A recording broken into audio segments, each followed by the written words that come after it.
All right, so teachers with love and passion. Today we are playing Edgar's Root. Edgar Mitchell is a math teacher. And let me tell you, y'all, he has all the jokes. He's the funny guy of the story. Honestly, I like a man with a sense of humor. I think it's super hot. Also, he is hot. I mean, just looking at him, I like his look, you know? I'm digging the beard, you know? And the dad bod, I'm here for it. I'm down. Listen, okay, I hate math. Don't get me wrong. I hate math. Okay? But for Edgar, I might be down for it. Real. Listen, I'm ready for some fun. I'm ready for a jokester, you know? It's going to be good. But basically, if you're new to this game and new to this stream series, the MC, me, Rue Jitterrue today, but her name is usually Hannah Fain. She is a brand new teacher. She starts her very first day at school, her first job as a teacher. And so she got to meet all of the teachers. She got to meet the principal. Her best friend, Christy, was the one that helped her get the job. And so at this point, we have, you know, we're just kind of getting to meet everybody. We got everybody's phone number. They threw a little welcome party for us. And that's what's happening. So you haven't really missed anything important other than just some introductions. So now we are home and we're like, oh, I want to text somebody. And we're going to text Edgar because he's today's boyfriend. Oh, doesn't he look adorable in that picture down there? Look at him. Oh, he looks pretty hot right there. I'm not going to lie. You know, I like a scruffy dude. I do.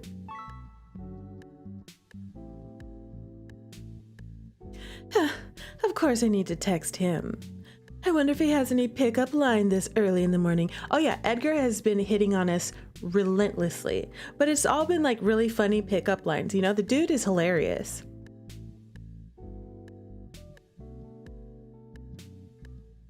Hey boy, I was about to text you. Good morning, pretty lady. It's me, Ed. I just wanted to thank you for partying with us last night. It was fun. Hope to do it again sometime. Yes, we're definitely gonna party again. Hey, boy, I was just about to text you. No way! Is it fate? I knew you'd say that. Oh, you already know me so well, Miss Jitterrue. Say, how are you doing? No hangover signs? Coffee is my savior. Coffee right here. Cheers, my darling. It's our best friend. So what are you doing today? Any chance of having some free time to spend with someone? Maybe. Cute sticker. Just as expected from you. Then, how about going out with me? I'd like that. Yes. I love his stickers. Wait, are you serious? Yes. I'm very serious. I'm serious as a heart attack. I'm going to your house right now. Get ready. What? Hi, Milky. You're off of work today. Yay, that's wonderful news. I'm so happy. Edgar, wait. I'm kidding. You should take some time to rest today. You deserve it. I do deserve it. We'll have other chances to go out, right? I mean, you still owe me a dance. See ya. We'll definitely go dancing. I have some errands to do right now, so I'll text you later. See ya. Bye. See ya. Now all I want is a hot shower and some fresh, warm food to fill my soul. It's been a long workday, and we're still at work very late, apparently. Hey. Hey, lady. Where do you think you're going? Home.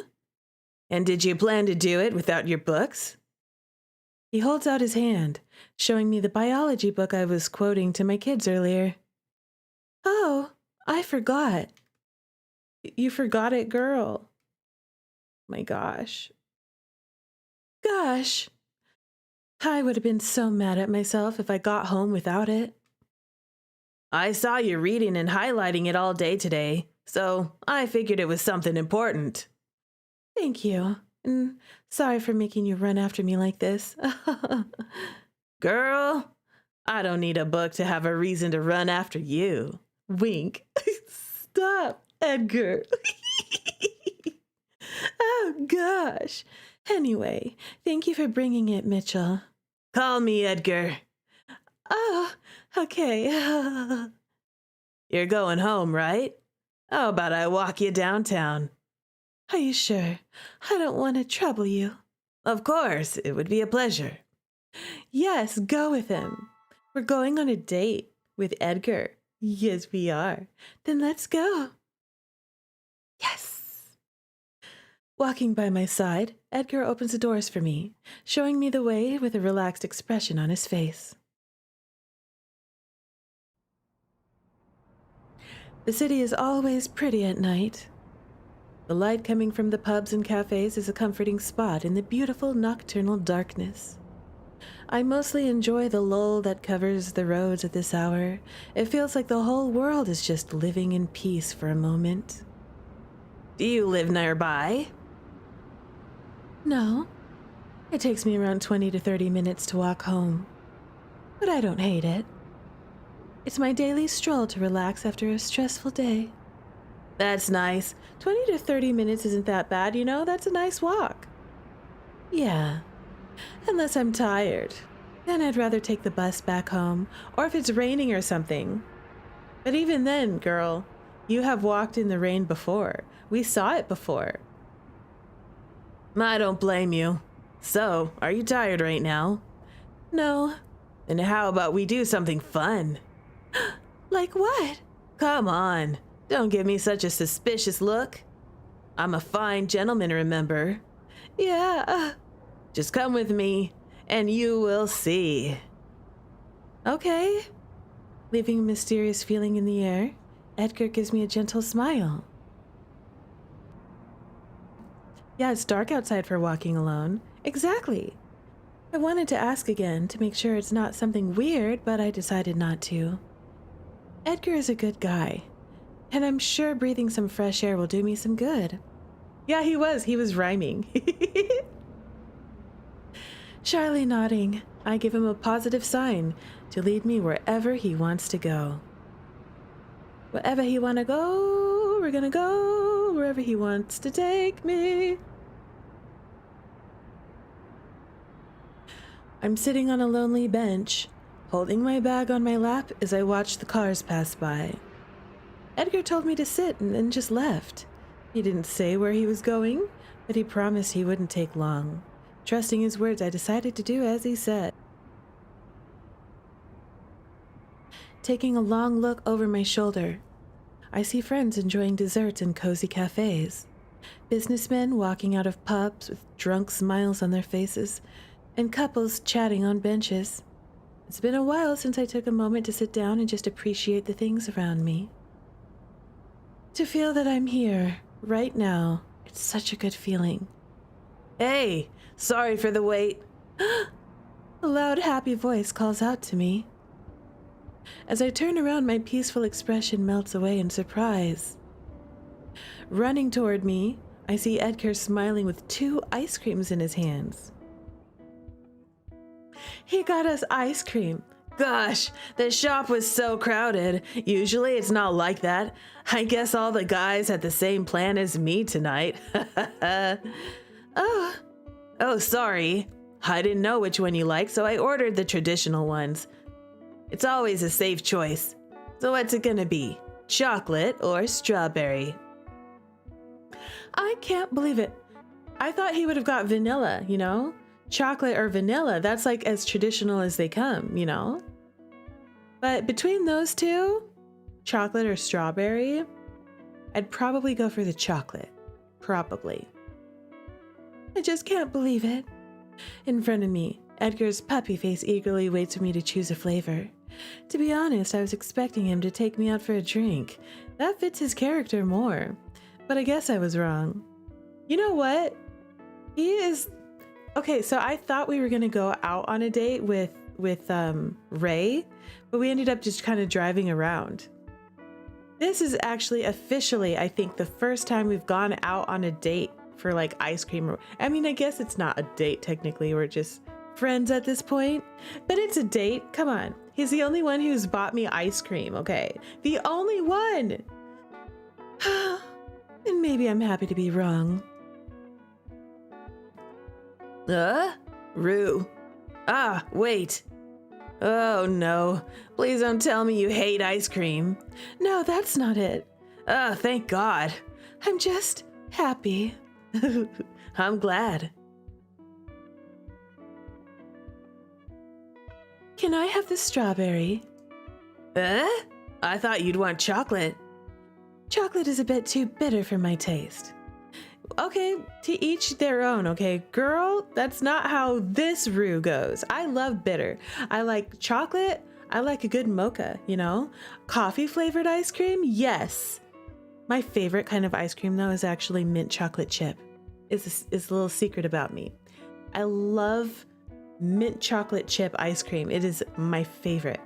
Now, I guess it depends on where I get it because I have been to some places where the mint was like too strong, I guess. I don't know. There's been a couple places where I was like, oh, it could be better. But most of the time, it's my favorite.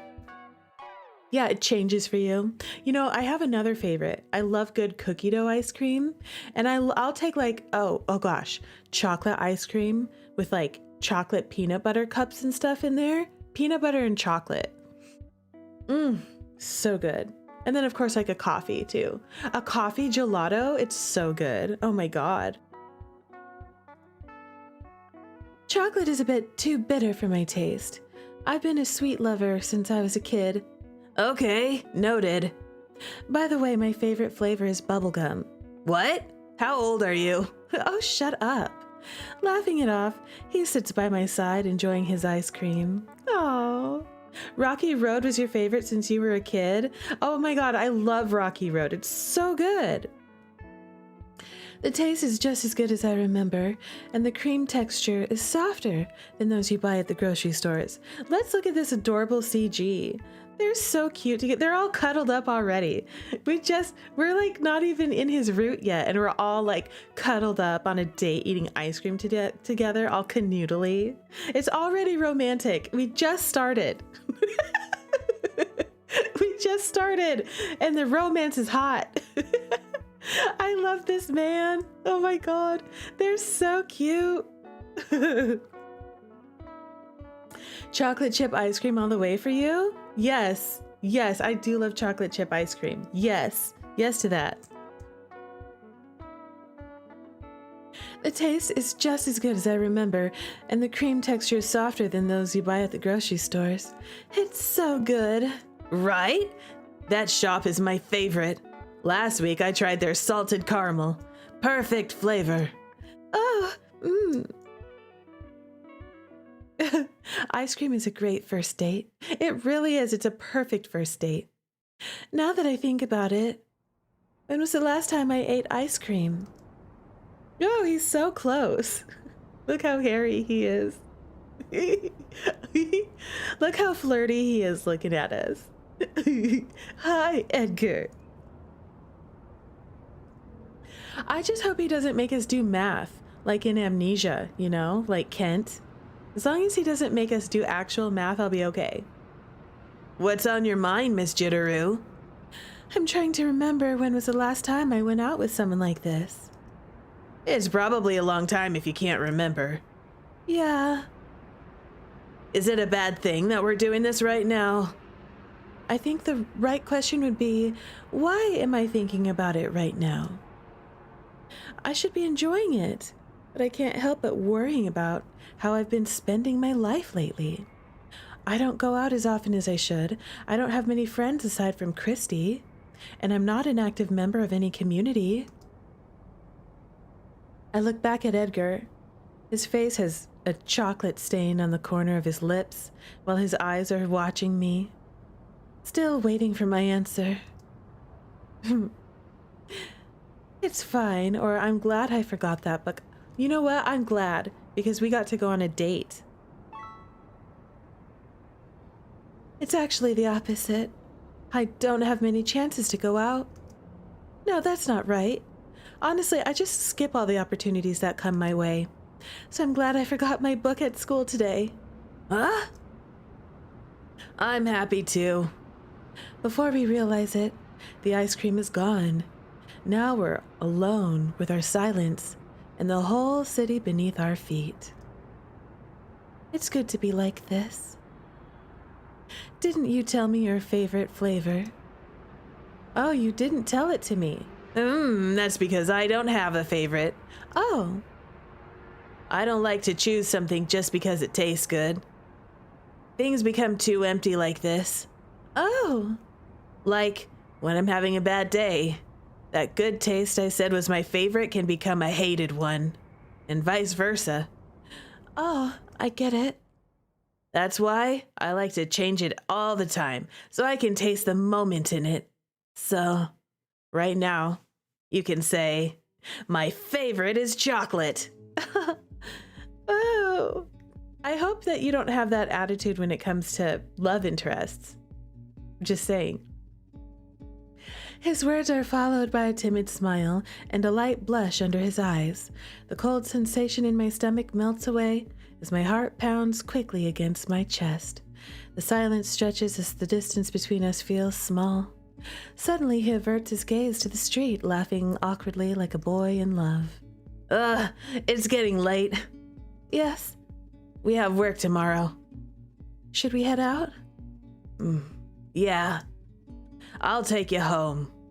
Okay. Edgar stands up, putting his hands in his pockets. I can't deny that I feel a little disappointed to go home so soon. But maybe this is the best option right now. Walking by his side, we move through the city lights once again. That was precious. And now we can skip through again. That was so sweet and darling. Math is only interesting for you when it comes to saving or spending money. Yes, that does make it a necessary evil, indeed. But listen, okay, I don't need to know trigonometry and stuff in my daily life. You know what? I'm calling Edgar.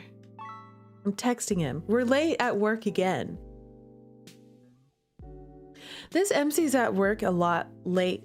She works late a lot. Edgar, what would you do to spend your time waiting for a printer to work? Tell me. That's quite specific. Are you still at school? I wish I wasn't.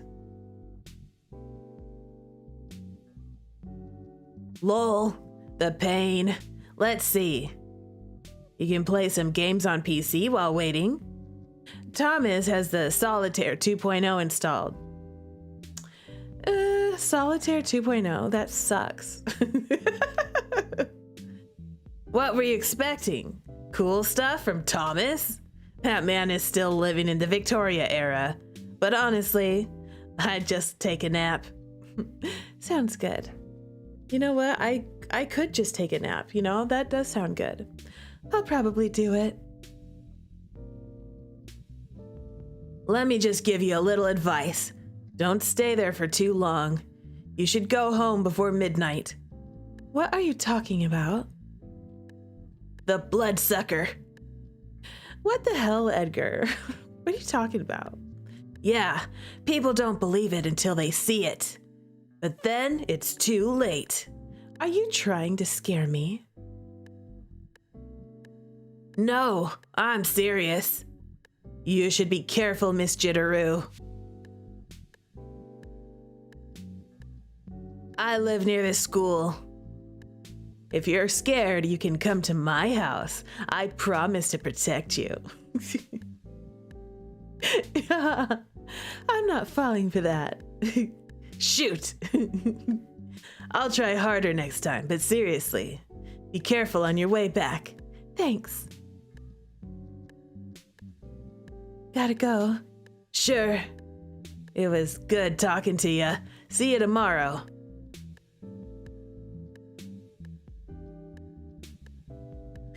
bloodsucker. Is that how he scares his kids? Suddenly, a pop-up warning appears on the computer screen, taking my attention away from my phone. Oh no, I'm so scared. I take a step closer, noticing it's the same error from 30 minutes ago. So then we heard a scary noise. We're like, did you hear that? What was that? What was it? I thought I was the only one here. Is it a ghost? Is it the bloodsucker? What could it possibly be? Oh God, it is the bloodsucker, isn't it? Oh my God. We're going to go to the classroom. Yeah, the classrooms are right there. No reason to be worried at all. And then we take a look. I look into the classroom. It's not locked. Somebody's in there. Oh God, what's in there? Who is it? What if it's a serial killer? What if it's a vampire? What if it's a ghost? There's someone here. Oh no, I need to do something. I'm so scared. Oh, it's Hanson. Hi, Hanson. What are you doing in here? I should have asked you, what the hell are you running from? What are you doing? I heard a weird noise. We're both yelling for no reason in an empty hall. How embarrassing. He's like, oh my God, go home, Jitterrue. Miss Jitterrue, what are you doing? Stop sneaking around the school. Okay, I'm just gonna do as he says. I'm not teasing him. It's not his route. All right, now y'all, now we're going to have a sporting event, and Edgar was on the opposing team, and I twisted my ankle, ended up having to go into the clinic. Came out of the clinic, we go back to the sporting event thing, and then it turns out that Marcus and Edgar were getting in a fight in the middle of the floor in front of all the kids. It was complete pandemonium. Kids were screaming. You know, Thomas was trying to calm everybody down. Christy's on the loudspeaker declaring victory, even though she didn't win. It was a whole mess. And we twisted our ankle and got injured. So that's what happened. Look at this. We just started Edgar Mitchell's route. Isn't he darling? Edgar's route begins. Yep. Another week starts, and with it, more work is to be done. The event was a great distraction for everyone, but now we have to go back to our reality. Today was supposed to be my day off, but after a call begging me to come to school, I'm back here to help Thomas with administrative work. I guess now I'm a teacher and the principal's secretary. I should be concerned about this. Someone's coming. Sitting up, I fix my outfit, getting ready to welcome everyone with a bright smile. To my relief, the two faces approaching me are very familiar. Good morning, guys. Eh? What are you doing here? Don't tell me. Is Thomas punishing you for what happened at the event? What the hell are you saying? It was Marcus and you who caused that ruckus. He should punish you too. What? We were giving people real entertainment. Is that what you call it? I must agree with Miss Jitterrue. I still can't believe you did that, Mitchell. Oh, come on. We were just having fun. Two adults rolling on the floor like brats isn't what I call fun. I felt miserable watching it. Jeez, Lars. You're so boring. Anyway, what are you doing here, Rue? I'm helping Thomas. I thought it was your day off. It is, but some girls couldn't make it to work, so he asked me to give him a hand. He's taking advantage of you again. You should sue him.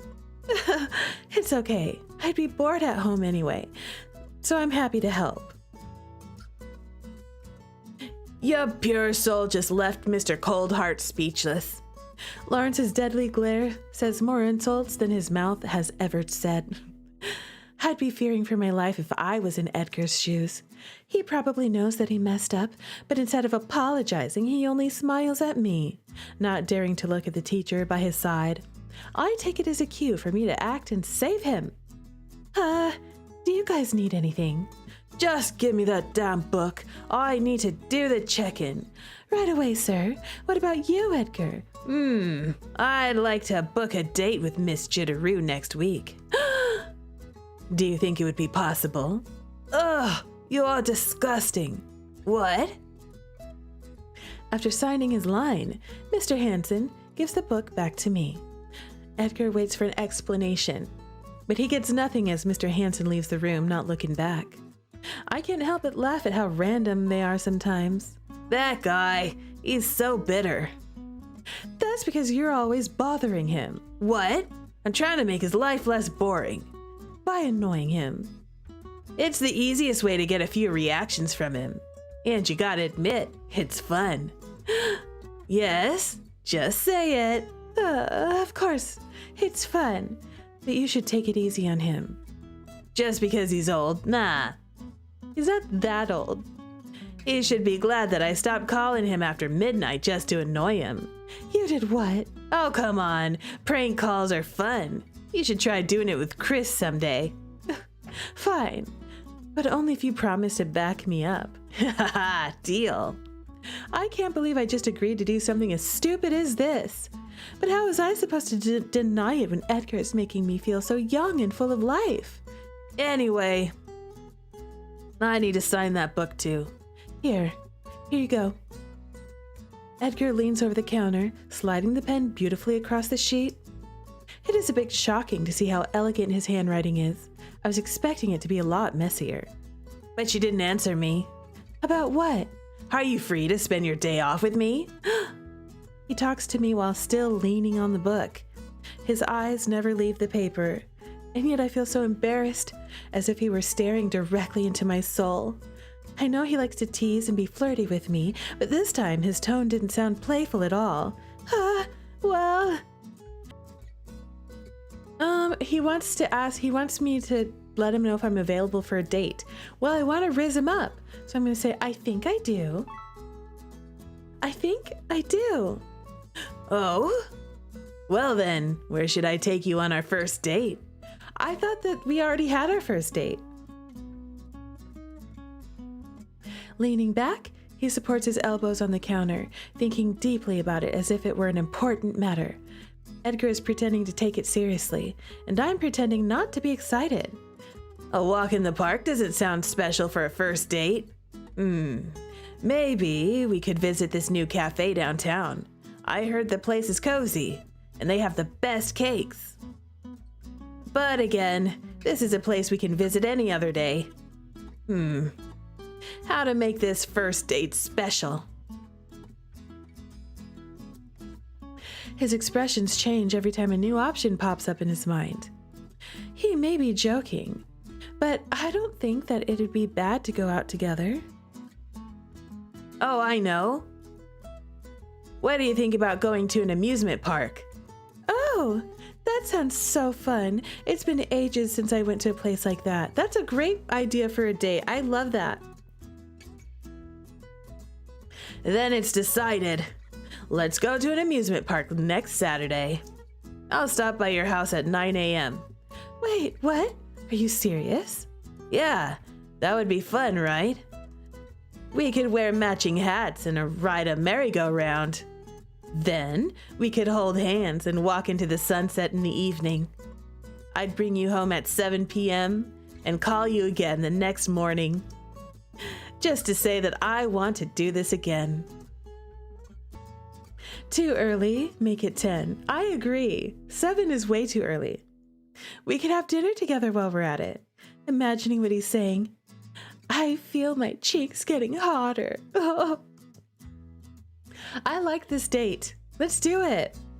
I've gone to dinners, cafes, museums, and even live shows, but never has someone proposed a date in such a childish scenario before. That's not childish. That's the perfect date, girl. Stop it.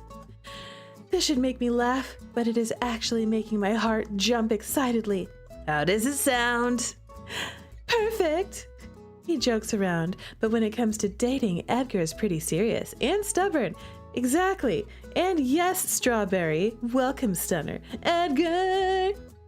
No, 10 a.m. pickup, 4 p.m. drop off for napping. and then go back out for dinner. Is that what you're saying? And then you go out and then home by 10. Yep, real. Exactly. Perfect. This would be the best date ever. Ugh. He looks at me astonished to hear my answer. I don't think Edgar is surprised because he proposed a bad idea, but because I'm happy to agree with it.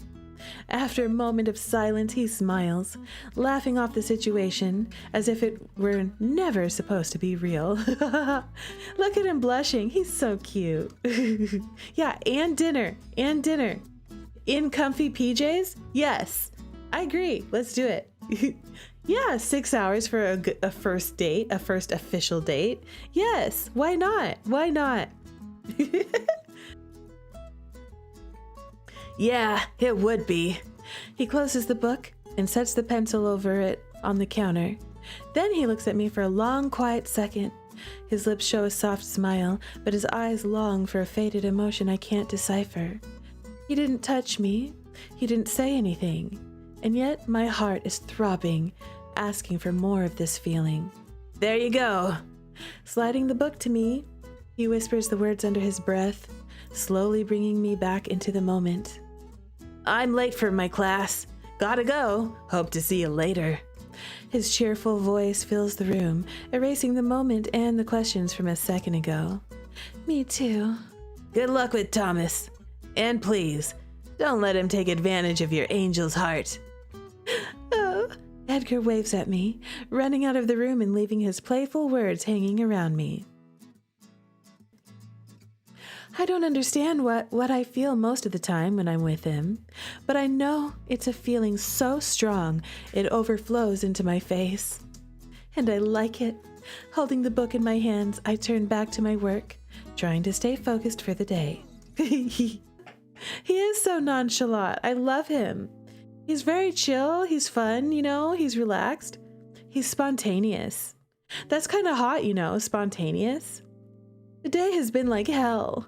All morning, I had to deal with mad parents demanding to see the principal, students asking for help, teachers booking meetings, and Thomas's superior kept sending annoying emails requesting reports on the school's activities. I have spent most of my time picking up the phone and calling Thomas while still trying to welcome every new face in front of the counter. Whenever I tried to take a moment to rest, someone would show up with a new problem for us to solve. See, that's because today MC is acting as Thomas's assistant. She's doing like receptionist work, assistant's work. She's not just teaching today. That's what she's doing. Whenever I tried to take a moment to rest, someone would show up with a new problem for us to solve. This is so hard. I don't know how Thomas can do it every day without complaining. Taking a moment to breathe, I walk to the coffee machine next to my desk. I'd go mad if I had to run this place by myself, but not Thomas. Every time I knocked on his door, he would greet me with that kind smile and those nice words.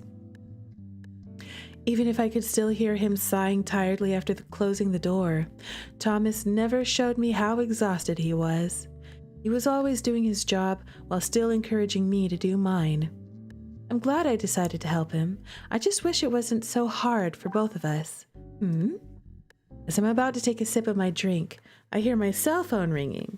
Oh, who could it possibly be? Is it today's boyfriend?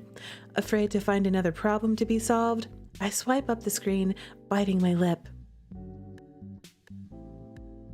Oh, it is today's boyfriend. Hey, lady, I'm going out for a break. Where are you? Try to guess. At my door, waiting for me to open it for you. You wish. Jeez.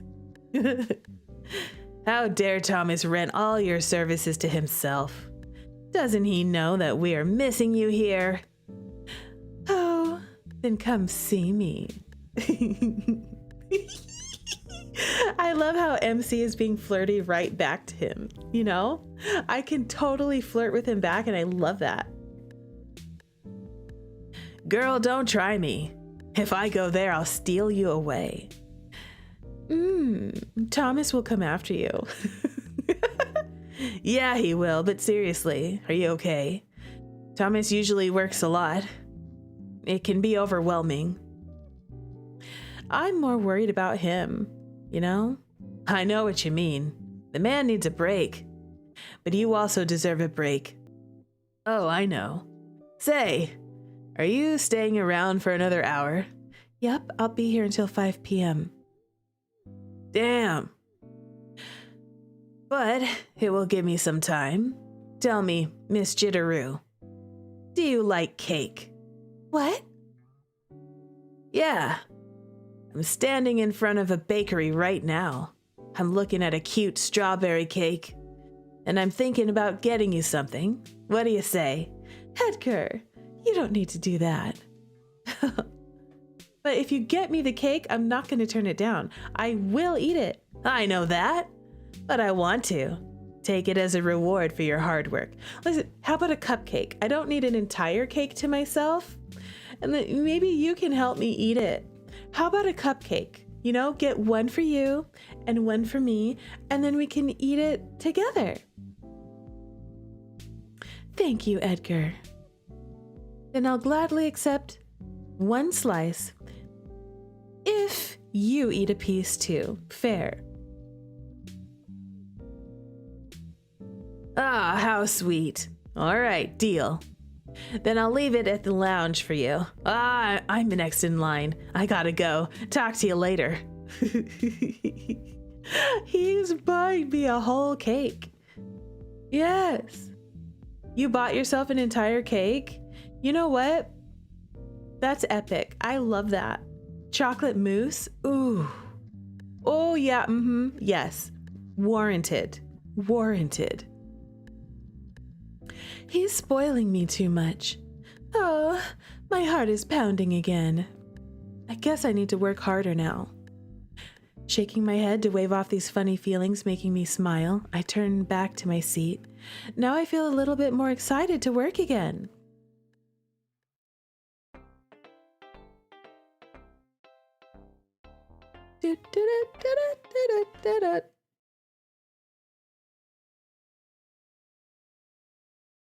Would I like to skip Eric's intro? Yes, I would. I've had far too much Eric as it is in other routes. Okay. Right? We need a break from Eric for a little bit. I'm sure he's going to come around messing everything up once again like he always does. Like he always does, he screws up everything. Did it to motivate you or finish something? Yeah, Eric is the worst. Walking down the hall, I wonder what to do now. It's Friday. I could call Christy and ask her to come over to my house. It's been some time since we had a girls' night. It would be fun. But I'm sure she'll say she's busy with her boyfriend, and I should just go out with some guys. Call Christy or give up on it and go home. I'm going to be fun and call Christy. But if I give up on it and go home, maybe I might have a chance to hang out with Edgar.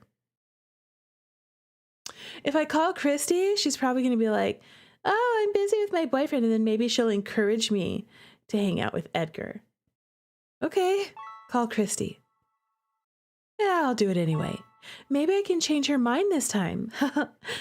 Getting my phone out of my pocket, I dial her number, already thinking up excuses to convince her.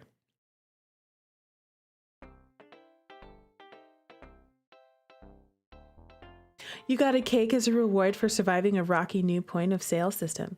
That's perfect. I love that. You know what? I think we should get in the habit of rewarding ourselves for stressful days at work and stuff more often, you know? Or like surviving things.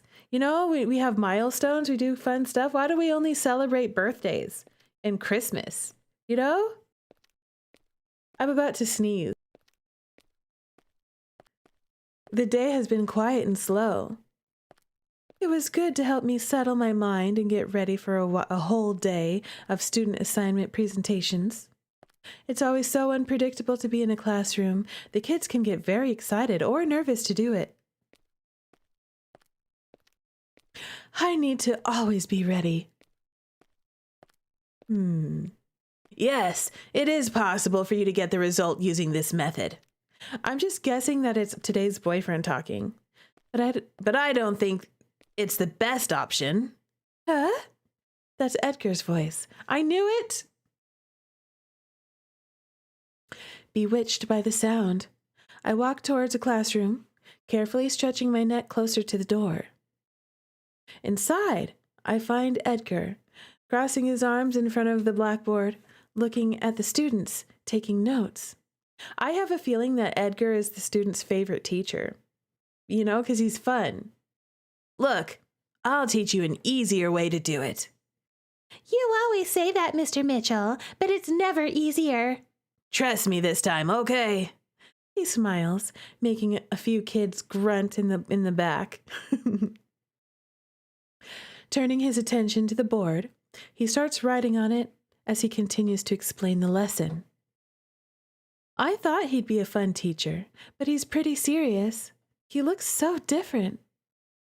Not just his tone of voice, but also his facial expressions and posture are completely different from what I have seen in the teacher's lounge. There are no pranks, no teasing, no wasting time. Only a man teaching a difficult lesson to a bunch of bored kids. He looks quite charming. Mr. Mitchell? Yes. I think there's someone at the door who wants to speak with you. Hmm? Hypnotized by this new side of him, I forget that I'm still standing at his door where everyone can see me. Stepping away from the classroom, I urge my legs to run away like a criminal hiding from the law. Hello? I think she left. She? Could it be? Girl, you didn't have to run away. You could have popped in and said, "Hi, kids." Just just stopping by, just saying hi. See you later. After that embarrassing moment with Edgar's students, I went straight to my classroom. I thought I was safe there until my students started to worry that I might have caught a cold when they first saw my blushing face. It was hard to deny what had happened to such smart kids. But I managed it in the end. Now I'm sitting here, waiting for the next class as I think about all that's been going on in my life. How did I go from someone who didn't want to think about love to someone who blushes every time I see his face? We're down bad fast. It didn't take any time, and MC's desperately in love. No time at all.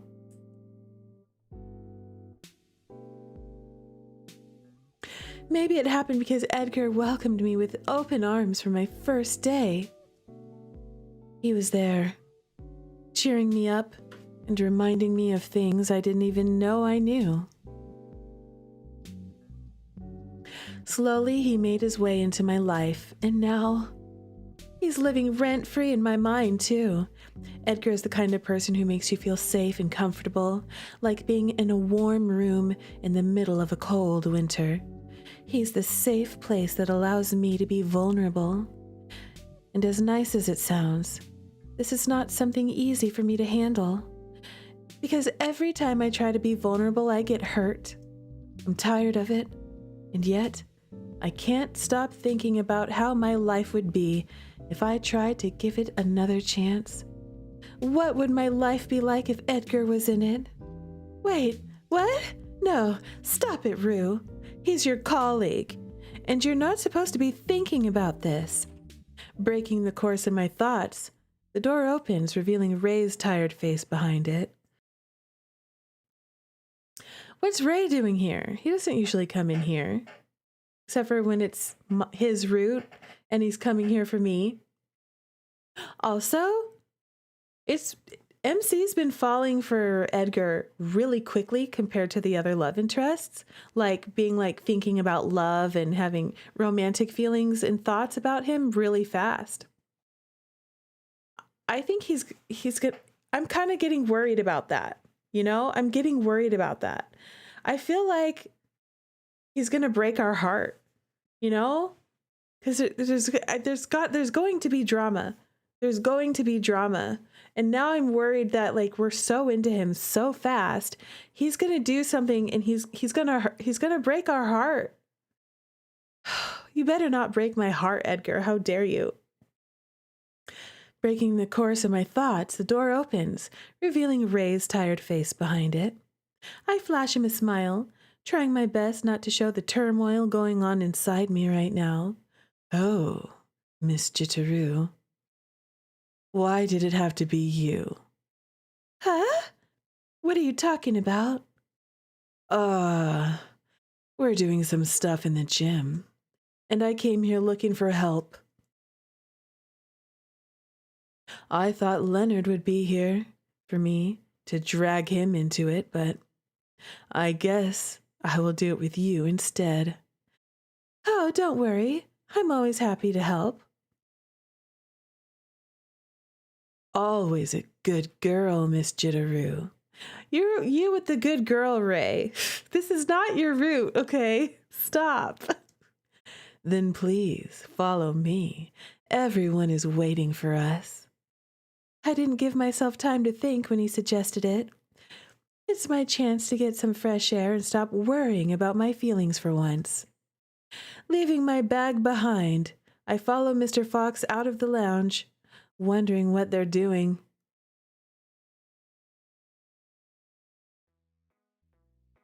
That relief I was feeling moments ago goes down the drain as soon as I get to the gym and find out who is in the group waiting for me. Thomas, Eric, Marcus, and Edgar are around the place with their sleeves rolled up and hoses stretched on the floor. I know I should be anxious to see Edgar here, but I don't feel that way. Instead, I find myself curious to understand where I've put myself. What's going on? Thomas is holding a parents' meeting on the weekend, so he thought it would be nice to give a small party to impress them. Typical of Thomas, huh? Right. He gathered us to help him clean up the gym before doing it. I see. This information doesn't make me less worried, but at least it adds sense to what I'm seeing. I'm glad Thomas isn't doing this all on his own, but I don't think it was a wise choice to put Edgar and hoses in the same room. I know I'll be fine, but will they? I hope you don't mind getting a little wet. Oh, not at all. Good to know. Maybe just a little wet. I am wearing a white t-shirt. Mr. Fox, what are you? Miss Jitterrue, you're here too. Before I can finish my sentence and scold Mr. Fox for making me fall for his tricks again, a soft voice calls out to me. I turn my head to find Eric. Oh, that was Eric. Miss Jitterrue, I'm over here. Hi. Oh, hi. It's Rue. It's Miss Jitterrue. I'm Eric. I turn my head to find Eric waving at me as everyone else turns their curious eyes in our direction. Amid so many different expressions, my eyes search for the one that makes my heart trip. Is this the most amount of men we've had on a screen? Or maybe about the same. Look at how I feel like Ray is like hiding behind Edgar, you know? He's like crowded out in this picture. Edgar's wide eyes look not only surprised but also excited, a combination made to wreak havoc. Oh, thank you for redeeming sudden boyfriend, bride, or banish. Okay, y'all. We have 3 love interests on the screen. They are Edgar, today's boyfriend, Ray, yesterday's boyfriend, and Marcus, today's boyfriend from a couple of days ago. Okay. Edgar is the math teacher, Ray is the school doctor, and Marcus is the gym teacher. Out of these 3 men, the ones to the right, which one do you bone? Which one do you bride? And which one do you banish? Okay, let me think about this. Okay, I want to... Okay, I'm briding Ray because after Ray's root last night, I'm totally in love with him. I'm desperately in love with Ray. Also, he's super passionate and briding comes with boning. And then, I brided Ray. I don't want to banish either one of these guys. I really like Marcus. He's really hot. I'd bone Marcus. Bone Marcus. Cause hot, okay. And then finally, I'm not banishing Edgar. Ride the dog so we can leave his greenhouse. Yeah, I want the greenhouse. You're ignoring Eric. I am not acknowledging the presence of Eric. I'm not banishing Edgar. I can't banish him. Maybe if he breaks my heart. He better not break my heart. Then I'll banish him. You know what? I'm having 2 boyfriends. 2 boyfriends for now, okay? Boyfriend Edgar. And boyfriend Marcus. And bride Ray. And banish Eric. Also, if we're gonna throw Thomas into the mix, the principal, Thomas is pretty fine too. You know what? Bone Thomas. Yes, boyfriend. I have a lot of boyfriends. I have 3 boyfriends, 1 banish and one husband in this group. That's my choice. Also, like Ray's house. I love Ray's house. He's got the best house. And that greenhouse is epic. And the butterflies and all that. He's got the best house. Okay. That's my choice. Thank you for redeeming a sudden boyfriend bride band. Yeah, it's a reverse harem. Yep. We're going the harem route. All the boys will be mine. Except you, Eric. You can step. Okay, we don't need you. We don't want you around here. No one asked you. Get out of here. Edgar's wide eyes not only looked surprised, but also excited. A combination made to wreak havoc. I thought you said you'd bring Leonard. Yeah, but I only found Miss Jitterrue resting in the lounge. Oh. I try to wave at him, but my hand barely moves. Edgar smiles, a soft and charming smile, like the one you see in those good-for-nothing guys from action movies. Look at him. Stop looking at me like that. That's the smile that I put under today's boyfriend, that look.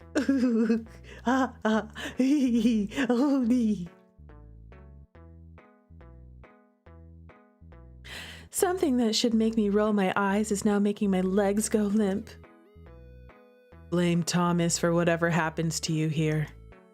Marcus' voice calls me back, but it's Ray's hand, gently pushing my back forward, that brings me into this moment. Oh, nothing is gonna happen. We are gonna clean the gym and go back to our jobs, the end. Yep. I didn't expect such a task would be so hard. You know, cleaning the gym is difficult when you don't have a janitor there at the school. I guess all of the teachers and you do it. Don't worry, Thomas. I'm sure we're going to do just fine. I'm actually surprised that there is no janitor.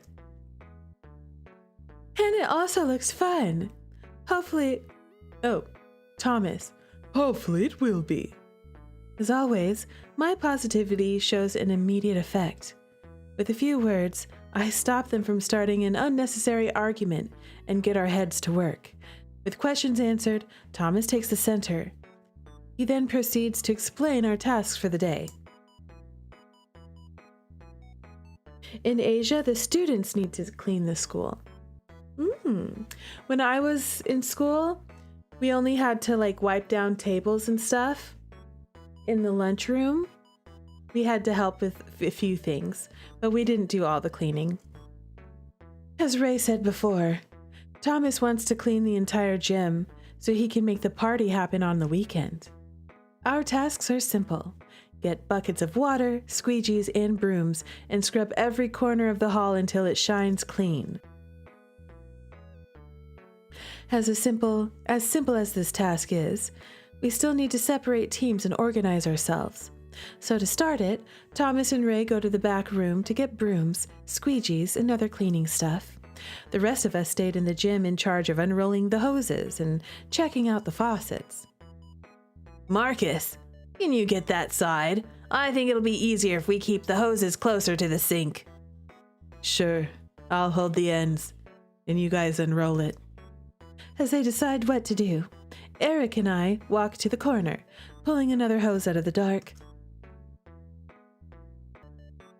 To be honest, I'm a little surprised to see everyone working so seriously. I think I was expecting them to be noisier since Edgar and Marcus are here, but that didn't happen. I don't know if they just want to get it done or what, but seeing Edgar so serious is stirring something inside me.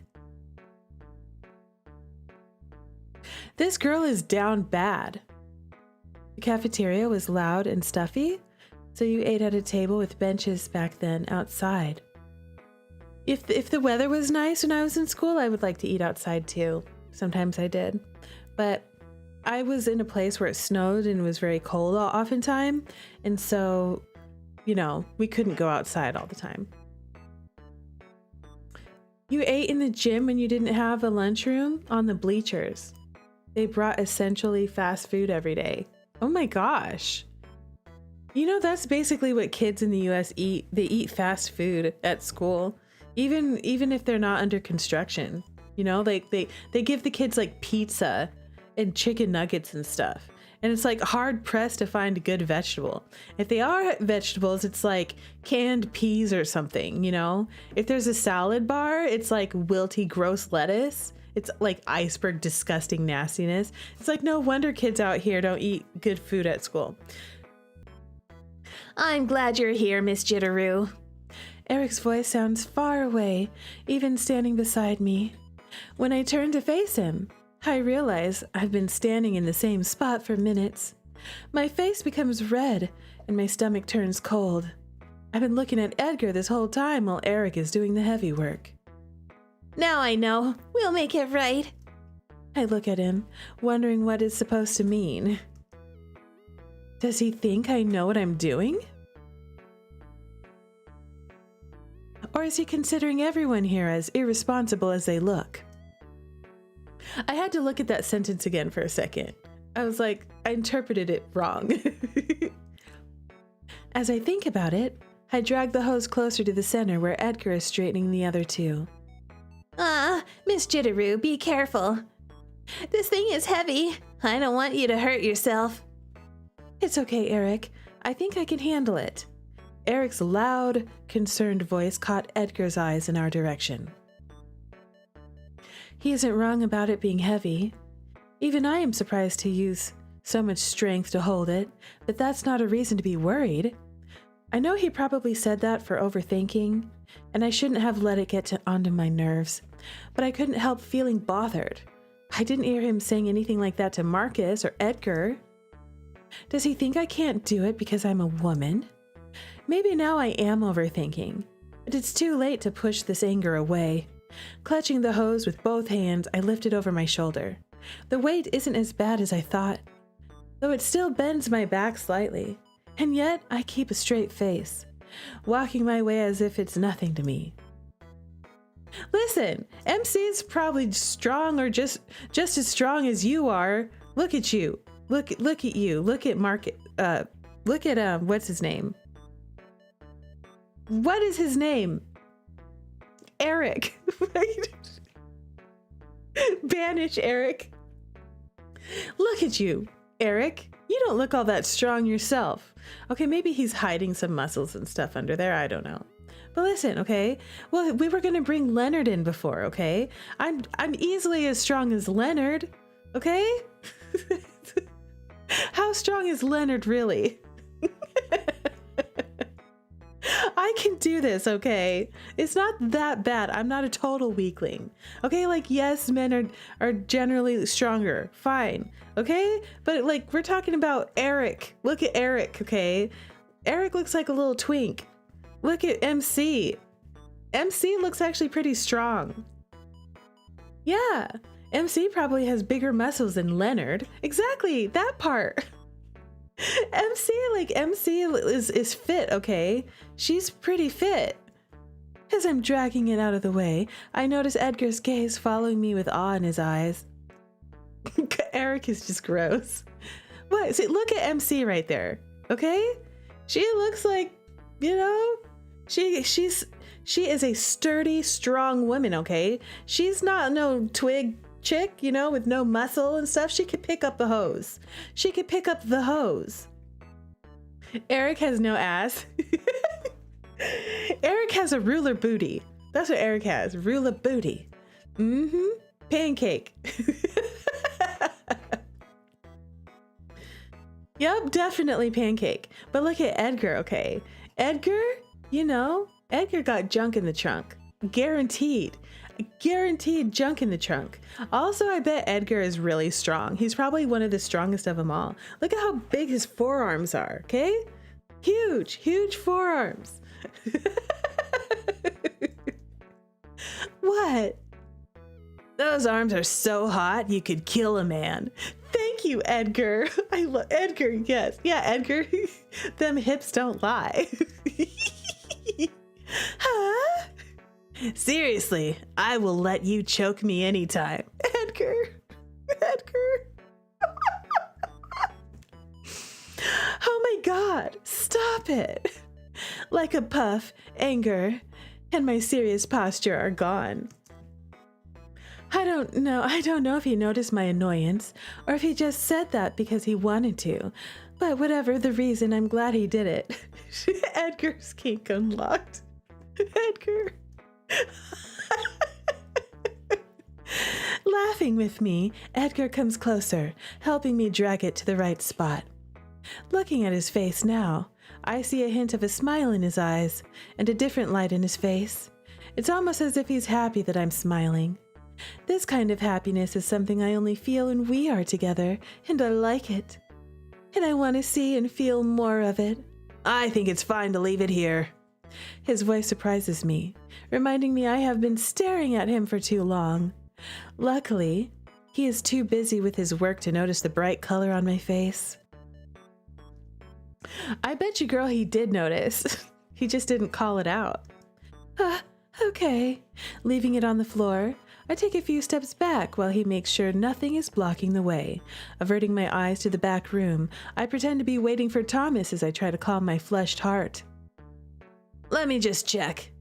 Mr. Kent, try turning it on. Got ya. Oh, that was Marcus. Hold on. Who's talking? Okay. Got ya. Wait, Marcus.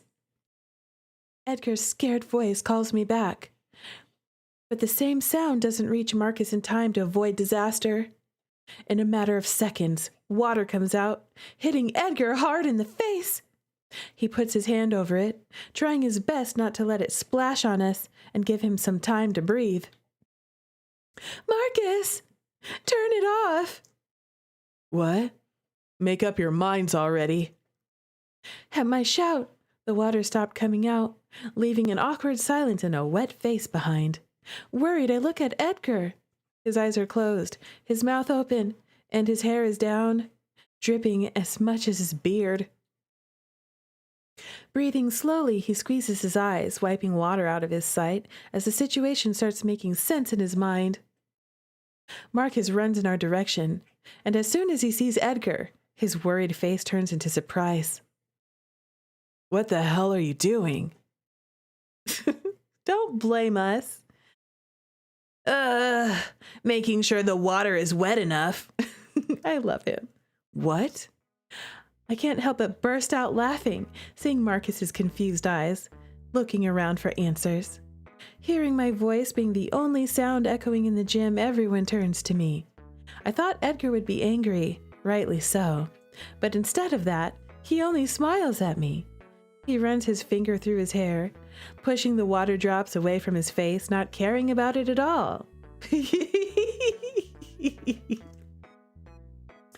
I don't know if Eric did that on purpose or not, but it doesn't matter. Thanks to that, everyone is smiling and having fun. Oh, Eric definitely did that on purpose. Eric totally did that on purpose. 100%. The water is wet. Oh.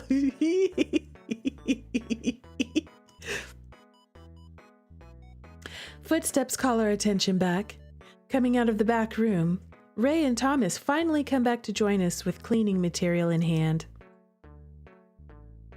What? What happened here? Nothing. It was just an accident. Did you see how Eric said ... That was no accident, my friend. Look, you should feel guilty right now, Eric, because the man that you purposefully got water sprayed all over and tried to make it look like an accident, he just covered for your ass. You should be thankful, Eric. Doesn't surprise me Edgar didn't talk about what Eric did, but it frustrates me that he's the one getting all the stares for it.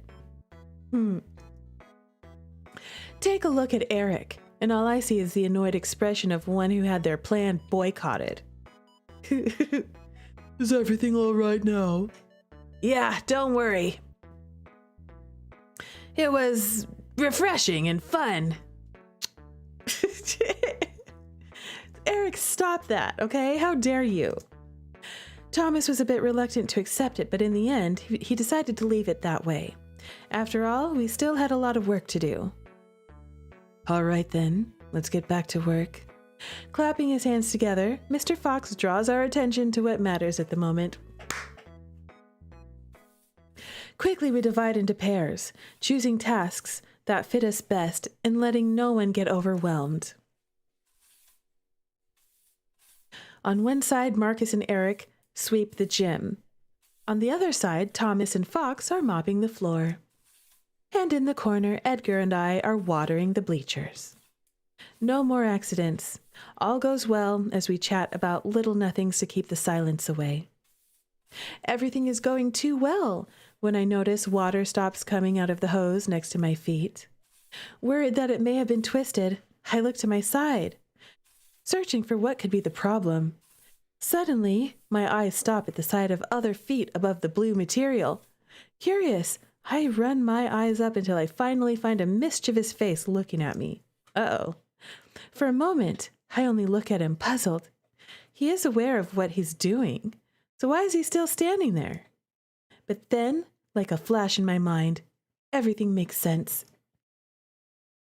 He is planning revenge. Tell him to stop or stay silent. Look. Nope, I'm not seeing anything. Huh? I'm doing my job, and I have no idea what is happening around me. So, you're not stopping me? Stopping you from what? I love this. I picked the right thing. This is great. Miss Jitterrue, are you fine with being an accomplice of my crimes? I'd rather be your partner. Yes, let's get Eric. Get Eric back. Seeing Edgar's face flush with surprise makes my heart skip a beat. It feels good to be on the other side of the tease sometimes. Taking advantage of his silence, I turn, looking for the innocent face about to get drenched. Innocent? Hey, Eric. Yes, Can you check that hose for me? of course. For a moment, I feel bad to see his cheerful face walking towards the trap, expecting to help me and be praised. But this feeling soon goes away when I remember what happened earlier. With it in mind, I turn to Edgar, finding the brightest smile on his face. My heart shakes with excitement, and I can barely keep a serious face. Yes, yeah, Eric is never innocent. Innocent and Eric does not go together. I feel like a kid playing pranks with my best friend, the best feeling I could ever feel. Like an innocent lamb about to fall into the devil's trap, Eric walks towards the hose, confused by the lack of water coming out of it. We quietly watch him from the corner of our eyes, waiting expectantly for the right moment to attack.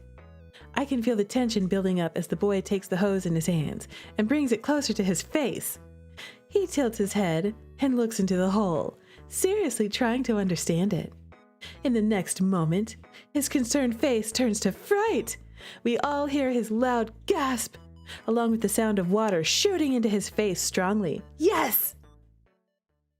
Edgar and I quickly turn our faces in the opposite direction, trying to hold back our laughs, as everyone gathers closer to see what the younger man is yelling for. Eric is so dumb.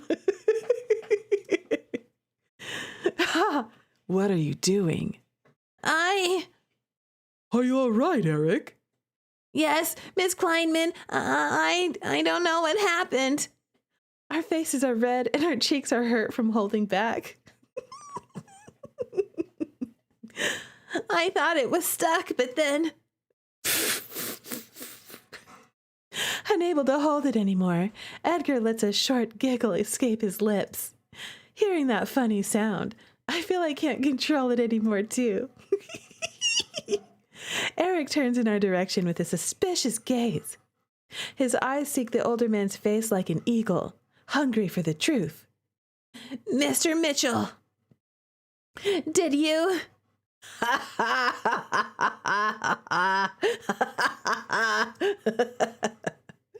You should have seen the look on your face. Mitchell, seriously?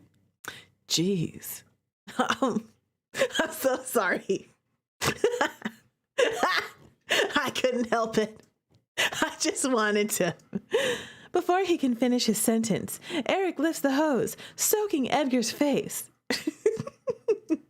For a moment, everyone holds back their breath, waiting expectantly for the outcome. Oh, sorry, Mr. Mitchell, but I couldn't help it. Mitchell? Smiling bitterly, Edgar wipes his face with the back of his hand, bending down to pick up another hose.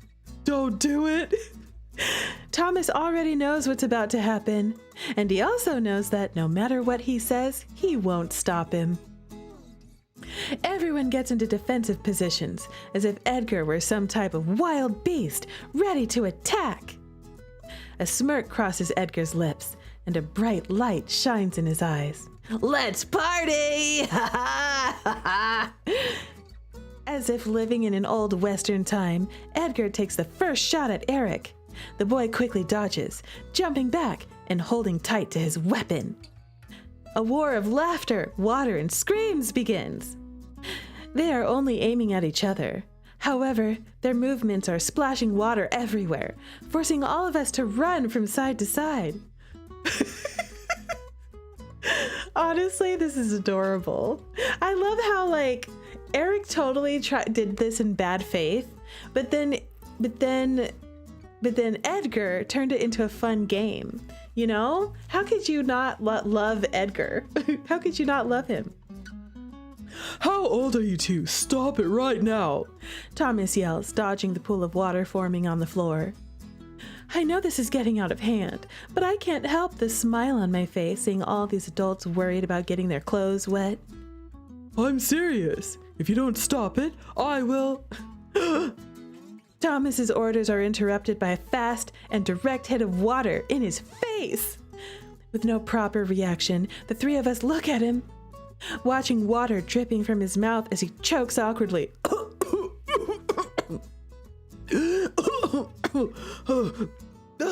My eye, it hurts. Okay, I'm done with it. Tired of waiting for them to stop on their own, Marcus throws his hands up, giving up on working. He walks away, sitting on the bleachers to wait for them to stop, totally ignoring the wet seats. Poor Principal Thomas. Thomas did not deserve that. I didn't sign up for this.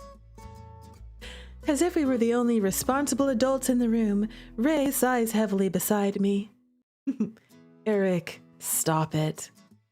But he started it. You little liar. I don't care about that. Just stop it. Only when he admits it. Ha! Then we're gonna stay here for a long time. Ugh. Tired, and with no patience left to argue, Ray turns to me. His eyes stare into mine, as if waiting for something from me. He's like, please help. Please stop this. But MC is an accomplice. That's what you don't understand, okay? I enabled this man to retaliate against Eric because Eric deserved that, okay? What? You are my last resource. Please make him stop. I really wanted to ask Mr. Fox how he expected me to stop them, when even he couldn't do it. However, knowing how Eric likes to please me, I understand why he would suggest that. I have a better chance at this than anyone. Taking a deep breath, I take a careful step up, trying to call their attention without shouting. Why do I have a feeling that MC's about to get drenched? Guys, that's enough. I don't think this floor is supposed to take this much damage. My voice doesn't reach them. They keep dueling as if I weren't even there. Understanding Ray's frustration now, I decide there's no point in talking loud or tough. I need to take action. All right, I'm turning it off. Just like what happened to Thomas, I stop talking when I feel cold water sliding down my cheeks. Yeah, if her shirt gets wet, the two men will stop. Probably. I close my eyes, stopping on track, already imagining the damage it must have done to my hair. Suddenly, silence surrounds the room. I know for sure that my sacrifice was not in vain. A smile crosses my lips as I open my eyes, ready to crack a joke about bringing peace back into the gym. But what I see makes me hold back my tongue. Slowly, the joy of victory starts to fade away when I see everyone staring at me with blushing and surprised faces. Girl, I hope you have a dark-colored bra on under that white shirt. Marcus is blushing hard. Oh, why? Stop looking. What? Girl, you are so derp. Do you not realize what happens when you wear a white t-shirt and it gets totally soaked? Thinking that maybe everyone is worried because I look ridiculous for being wet, I look at myself. It's at that exact moment I cast my eyes down on myself. I find the reason for so much embarrassment. My white shirt is no longer white, and the transparency isn't hiding what it's supposed to hide. Feeling the blush rushing to my head, I turn my back to them, holding my body tight in an attempt to hide. Instantly, I hear the sound of the hoses hitting the floor and a few guilty sighs following it. I knew this was gonna happen. I knew it! Girl. I don't dare to look back, but I can imagine they're all talking to each other through gazes as they think about what to do. Well, I knew she would make you stop. Ray. Seriously. Ray laughs while I hear everyone else grumbling. Ray would laugh about that. Ray's enjoying this whole thing. Ray is smiling. Everyone else looks upset, concerned, blushy. Ray is smiling. Ray is enjoying this immensely. I know this wasn't the best time to say that, but at least he broke the embarrassed silence. Anyway, I think I have some towels in my office for everyone to get dry. Good. And I probably have something there to help you hide your body, Miss Jitterrue. Thanks. That would be great. And I'll get going. Let me help you get it. What? No. Edgar's suggestion almost makes me turn around to see if he's serious. I know he wants to help, and it sure would be nice to have someone else to look for the towels with me. But just thinking about being alone with him like this makes me blush. I don't think my heart would be fine. I mean, it's my fault you're in this situation. Let me at least do this for you. Okay. Thanks. Me too. Ah! Oh no, you stay right there and help us clean this mess. Thank you, Thomas. Thank you. Eric doesn't like to hear that. However, his annoyed expression wasn't enough to make Thomas change his mind. Thank God for Thomas. Glancing over my shoulder, I see Edgar slipping between them before Eric has a chance to make him the center of attention. Without looking at me, Edgar opens the door. Head down, embarrassed, he quickly looks in his direction. I quickly move in his direction. Don't forget the towels. Not looking back, we move out of the gym, straight to Ray's office.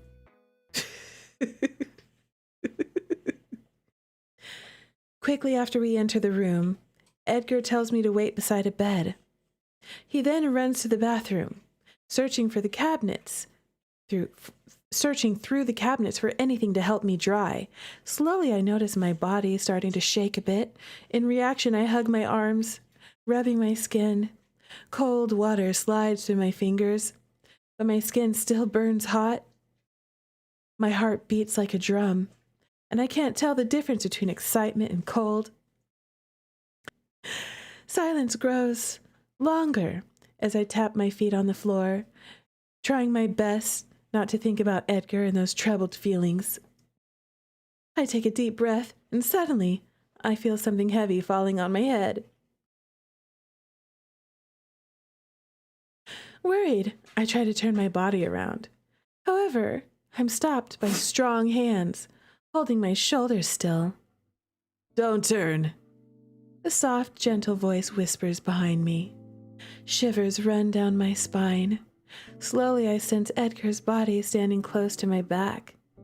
It takes me a few seconds to calm down and notice the corner of a white towel hanging on my head. Just stay still. Aww, I do as he says, holding my hands tight to the bed. Slowly and gently, Edgar dries my hair, rubbing the soft cloth on my head. His movements are cautious and caring, so much that I feel him caressing my heart. I can feel his warmth against my back. I can hear his breath above me, and I can feel my heart pounding in agony. I'm sorry for dragging you into this. His voice is soft, almost guilty for the trouble caused. Without looking back, I smile, shaking my head subtly. It was worth it. Aw, look at them. It was good to see everyone scared by the mess while you guys played around. I laugh shyly, hearing him laugh under his breath. Oh, I love this CG. He looks so sweet. His face. I really like his facial expression there. And I think they're both soaking wet. They just, oh, it's really precious. It's really sweet. I like how he's being really gentle with MC. He looks really kind, you know? And she looks like she really appreciates it. She looks so cute.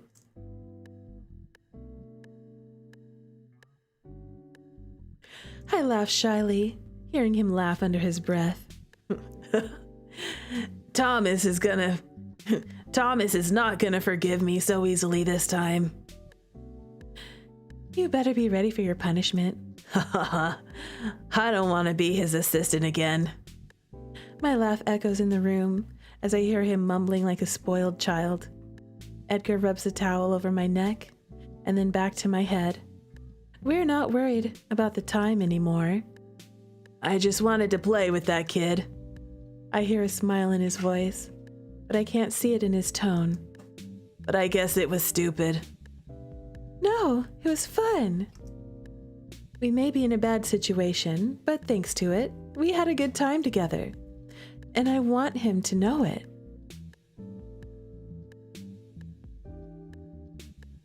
Though still wet, And fully aware of my shirt situation, I turn around.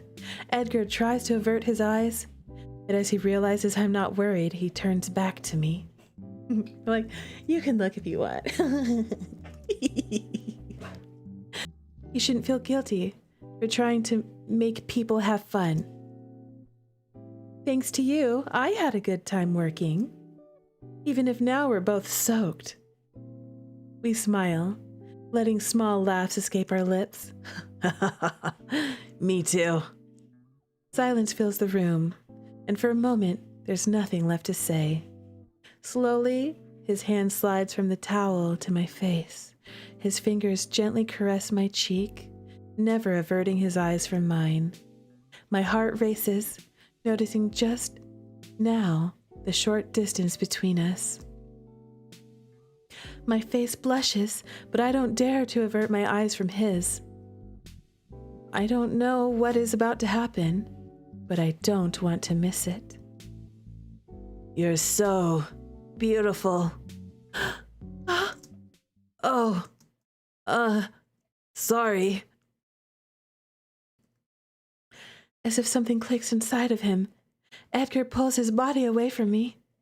I barely have time to react to his words before he turns, already gathering all the towels in his arms. I need to get this to the gym. Thomas must be cold. Right? Don't worry about the gym. Go back to the lounge. Just get yourself warm. Okay. Yeah. Okay. See ya.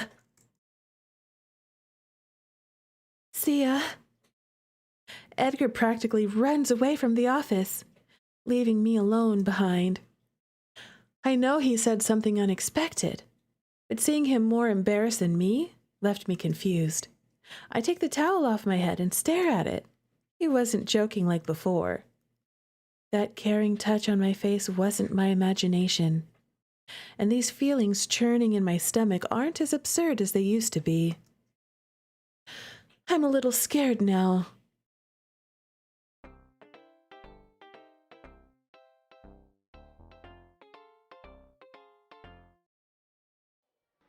It's break time. All I want now is a few minutes alone to breathe and some fresh food to fill the void in my soul. Yeah, like, I know what you mean. Edgar is so weird. He tries so hard to be funny. It's annoying. It's the girls from the administration office. What are they talking about? And oh my God, the way he runs after that woman is just weird. A man his age should know better. Absolutely. Rue is too young and good-looking to go out with someone like him. What? She tries so hard to be polite, but you can see how much he's annoying her. Is that what this looks like? Oh, look, Thomas is coming. Let's go back to work. Valley Mean Girls. Why are they so mean about him? He's not running after me, and I'm not hating having him around. Yeah, they're projecting. They're just jealous of me. My feet are stuck in place, repeating those cruel words that make no sense to me. Thinking about my feelings for Edgar is something that always makes my whole body flutter. But this time, whispering those thoughts made the emptiness in my stomach go beyond and fill gaps hidden deeper in my heart. I don't think I'm that hungry anymore. Feeling my stomach churning, I turned back to my classroom, deciding to stay inside and wait for my next class.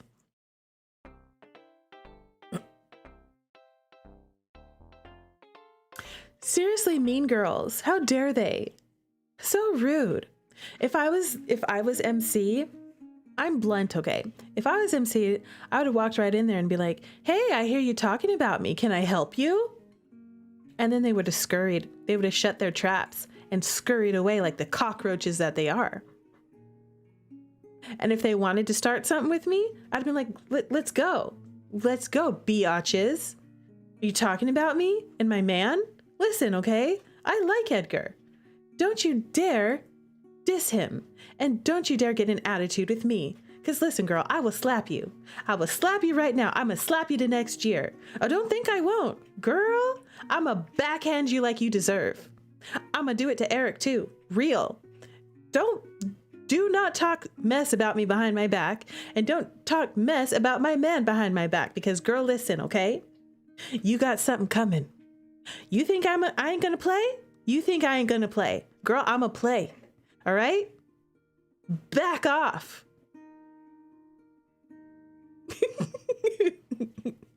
That's what Rue Jitterrue would have done. Exactly. My man. That's my man. Girl, do not talk about him like that. Okay? First of all, you done messed up. Second of all, don't hit on him. Okay? He's mine. How dare? All right? If you're jealous and that's what your problem is, back off. Girl, I ain't playing. I ain't playing today. I am playing, but not like that. Okay? After teaching tedious lessons and dealing with noisy students, I'm finally back at the teacher's lounge.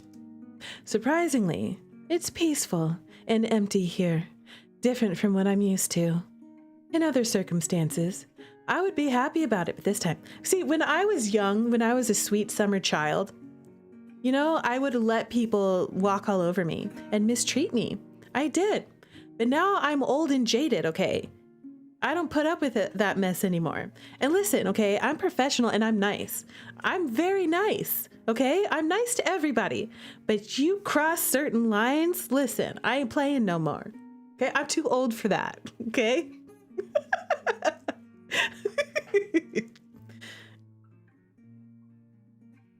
In other circumstances, I'd be happy about it, but this time, sitting here all by myself with so many thoughts is a bad idea.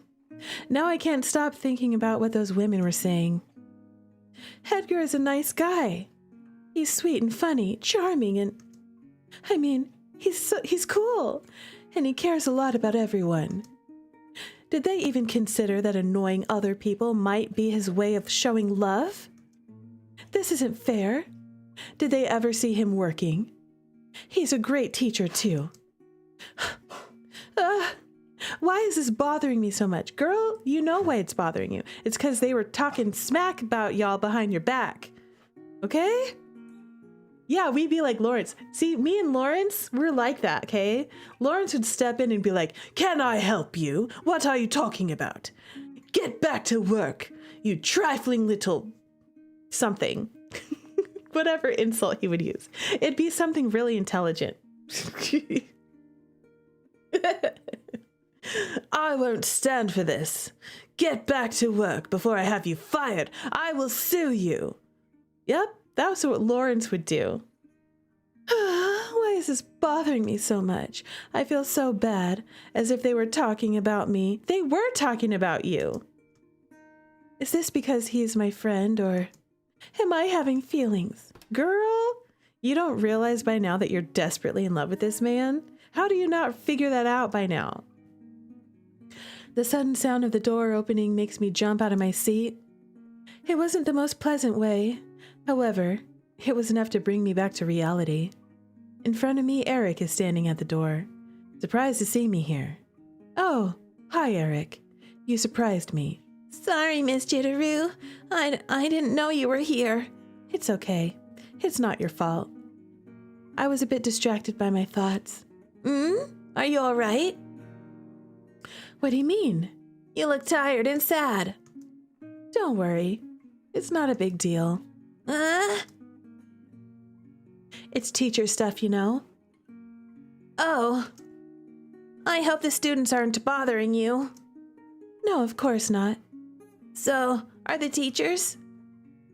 "No, they're all good, Eric. Don't worry."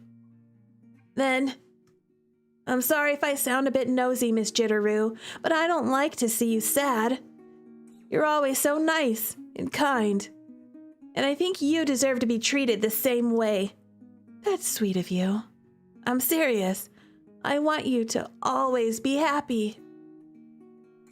So if there's anything I can do to help you, just let me know. I can lend you a shoulder and listen to you. Maybe I can even help you find a solution. I don't know if I should ask him about it. It could cause me more trouble. But he works around those women, so I'll give it a shot. What do you think of Edgar? Mr. Mitchell? Yeah. Girl, don't talk to Eric about it. Worst person ever to talk about this to. That's sudden. Why do you ask me that? I'm just curious. I don't know. I don't think I ever thought about him before. I see. But if I think about it now, I would say he's a funny guy. Although, I don't think this is a compliment for someone that should be a serious teacher. He is a serious teacher. Yeah? I mean, he likes to joke around, but he does his job like everyone else. I see. Eric's totally gonna try to like make him look bad, you know? He's gonna be like manipulative about it. He's gonna like start with truth and then like twist it and manipulate it into something else. He's gonna be like, Eric is a master gaslighter. He's gonna gaslight the hell out of this situation. After everything I've heard in the office, I was expecting him to be the type to skip his job. What do you mean? I've heard he's failed at numerous jobs in the past because he doesn't take his life seriously. Oh, you didn't know about that? I guess Mr. Mitchell forgot to tell you. I heard that he even failed to have a family.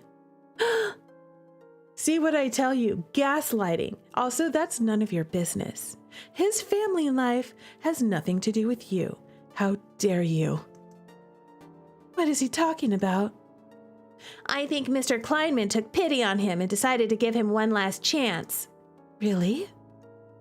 Yeah. But it may just be rumors. This is the first time I'm hearing about it. It's none of your business. You shouldn't have heard about it. You shouldn't have heard about it from Eric, that's for dang sure. Why has no one told me about it before? Because it's none of your business, girl. That's why. What does he mean by failed to have a family? Did Edgar do something bad in the past? Girl, people be getting in divorces and stuff. People could be dealing with other issues in life. It's none of your business. No, this can't be right. This isn't the same caring Edgar that looks after everyone here. Listen, all of these men are single in this game. And they're all in their 30s and 40s. They all failed to have a family. What about you, Eric? You ain't got no family. Where's your spouse? Where's your partner? Where's your child? You ain't got one. You a grown-ass man too. How dare you? How dare you? No, this can't be right. This isn't the same thing, the same caring Edgar that looks after everyone here. I knew it was a bad idea to talk about it. Now my thoughts are running wild. Girl, really? Are you serious? What's wrong, Miss Jitterrue? You look a bit pale. Did it surprise you to know that he is not the man you wanted him to be? No, I'm fine.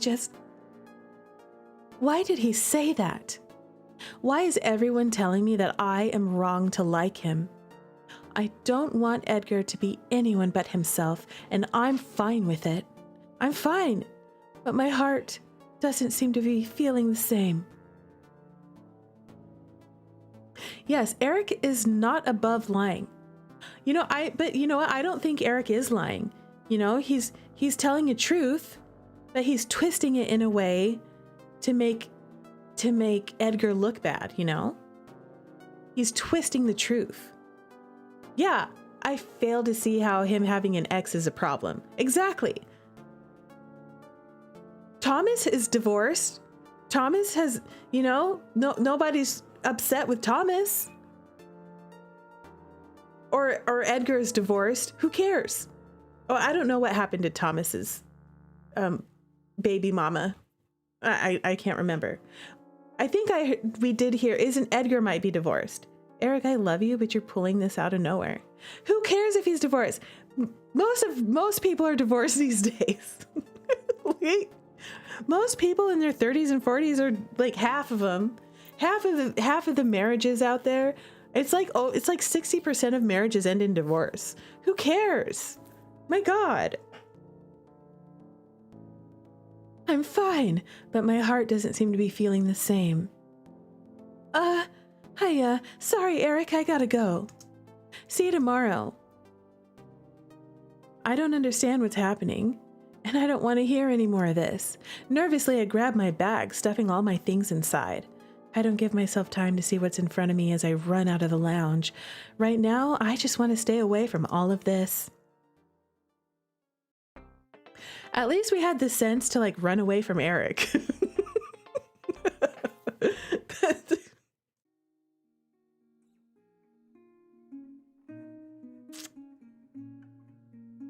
The day has gone by in the blink of an eye. Now I'm taking my time to breathe. With some chill songs playing from my phone, I read my students' notes from today's class. Looking out the window, I think about what Eric told me earlier. At that time, I was in denial and couldn't think straight. But now that I look at it carefully, I realize that I don't know very much about Edgar. I mean, I know he's a good teacher, and a wonderful friend, and a funny guy. But I don't know anything besides that, and yet I ran away because of my feelings for him. I hope Eric doesn't think I'm weird. Girl, why are you worried about Eric? Feeling worse than before, I stretch my body in the chair. I'm not in a position to say who is right or who is wrong here. At least, not until I know every side of those rumors. So until then, I'd better not worry too much and just move on with my life, as I've been doing so far.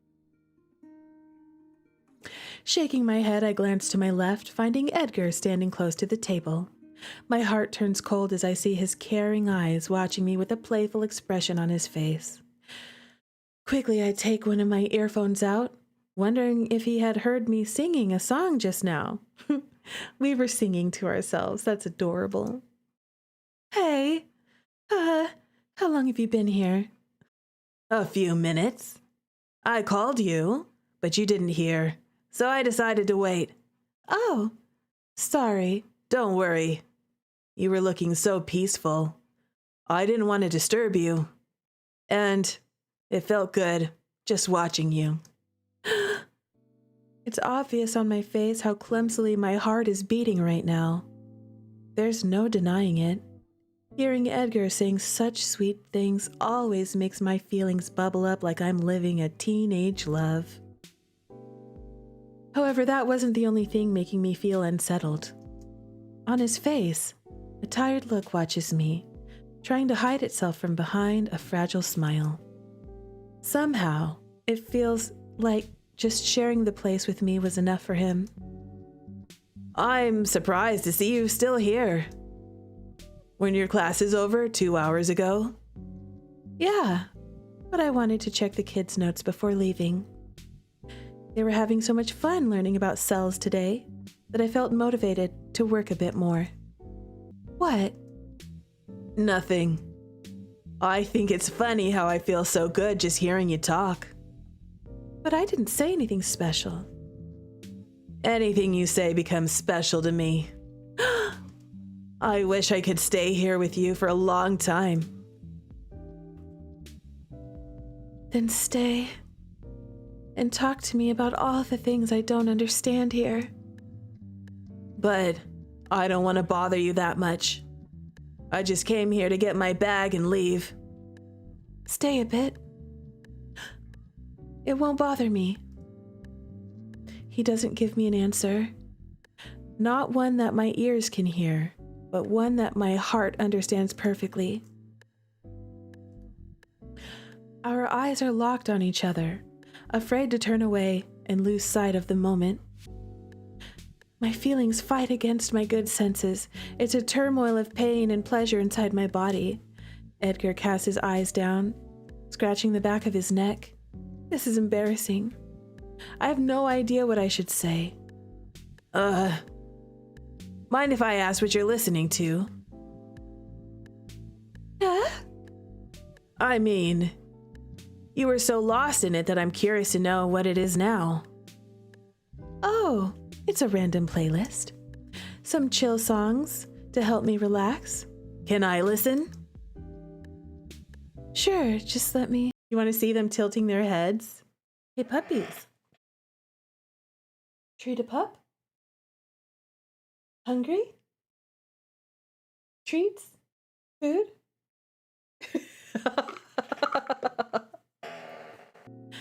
Before I can finish my line, Edgar walks closer to me, taking the earphone from my hand.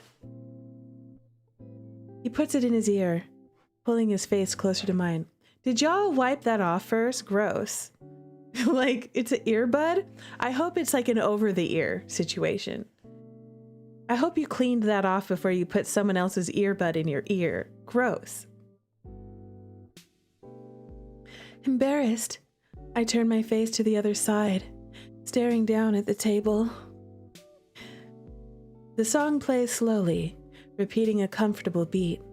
However, the only thing I hear is his calm breath close to my ear.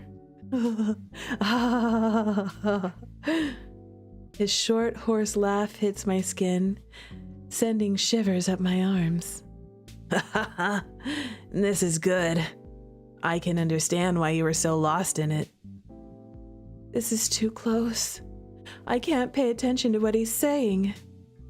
I can't even think of what to say now.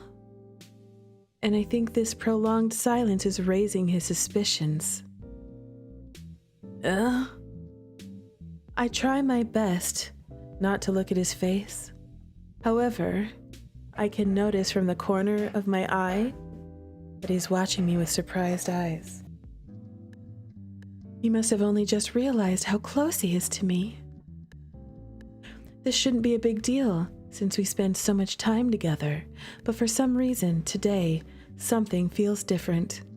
I thought Edgar was going to crack a joke about the situation, or at least walk away from me. However, he didn't do it. He just stood there, watching me with those scared eyes. Silence grows longer, pressuring my heart, tormenting it, and forcing its pace to get quicker. Rue. Yes? He hesitates, as if someone has just whispered to him to shut up. I turn around to look at him, and to my surprise, his face is just a few inches away from me. What? I don't think I'm supposed to say this. I shouldn't. He bites the words back in fear of letting them out too quickly. Afraid to hear himself say something, his heart has been echoing for some time. I know it because I am feeling the same right now, and yet I don't want him to hold it back. I've heard enough from others, so I think it's time to hear something from him too. Say it anyway. I think I'm falling for you. He tells me such a beautiful thing with such a sad expression. I don't understand it. Why is he making me feel so bad for feeling so good to hear it? His lips move apart and in the next second it closes again. I can see in his eyes a warning saying, it's not the time for that. Slowly he pulls back, putting the earphone back in my hands. I'm sorry. I didn't mean it. I'm probably imagining things. What are you? Cutting me off, he moves away abruptly from the table. Like a hurt animal, Edgar doesn't look me in the eye as he turns around to me one last time. I better get going. Don't stay up too late. Forcing a smile, Edgar grabs his bag, waving at me before leaving the room.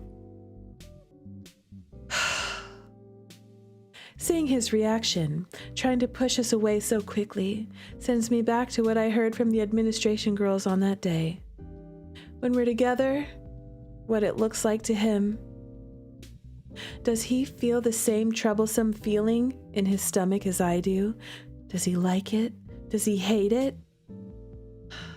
Is he worried about it too? Taking my earphones off, I rest my forehead on the table's cold surface. All these feelings mixing up in my chest are messing with my head. Now, I don't know if I need a break from this, or if I need to pursue it any longer. Girl. That was sad. It was like a sweet moment, but it ended up so sad. I want him to tell us what's on his mind. In the end, I couldn't focus on the work and decided to just go home. Now that I'm here, I can't stop thinking about Edgar's face. I don't know if I should talk to him about it. I don't know if I should talk about it with him.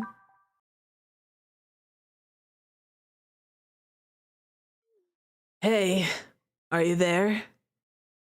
This is bad timing, Edgar. If we talk right now, we will probably mess it up.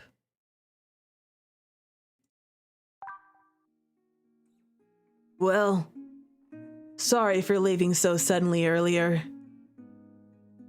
But I don't think it would be wise for you to stay alone. What? Wait, it's going too fast. He's still going. He probably feels like if he tries another relationship, it will end up like his last one. Probably. Well, he's really texting a lot. Dude. Okay, I'm going to wait till he stops texting, and then I'm going to go back and read all this. Wow. Wow. Is he telling us everything? Oh my gosh. He's really... Wow. He's still going. Is he done? Edgar? Okay, let me go back up here. Oh my god. Wow, sir, that's a lot to... Why didn't you just call me on the phone, you know? We could have a conversation about this. Sorry for leaving so suddenly earlier, but I don't think it'd be wise for me to stay alone with you, especially not when I was wanting to hug you so hard. You must think I'm weird. I don't blame you. I mean, you probably have heard things about me already. Things I wish I could say weren't true. I just don't understand why you are still so nice to me. Why are you still around and smiling at me? I don't think this is fair for both of us. You should do as she did and find someone better for you. I don't want to drag you into my life any longer, so... Sorry. I think I just had a tough day. I wanted to talk a bit, but you're probably sleeping right now. Forget it. I'll stop bothering you. I hope you have sweet dreams tonight. And I hope to see you again in mine. Maybe there I won't feel guilty for hugging you tight. And I hope to see you again in mine. Maybe there I won't feel guilty for hugging you tight. I'm going to bed. See you tomorrow.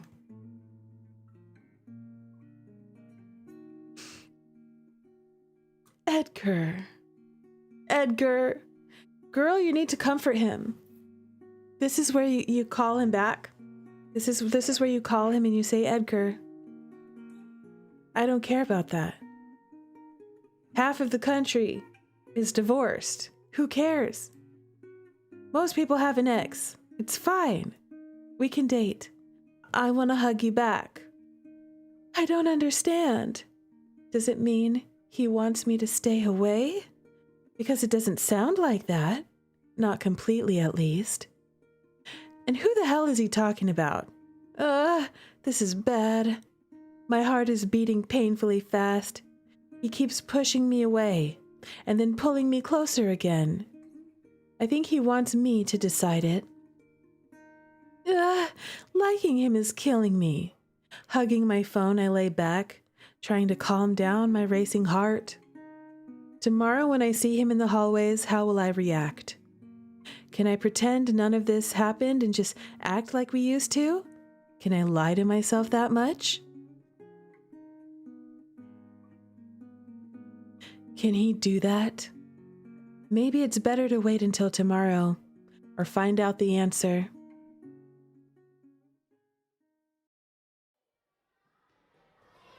Wow. I could barely sleep last night. All I could do was roll on my bed, thinking about what Edgar said. He's right. I have heard a lot about him, but he never confirmed any of it to be true until last night. In those texts, he said a lot, but nothing at all. Rereading it all this morning made me think his mind was all over the place last time he saw me. He was confused, tired, and I wonder if he was being honest at all. We're making excuses for him now. This is getting complicated. As I'm walking down the hallway, I hear a familiar voice. A comfortable laugh that makes me turn my head in its direction without thinking twice.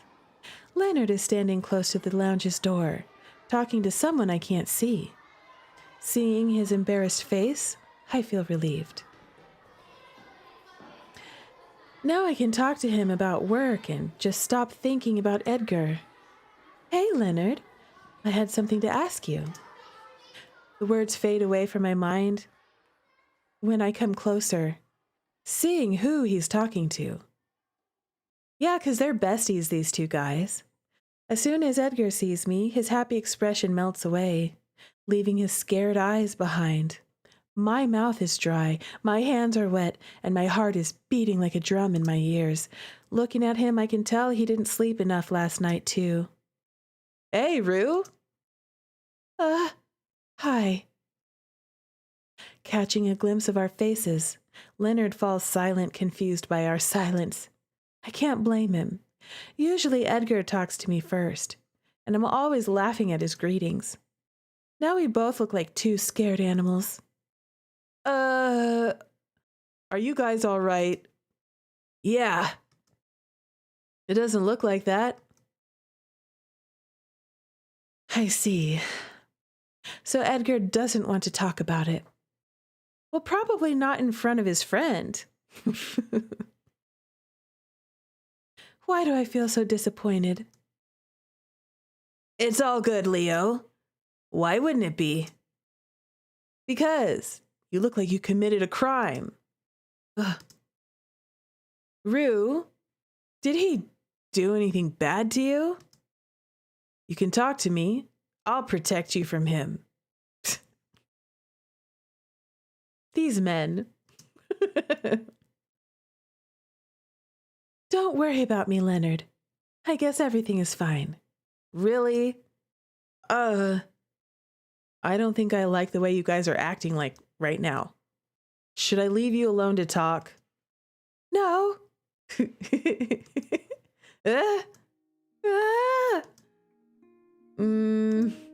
I get it. You guys need to talk. Leonard. Edgar. If this is what I think it is, then you should just do what I'm saying. We both know that running away from problems never works. Whatever it is, you guys need to solve it. See you later. Thanks, Leonard. What a bro. Poor Leonard being dragged into this. He handled it quite well. Yes, he did. So even Leonard knows something. Should I be happy about it? So, how are you doing? Good, I guess. Yeah, Leo is a real one. Yes, he is. Are you mad at me? No. No, I'm not mad. No, I'm confused. Because you were nice to me, and you made me feel all those things. And now you're pushing me away. You're acting like this is also not your fault. I think Leonard is right. We should talk about it. About what? about your text last night,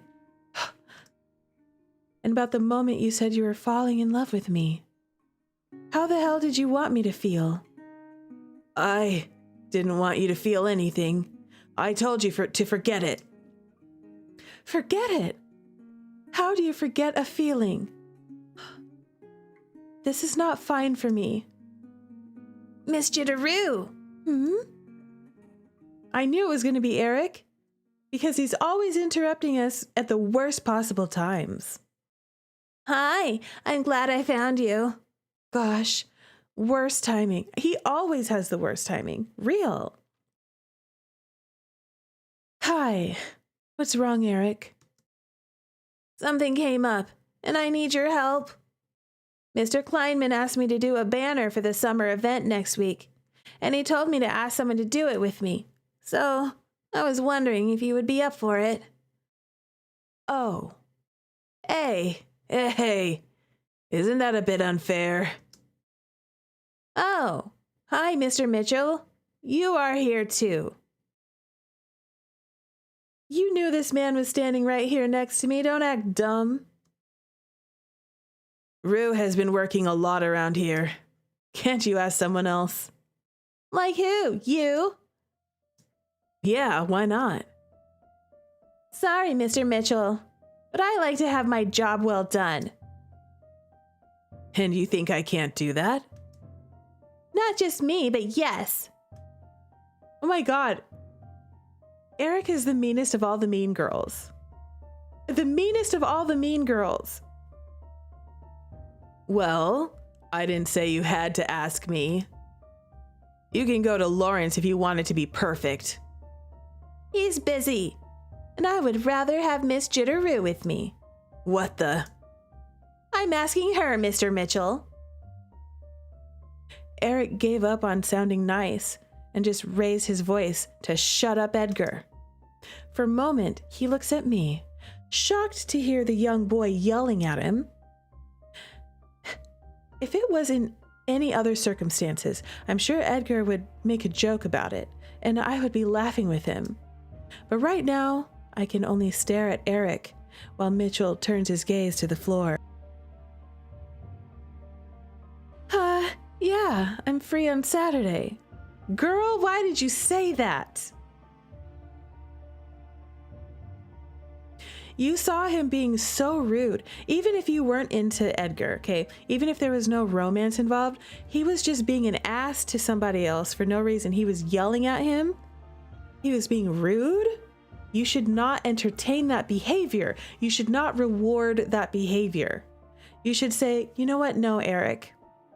I don't appreciate how you were speaking with our coworker right now. I think you owe him an apology, and I'm not available to work with you.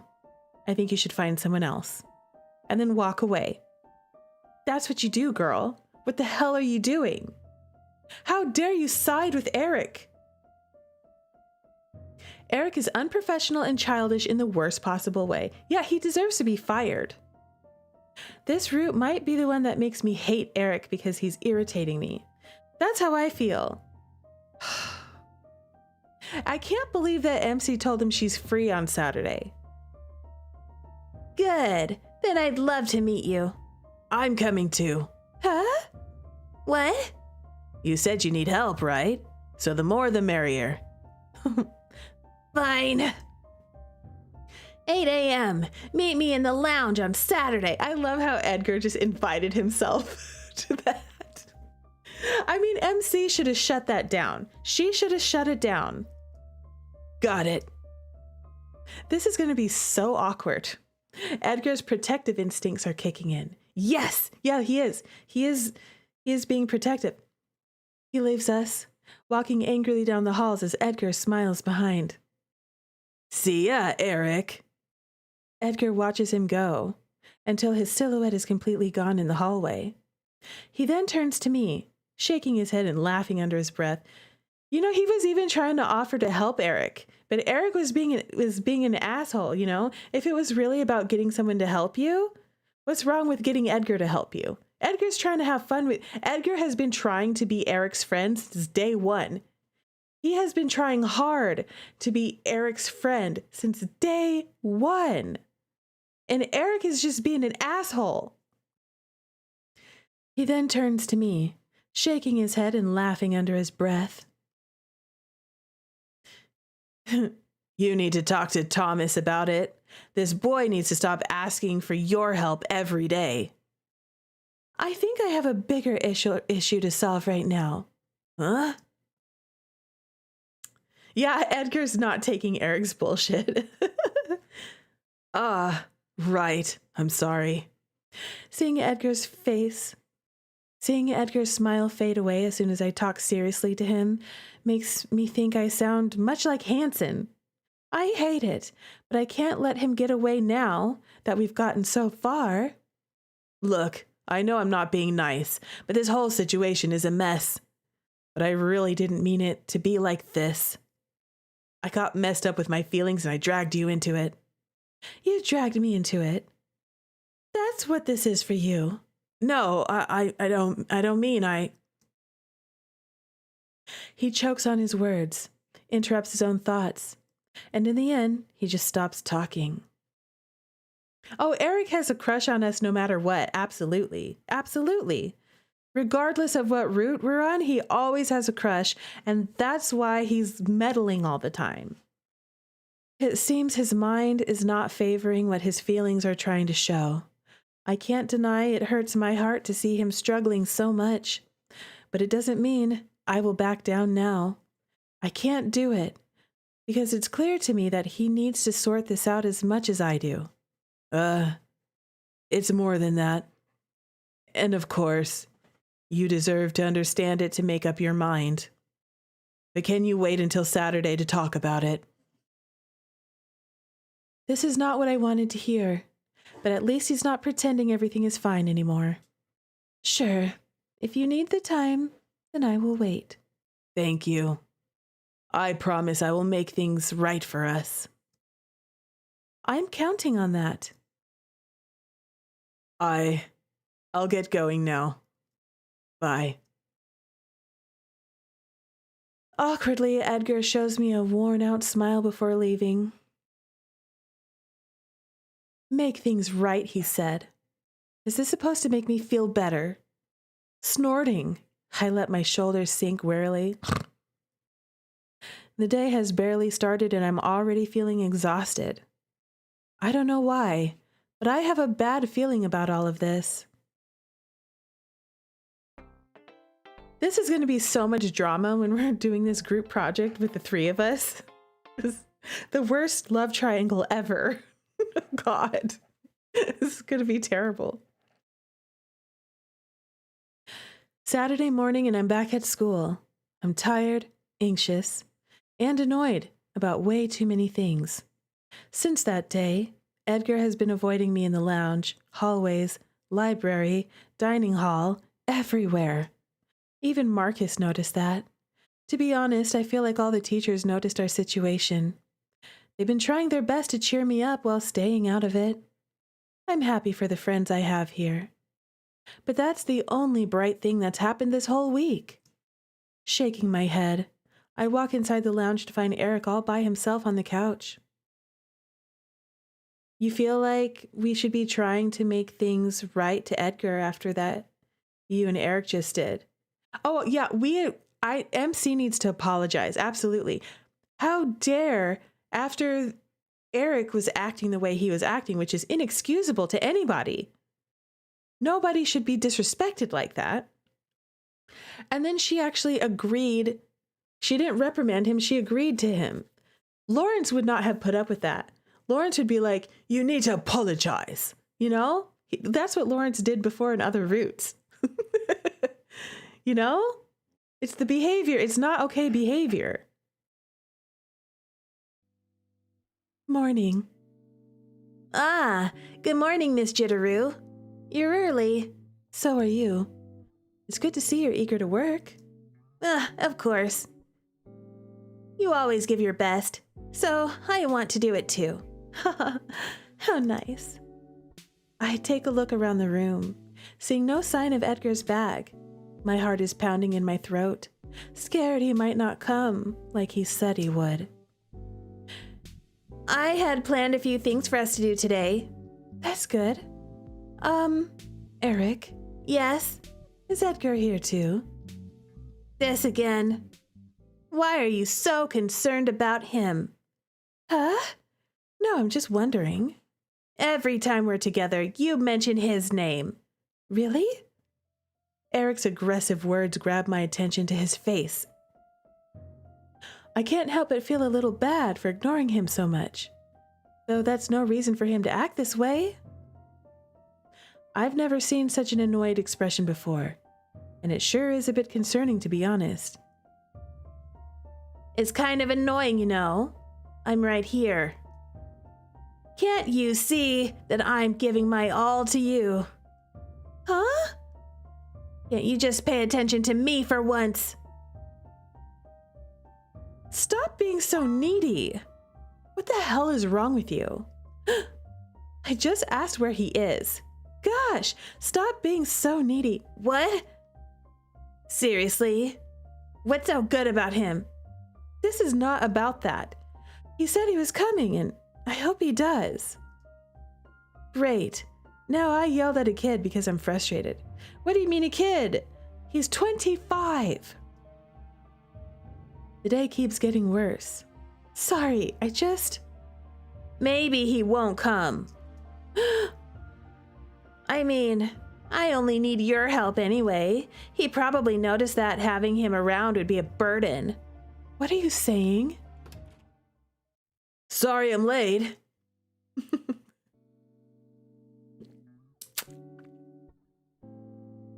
Bumping into the door and tripping over his own feet, Edgar rushes in. I thought like you for a second there, Kokoro. I was like, oh my God, what did you do to Edgar? No!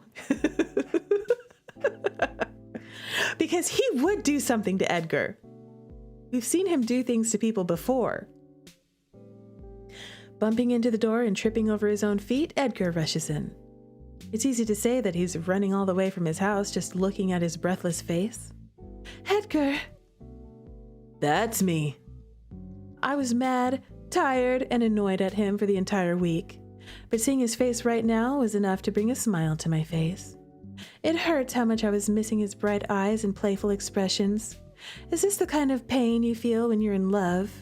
Is love even supposed to hurt this much? Sorry for the delay. I had some trouble on... You don't need to explain yourself. I already expected that from you. Yeah, good morning to you too, kiddo. Let's go. We've wasted enough time already. I'll show the way. Wait a second, that's not right. Yeah, good morning to you too, kiddo. Let's go.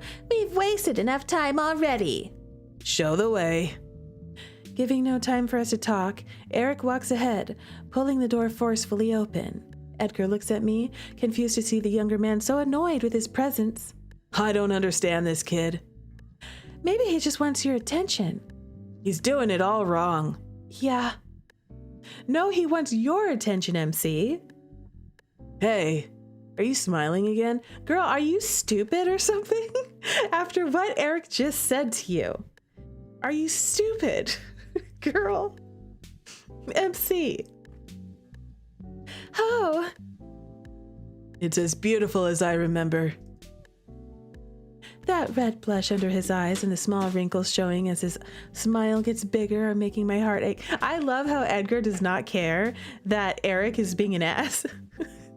He doesn't care that Eric is like, you know, he's like, I'm gonna help you anyway, you know? He doesn't care. Not our sharpest MC, I know. He's so beautiful that I wish I could hold him and love him and make him mine, but I can't, at least not yet. His smile fades away as silence takes the seat between us. We still have something to settle. After helping this kid, we will talk about that. Thank you. MC, I'm gonna need you to stop being an MC and actually think, please. Dear MC, I would like for a second for you to reclaim your one brain cell, okay? I would like for you to duplicate that one brain cell. It's working really hard, girl. that one brain cell, it ain't enough. It ain't enough. It's on overdrive. It ain't enough. Let's go. Hearing him say it is reassuring. It makes me feel so much lighter. Now I don't mind waiting for him until the end of the day. Like Girly Pop, your teacher, you're supposed to be smart. She's one of those people that's like book smarts and then sucks with street smarts, you know? She needs critical thinking real. She has no emotional intelligence.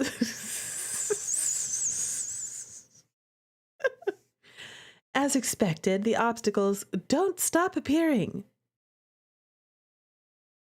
Sitting in the classroom, we stare at the desks, defeated and worried. Things started wrong from the beginning. First, the materials to make the banners weren't in the classroom when we got here. Eric said Thomas probably forgot to leave his key in the lounge for us. However, Edgar didn't believe it. Because of that, we had to use our heads and work with what we had around. Now, we are in a room with a few supplies from Leonard's classes and no idea what to do. It's not that bad, but it's also not good enough. To make things worse, Edgar and Eric are glaring at each other, suspicious of their every move. I find myself in the center of this fight, not sure how to balance the situation. Girl, can't you figure out these men are fighting over you? They are fighting over you! Sitting on a chair, I look at them from the corner of my eyes. This is just as uncomfortable as it looks. I try my best to keep my attention on the paper as I sketch out a plan for what kind of banner we should make. What do you guys think? Should we add more arrows to sign each classroom? That would be perfect. No, I think it'd be too much. There's enough information already. I guess.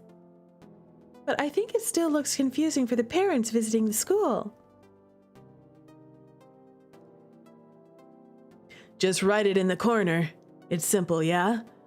But they will know the address just by looking at it. I see. Yeah, you think that will look better? Yeah, I do.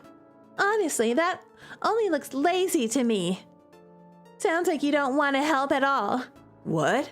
Of course I want to help. I'm right here, right? So what?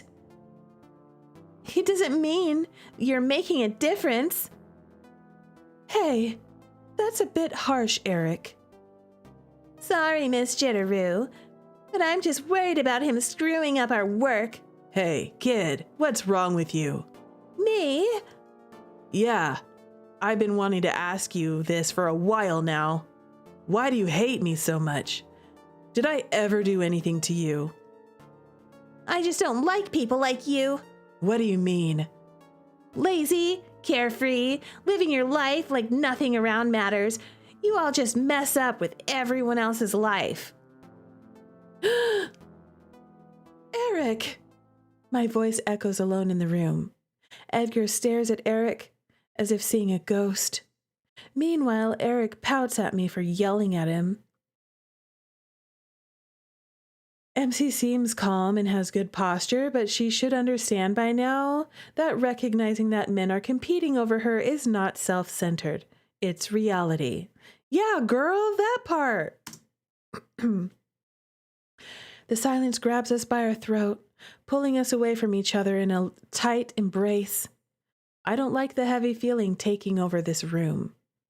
We are all here, and yet I feel like we're in a different place in our minds. Suddenly, I see Edgar's scared eyes turn cold, draining away all the color from his face. Rue, give me that banner. Huh? He wants me to help, then let me do this. I will prove to him that I'm not a burden. No, Miss Jitterrue is doing that. You are going to stain her hard work. Stain? What the hell do you take me for? Guys, please. The situation is getting out of control. I don't think I ever saw that fire in Edgar's eye before. He doesn't look mad or annoyed, just concerned, troubled and confused. Edgar doesn't realize that Eric is acting this way because he's jealous, because Edgar does not realize that Eric is crushing on MC and knows that him and MC have a thing, and that's why he doesn't like Edgar. Edgar doesn't realize that. He's just like, what the hell is this dude's problem? What's this kid's issue, you know? And he's being rude and throwing shade at me and calling me useless and stuff like that. And now his competitive side is coming out. He's like, I'll show you, you dumb kid. I'm gonna make this the best goddamn poster you ever saw in your freaking life. You know, that's what's happening right now. Not giving Eric ears, he grabs the paper from my desk. Eric is fast enough to grab the other end, surprising Edgar. Stop! Give it back to her! You keep saying I don't do anything? Then let me do it now. Let me show you that I'm not as useless as you think. Guys, you're going to. And it ripped. Too late. In front of me, I see each of them holding a piece of torn paper. I feel the tension building up. This room is turning into a bomb about to explode. Oh. Sorry. I knew you would fuck it up. It's fine. I knew you would fuck it up. You useless piece of shit. What the Eric, watch your mouth. I know you're mad, but it's no excuse to treat him like this. My drawings were ugly anyway. We can start it over. No, Miss Jitterrue. Starting it over won't change a thing as long as Mr. Mitchell is around, and I'm sure you know that yourself. What? What the hell are you saying? Edgar has always been of great help to me. I would never. He's too much of a coward. A childish liar. What? Making me decide things because he's too afraid of hurting himself. Where did that come from, Eric? Eric confidently quotes lines as if they were mine. Words that I have never said in front of anyone, but at certain times I had thought. At certain times alone in my house, I whispered a few tantrums against Edgar's reluctance to answer me, but never in front of anyone. My mouth hangs open, no words to express my astonishment. How the fuck does Eric know that? My blood freezes, seeing Eric smile in delight at my reactions. I'm tired of it too. I just don't get why you're so worried about him all the time. He isn't worth it. Can't you see? Everyone in this school knows about it. Edgar Mitchell is a loser playing a role that shouldn't be his. He shouldn't even be here. I really want to tell him to shut the fuck up and get away from us. I want to shake Edgar's shoulders and ask what his problem is. I just want to get out of here, but I can't. There are so many questions in my mind about who is right and who is wrong that I'm afraid of making a decision and committing to a serious mistake. Penny is pissed too. Either he wiretapped me or he snuck into my place. You're dragging Edgar with you because if you leave him, Eric might do something. We can't let these two men be alone together. I don't know why I'm so surprised by this mess. Nothing good would come from the same man that couldn't even take care of his own son. What? He went way too far. He went way too far. Whoa. Shut the fuck up. Pushing the table to the side, Edgar gets to his feet, moving toward Eric with blood in his eyes. Eric takes a step back, laughing at the furious expression on the man's face. Or what? You gonna punch me now, Mr. Mitchell? Is that what you do when things go wrong? Edgar's clenched fist slowly loosens. The hate on his face drains into sadness and defeat. It may make you feel better, but it won't change reality. I'll All talk and no action. You are nothing but a coward. Enough, Eric. Please. My heart breaks to see Edgar shudder in his seat. It's clear how weak he turned after hearing a few words. I don't understand what Eric is talking about, but I also don't care about it right now. I just want to save Edgar from whatever pain he's feeling. Ed. It's better if I just go. What? No. Whatever. I think we're done here anyway. What do you mean? We haven't finished a single banner. It doesn't matter anymore. I'll have to redo it anyway. But it's not his fault, also. Don't blame yourself, Miss Jitterrue. We both know the truth. No, Eric, you are... I guess I'll have to do some extra work at home tonight. But I'd still like to have your help, Miss Jitterrue. What? You want me to go to your house after all that happened here? Yes. Thinking about it now, I think I should have done it from the start. It would have been better. What's wrong with this boy?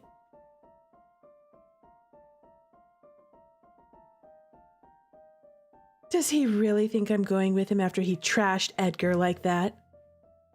Mr. Mitchell won't mind, right? Of course.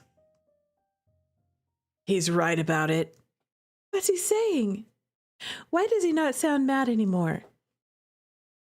I guess it's better if you just go. We finally agree on something. Come on, Miss Jitterrue, it'll be fun. Don't go. No, thank goodness. Thank goodness that's the only option. I'm not going with you. Not after you behaved like that. I can't believe we agreed to come help you in the first place after you were so rude earlier. Eric, I'm not sure this is the best decision. Why are you not looking at me, Edgar? Why? Because, wouldn't your parents be worried about having a teacher with you? Why are you so quiet? How old do you think I am, Miss Jitterrue? I don't live with my parents anymore. Oh, I see. Come on, Edgar, say something. It will be all fine. Anything. Help me, please. Miss Jitterrue? Girl, no, we're not going. Don't go. Edgar, shush, you don't know what to do? Eric, no. Sorry, Eric, but I think it's better if you go alone. I love the fact that you're playing this game and watching me play this game at the same time. Epic. Epic. That's so real. Just say no like the Dare ads. Exactly. D, I won't do drugs. A, won't have an attitude. R, I will respect myself. E, I will educate me now. You know that those ads actually did the opposite? They had the opposite effect. They actually had increased drug use amongst young children instead of keeping the kids away. They made it worse. That's what happened with Dare. It was a failed program, famously failed. I'm not going to lie. It took a lot more courage than I expected to say that. Eric doesn't respond. He doesn't need to. The blank expression on his face is enough to tell me he's upset. I don't know if he's trying to scare me or what, but I don't care. I want him out of here. Now. You should go take some time to cool your head. We will talk more about all of this on Monday. As you wish, Miss Jitterrue. Yeah, finally, MC. You need to stand up for your man, girl. Forcing a smile that looks rather annoyed, Eric walks slowly out of the room. He doesn't look back, not even to badmouth Edgar one last time. He only leaves, slamming the door closed behind him. I turn my attention back to Edgar. He's still in the same position, holding his head down with guilt. It hurts my heart to see such a cheerful man looking so small and sad. This is not what I had planned today. All I wanted was to talk to him and put an end to these feelings that are tormenting my heart. But now I feel a hole opening in my chest, and I'm worried that this pain will never end. Your roommate's dog is freaking out. The cat is just like, dude, can you chill? You know, some animals do okay with it, and some don't, you know? Penny freaks out way worse than Bo does, but he's doing okay. He's laying down. Edgar doesn't dare to look at me. Guilt and shame will hold his whole body down in place. Edgar doesn't dare look at me. Guilt and shame hold his whole body down in place. It also bothers me that he didn't fight Eric's words, not even once. The boy crossed all limits and deserved to be scolded. However, Edgar accepted every insult as just punishment for his crimes. Come on, Edgar. Stand up. Walk away. Tell me to go home. Do something. Just so I know you are still here. It's useless. His dark thoughts have already taken over his mind. I don't understand the pain he's feeling. I don't know his story. But I know the man I'm looking at right now, he is the same man that made me smile when I was alone, the same man that planned a whole date and made me feel like a teenager again. No matter what happens, I am not leaving his side now. Go, girl! Yes! Yes, MC! Quietly, I walk to the chair on his left, sitting next to him. I don't say a word, but I see his scared eyes checking me from the corner of his eye. Why? Why are you not leaving? Eric already said all I had to say. It's over. I listen to his hoarse voice, whispering painful words, but I don't allow myself to respond. It's not the time for that. He needs to hear himself first. Why are you still here? Can't you see how bad it is? His voice is shaky. The words stumble on one another between his uneven breaths.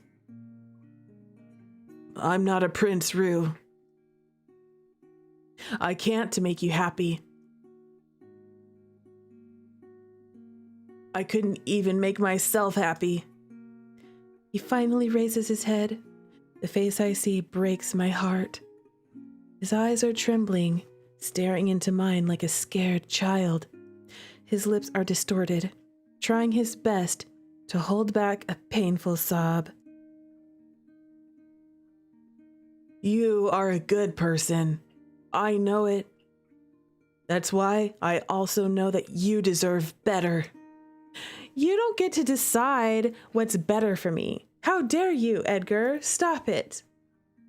I look back at him. What, is Eric better for me? For God's sakes, stop it. I look back at him, trying my best to hide how much it hurts me to see him suffering. So, please, just leave me. Forget everything that happened between us and go after someone who can love you right. I hear it, and I know what those words mean, but I don't make a single move. I don't even avert my eyes from his. Edgar waits for a little more, not understanding why it's happening. Why can't you just listen to me? Annoyance whispers the words under his breath. I know he's about to lose it, but I'm still not moving. Can't you see that I want you to be happy? Can't you see that I love you? He shouts. Madness, pain, and frustration overflow his body, and still I don't move. Instead, I show him something he probably has been missing so badly: reciprocity. I feel the same. That's why I'm still sitting here. What? With eyes wide in horror, unsure how to respond, Edgar mouthed silent words with trembling lips. He probably wants me to stop talking, and stop the pain he's feeling. But it's too late, and we need to go through to it in the end. We need to go through it to the end. Tilting my head to the side, I show him my brightest smile as I dig my nails into my thigh. And I don't want to look for anyone else while I already have found the most beautiful smile I have ever seen. I have already found the only one who can make my heart skip a beat and make me smile like a fool at my screen on my phone. I don't want anyone but you. But didn't you hear what he said? I'm not good enough. I have never been. But I wish I could be. Just for you. Ed. Why? Why? Can't I be good enough? His angry expression turns confused. His body stops fighting the pain. Like a waterfall of emotions, Edgar breaks down, letting go of the last thread of strength he had been holding on to. Succumbing to all of the pain he has been hiding inside his chest, tears overflow in loud sobs, echoing in the classroom. Trying not to let him see the tears in my eyes, I hug him, tight, close to my chest, protecting his wounded body from this cruel world.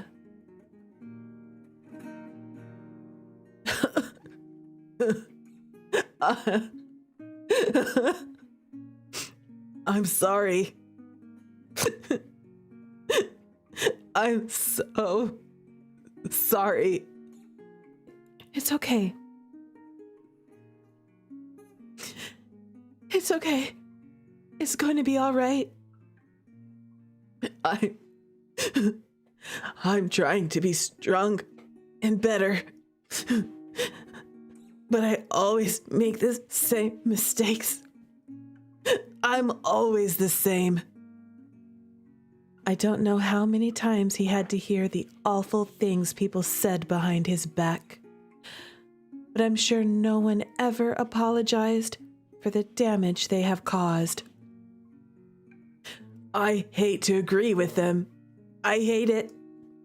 I don't know how to fight it anymore. I'm mad. I'm sad. I'm furious to see the man that works so hard for everyone's smile wounded in my arms now. It hurts. He fought his inner demons alone, left bleeding and broken where no one could see. But not anymore. And I want him to know that. Hey, Edgar. You are doing a good job. I'm seeing it. And I'm happy you are still here.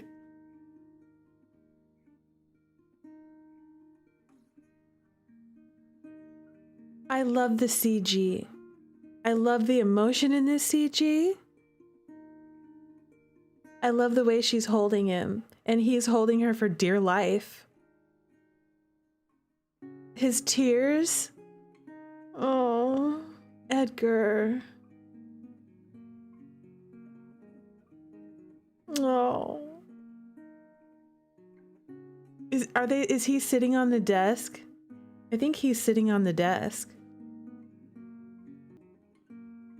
I love the CG. It's really heartfelt. It's beautiful. I really love it. It's making you sad. It's making me sad too. It's beautiful though.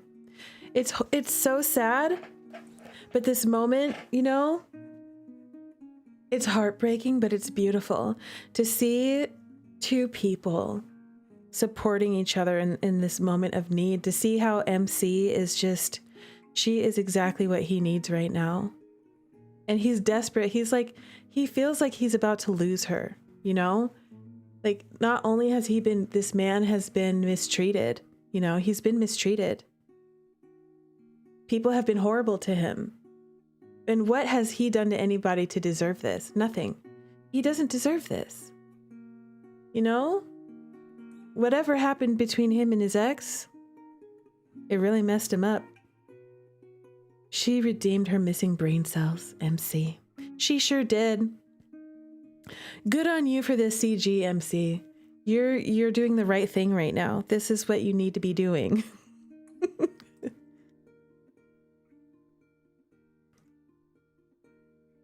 My words must have been the final trigger that unleashed all the darkness wrapped around his heart. He couldn't even hide his voice weeping on my shoulder for help. I promise I won't leave you. So let me help you hold this burden. Let me show you the kindness they never showed. Hugging him tightly, I let him cry out all the pain until there's nothing left in his heart. Thank you.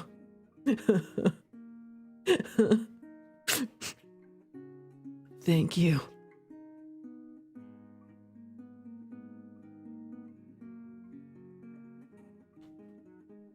Beautiful scene. Beautiful. That's beautiful. We stayed close for a long time until his body stopped shaking and his breath was stable again. Now holding his hand, I wait until he's ready to talk about anything. Eric didn't lie. I never took my life seriously, and I fooled around all the time when I was younger. But then I met this girl. She was so nice and fun. Every day was like a party with her. Until she got pregnant. Our life went from heaven to hell in a matter of weeks. The dark clouds of that time wiped the smile and color from his face. I could see it. Weeks of unthinkable emotional torture flashed behind his eyes in a matter of seconds. I couldn't find a job, and she was fighting against her parents for having a child. Every day was like filling our hearts with hate. I guess we lost love along the way. He took a deep breath, closing his eyes and giving his mind a break. I don't know if I'm the first person to hear this story, but it seems that he hadn't talked about it for a while. That's why it's hard to find the words now. I realized I was doing everything wrong, but I had no idea how to fix it. That was the first time I felt like a mistake. This happened ages ago, yet the pain in his voice seems to come from just yesterday. How could we, two kids, take care of a child of our own? One day I found a letter on our bed. She left the house and told me not to go after them. I guess she didn't want me to ruin her children's life too. After that, I tried to focus on being better. I think, deep down, I was expecting she would come back to me and allow me to be a father.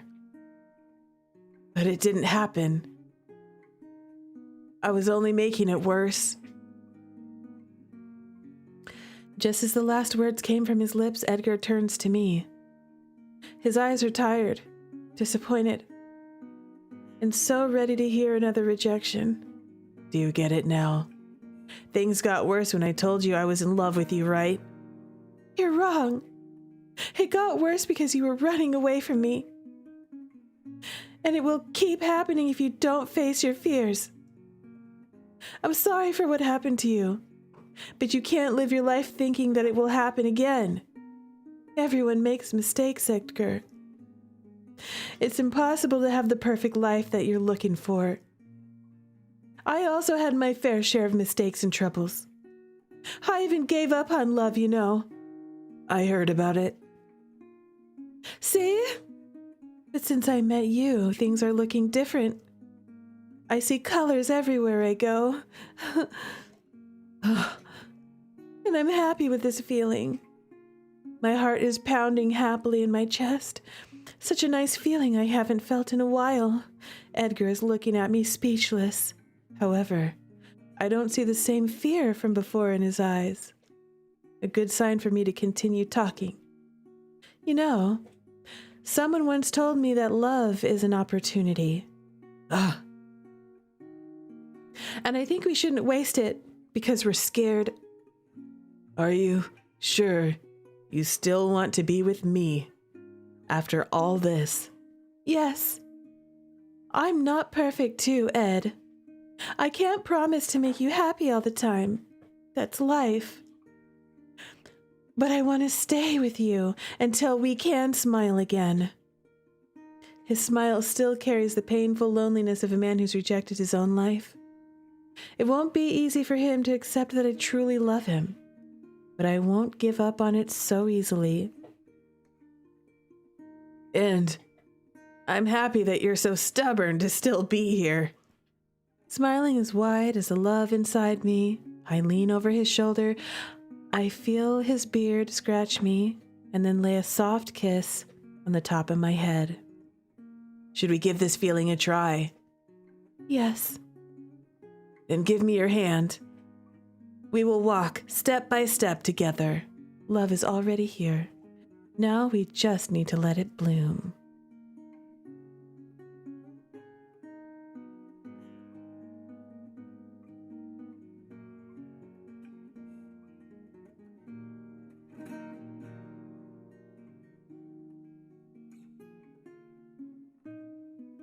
Wow. I could cry. I feel like crying. I feel like crying. The funny man is making me cry. I want to cry. It was so emotional. You know, I just have to say, I feel so bad for him that he wanted to be a father. He really wanted to do the right thing and be a father, but his ex didn't give him that opportunity. You know, she just took the kid and left and didn't let he wanted to have the kid in his life and she didn't allow it. And that's like, for what? Why? It's not like he was a bad guy, you know? He really didn't deserve that. I think he would have been a wonderful father. He would have been a great father. You know what? Maybe he'll get married to MC and then they can be happy together. You know? Yeah, he would have devoted himself to his child. He would have. I think he would have been a very loyal, devoted father. I think he would have been a good husband too. You know, he was just sad and broken. He was a sad, broken man because he wanted to have a family and it was ripped away from him. And how dare Eric... I don't know how Eric found out about all that, but how dare Eric use that against him like that? That's a horrible thing for somebody to do, to throw that into someone's face. That is none of Eric's business. It just, now that we know what happened in the past, it makes what Eric said even worse. Eric is even worse now. Like, Eric is at the top of my shit list right now. That's how I feel. Okay, y'all, let's read this epilogue. Let's see them two being happy together. Is this good enough?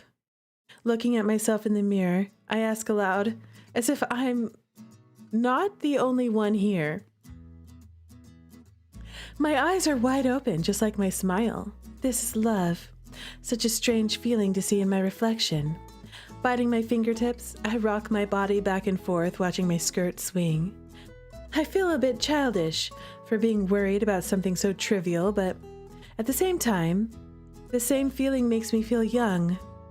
After what happened, Edgar and I started working on our differences and the problems we faced. It was complicated in the beginning. Edgar had too many traumas about love, and he was scared of opening up to me. Did y'all get therapy together? Because maybe you need that. I can't say I understand all the pain he went through, but I know a bit about it. My last relationship left scars all over my heart and made me scared to feel anything again. I'm curious to know more about MC's background. So, even if I hadn't had the same experience, I know how it feels to force your heart to lock. At some point, I think we both realized it as we found shelter in each other's eyes. We could be our own safe place, and nothing bad could reach us here. I'm gonna have to find it and I have to find it later. And nothing bad could reach us here. Now we are finally here, ready to go to our very first and official date. Thinking about it now reminds me of the old times when I used to go out with the guys. When I was younger, I used to be nervous and excited, but then it became repetitive and tiring. Soon it became so troublesome, I stopped doing it. I've been through a lot, but this is the first time I'm not experiencing that agonizing anxiety in my stomach. I'm just a bit nervous, of course, but I'm not wishing for it to end already. I think this time my heart knows everything will be fine. My hands are sweating. The knocking on the door makes my heart stop for a second. Quickly, I turn to the clock on the wall. The hands show 15:15, just 15 minutes early. Looks like I'm not the only one nervous. With a goofy smile, I walk to the door, smoothing the edges of my dress. Are we going on a date? I thought that maybe seeing his face would help my heart to calm down. I was sure his smile would be enough to reassure me about this feeling. But I was wrong. When I see my face, my whole body turns cold. My head starts spinning. My heart is pounding in my stomach. I used to think I would never love again. I would never feel this beautiful pain running in my veins anymore. But when I look at his beautiful smile, I feel something scary. Hey, you look beautiful. To feel like everything is dying inside of you, just to be reborn again into something beautiful is scary. Falling in love is scary. Did I come too early? Just in time. Just like always. The light concern covering his eyes disappears as soon as he hears my voice. Like a young boy going on his first date, Edgar shows an unusual insecurity. But there is also curiosity and hope. It's good to know that we're living this feeling together and experiencing something new at an older age. Excitement takes over my chest, and I can't hold back my smile. Well, should we go? Yes. Giving our hearts no more time to worry, I grab my purse and lock the door. We still need to take the bus, and we know it's going to be a long ride, but we're not worried. Today, we're going to enjoy each other like no one ever has before.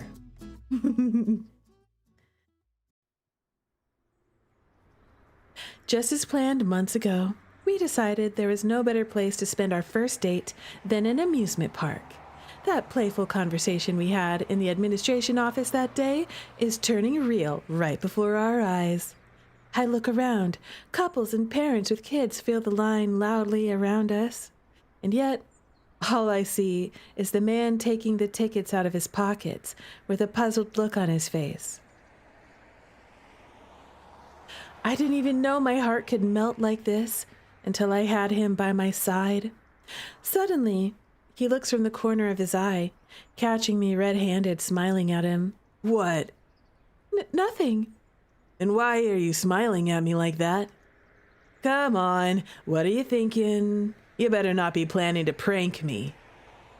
You would get me first even if I tried. Then? I'm just happy because we're together here. Ugh. I spoke without thinking if that would sound too straightforward or not. I did it because that's what my heart wanted to say to him. The surprised expression on his face quickly disappears, leaving behind a kind smile in his eyes. I can't wait to try all the rides with you. Me too. I was talking about the attractions we would see, but the way Edgar talked to me made me realize he was talking about something else. On his face, a gentle gaze watches me. The smile tugging at the corner of his lips overflows my heart with love. I think today is going to be all right. Oh, ooh, look at this. Wow. You know what I love about this? There are so many backgrounds in this game. And also a lot of sprites. You know, there's a lot of sprites and a lot of backgrounds. It really feels like a full, enriched world that we're in. The world building in this game is fantastic. The sky is bright blue, the sun is hot, and people are laughing excitedly. Everything screams joy and fun. It took us a long time to get inside, but we found a way to have fun while we waited. Yeah, it's vibrant, it's fresh, it's refreshing. Now inside the park, we look around, considering all the options for how to spend our day. So, where do you want to go first? I was thinking about the roller coaster. For the first ride? What? Is that too wild for you? Girl, don't try me, or I will drag you to the ghost train. Ha ha ha! Please, no! To be honest, I have no idea where to go. It's been so long since I visited a place like this that I don't know what to look for. My eyes dart from corner to corner through the crowd. There are attractions everywhere I look. It's hard to keep up, and even so, my heart is beating excitedly, begging me to try it all.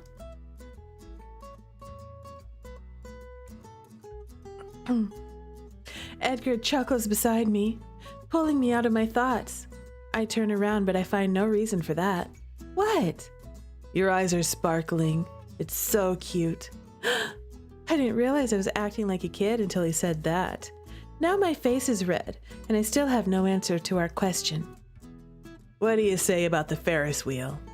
My heart shouldn't have skipped a beat just to hear something like this, but it did anyway, and I should be better at hiding it, but I'm not. Is that too romantic for you? You are so annoying, but you like that. Laughing with no way to deny his statement, I shake my head, rolling my eyes. Fine, let's go. But we are riding the roller coaster later. Giggling as he nods, we walk side by side, holding back the urge to run around like kids. They're so cute. I have never screamed so much in my whole life as I have done in the last 50 minutes. After sharing a lovely time on the Ferris wheel with a full view of the park and some shy pinkies intertwined, we head to the roller coaster ride, and that was the ride. The ride down was more terrifying than we could have expected. When we reached the top, I was too curious to look down, and I swear I had tears in my eyes when I realized how high it was. The ride only lasted 30 seconds, but everyone's screams echoed for a long time after.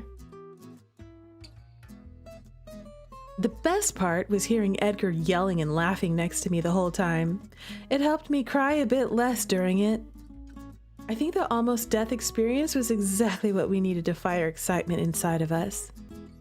We rode bumper cars where I was cornered, and Edgar came bumping into everyone to save me. Then we took a walk inside the Hall of Mirrors, and finally, Edgar dragged me inside the ghost train. The last one forced me to cling into his arms and lightly punch him many times. It didn't matter where we went. We were always laughing and playing with each other like kids. So much running and hustle and bustle. We decided to take a break from the rides.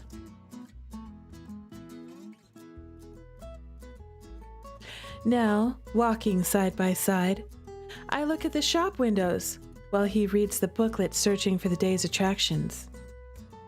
There will be a performance on the main street later. I think it's a live show by a local band. Sounds nice. Yeah, we should watch it. The curiosity of his earlier question slowly fades away from his voice. Suddenly, he sounds like he's lost in thought. Concerned? I turn in his direction, only to find a confused expression that troubles me. What's wrong? I thought they were holding a night parade, but it seems it's not happening until next month. Oh, so that's what this is about. He told me we would enjoy this date with no plans, but now I know he had made some plans after all. Part of me is happy to know it, but the other part is broken to see him looking like a sad puppy. Well, now we have a reason to come back next month. It was nice to see his face getting surprised by something that seemed to make him happy. Something I could do for him. I would like to do it again, even if we had no reason at all. So, what do you want to do now? As soon as Edgar asked the question, my eyes land on an image just a few meters away from us. I squint my eyes, trying to make out what that is. It doesn't take long to make sense and quickly forces my body to run on impulse. Do you want to check the... Before he can finish speaking, I grab his hand out of sheer instinct and pull him through the crowd. Edgar doesn't hesitate or fight my impulsiveness. Instead, he follows me around, only asking what's going on. Soon he also understands what it's about. I stop with him, standing beside me, and a silly cutout face in front of us. Let's take a picture. He looks like he can't believe what just happened either, and I can't blame him. However, instead of questioning me, he chuckles, following me behind the cupboard. We put our faces through the holes, and then I feel something that makes my stomach go cold. I turn my head to the right, and there I see he's still holding my hand.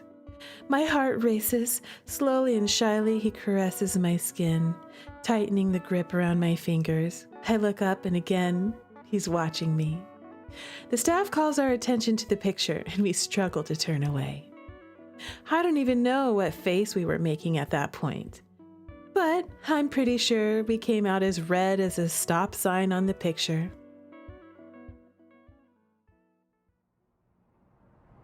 Oh, I thought we were going to have a CG just then, and I thought that CG was going to be the picture, you know? Hi, Artisan. Welcome, Stunner. Thank you for being here. Yes, shock in Nepal. When the night came, he walked me home, always holding my hand tenderly. The day went much better than I had planned. Maybe because we hadn't planned anything at all. Thanks for coming. I loved it. Me too. It was fun. I hope we can do it again. Yeah. Suddenly, it seems like all that chatter from before was left in the park. Now, standing in front of my door, we look at each other nervously, both eager searching for something to say. And thanks for bringing me home, too. It's a pleasure. Will you text me tomorrow morning? Of course. Just like I said that day. Okay. So... All right, enough. I can't hold it back anymore. Quickly yet gently, Edgar steps closer, cupping my face in his hands. Before I can react properly, our lips touch in a soft kiss. His beard brushes against my skin. His hot breath makes me flush. With my eyes closed, I hold back tears of joy just to be in this moment with him. I should be surprised. I should be feeling my heart beating in every corner of my skin, but I'm not. In place of restless feelings, I feel my heart beating softly, at peace. We're finally breaking the chains around us. He leans back. His eyes glow in the night. I breathe a sigh of relief as love envelops our hearts. I wanted to do it all day, but I couldn't find the moment. I'm sorry for taking so long. You didn't take long, just the right time. Smiling with my whole body, I lean into him, kissing him once again. There's no more fear in his eyes, no more hesitation in his touch, and no more what-ifs in our story. Love finally found home inside our hearts.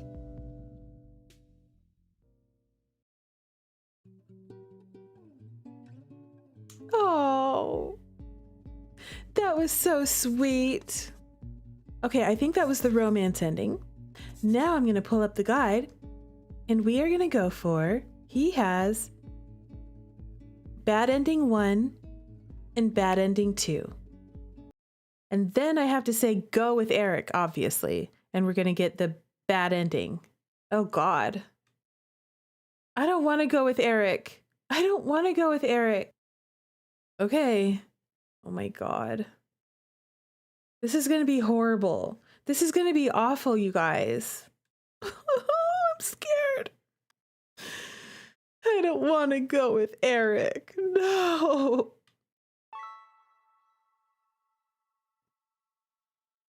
Is this your answer, Edgar? Is this how you wanted to make things right? Fine.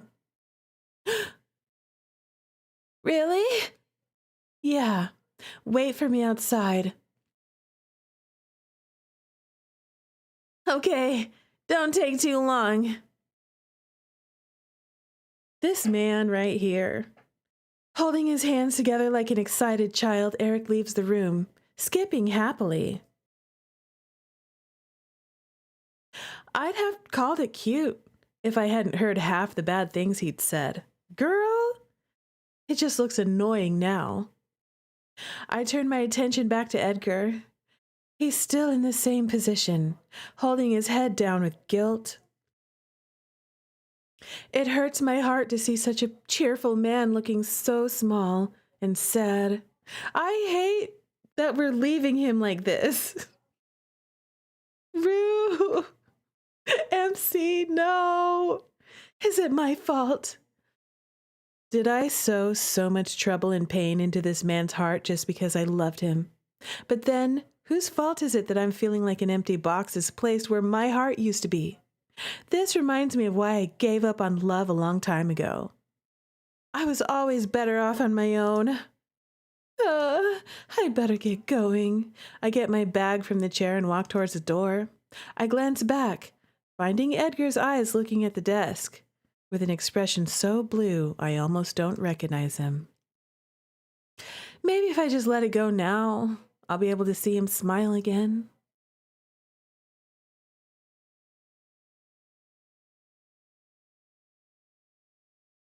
Bad ending. Wow, that was a whole, that was nothing. Okay.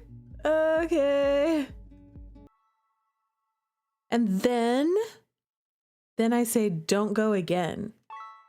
I'm not leaving Pookie like this, okay? In his time of need. Sorry, Eric, but I think it's better if you go alone.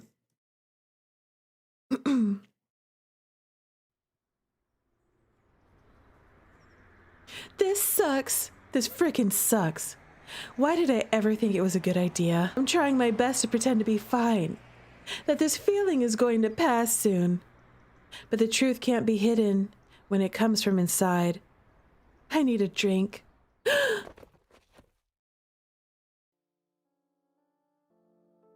While I was lost in my thoughts, someone grabbed me from behind. One hand holds my lips, making sure I won't scream. The other hand wraps around my waist, locking me in place. I can't even turn my head to get a glimpse of their face. But I don't need to know. I don't need to do it to know that they don't mean well. I can't even turn my head to get a glimpse of their face, but I don't need to know that they don't mean well. I'm sorry. I'm not gonna hurt you. This voice. I want to show you. Of course it's Eric. That's why I'm doing that. It says question marks. Okay. But I'm assuming that it's Eric. I want to show you that you can rely on me and you don't need anyone else. Don't tell me it's... I'm gonna make you happy just like you deserve it, Miss Jitterrue. Oh God. Oh my God. Oh my God. Look at his face. When I realize who this is, it's already too late. The world around me turns darker, and my body slowly succumbs to a forced slumber. He went full yandere. He went full yandere. Whoa, what? Eric Quinn? I just unlocked something. Darkness and silence. My body feels heavy. My head is spinning, and my eyes are sealed shut. I can't move or look around, and I know I'm awake. Where am I? I whisper inside my head. Consciousness wanders between reality and a dream. No one to answer me, not even a thought. But I know I'm not alone here. In this abyss where I float, I hear someone humming a song. It's a peaceful, rhythmic, luring song. Something that would easily lull my body into a deeper sleep, and yet my heart is frightened to hear it. The comforting darkness is squeezing me, suffocating me, trying to push me away into the surface. I try to move, but my body doesn't follow. I want to know where I am, but I don't want to go there. Suddenly, a strong burning light hits my face, forcing my eyes to open.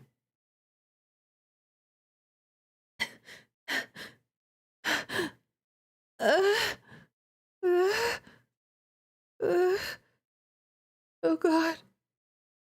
Oh God. We've unlocked the secret route, and it's Eric. He did go full yandere. Oh my God.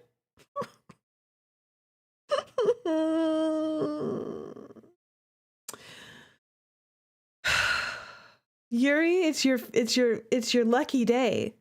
Your beloved Eric has finally kidnapped us. No. The clear light and distorted silhouettes are all I see. There's too much information for my mind to make out at first. I try to blink a few times, but that only seems to increase the blur in my eyes. No wonder people wouldn't tell me why this route was the longest one. It's because it's also the secret route. I'm now realizing it. We're doing it, okay? We're doing it. We're finishing it tonight. I have all the... Listen, I've been drinking coffee. Slowly, I hear a faraway voice saying words I don't understand. For a moment, I wonder if this sound is coming from inside my head. Still groggy, I turn my head to the side. I never knew such a simple move could hurt so much. The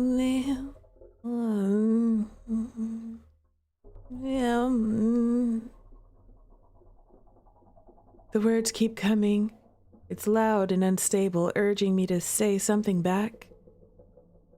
Now I see a blurry silhouette of someone standing in front of me. Someone is calling for me. Someone I know. The more the voice speaks, the more my brain tries to understand it, and the more it hurts me. This is exhausting. I feel like a frustrated child trying to fit a square inside a circle. I want to tell them to shut up, but every time I try to open my mouth, I feel nauseous. In an attempt to calm down, I close my eyes and inhale deeply.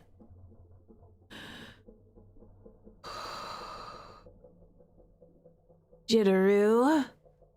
My name is the first word that makes sense to me. I know, it's very upsetting that we're in a dark basement right now. It should be enough to make me feel relieved. After all, I'm with someone who knows me. Then why is my body shaking? Miss Jitterrue? Something clicks inside of me.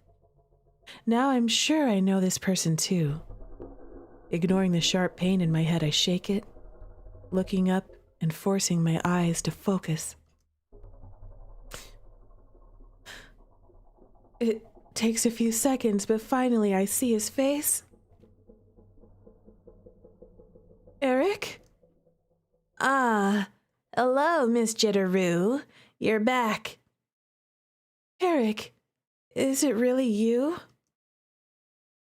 Oh God, what's going on? Did I... Pushing my body back, I try to raise a hand to touch my head and check if I've hit it. That's when I realized I couldn't move at all. Confused, I look down. What I see is enough to freeze my heart to death. I'm sitting on a metal chair, with my hands and legs strongly tied to it. My stomach turns upside down. My vision blurs a bit. I hesitantly look up, searching for answers. Eric is standing in front of me with a smile. Behind him is an empty, humid basement. Quickly, the place feels too cramped, too dark, and too scary. My breathing goes out of control, searching for air as terror seizes hold of my heart. I was wondering what kind of face you would make when you noticed it. As always, you never disappoint me. He speaks as calmly as if we are on a casual date, talking and drinking afternoon tea. Why am I the only one hyperventilating? Am I the only one seeing this gloomy room?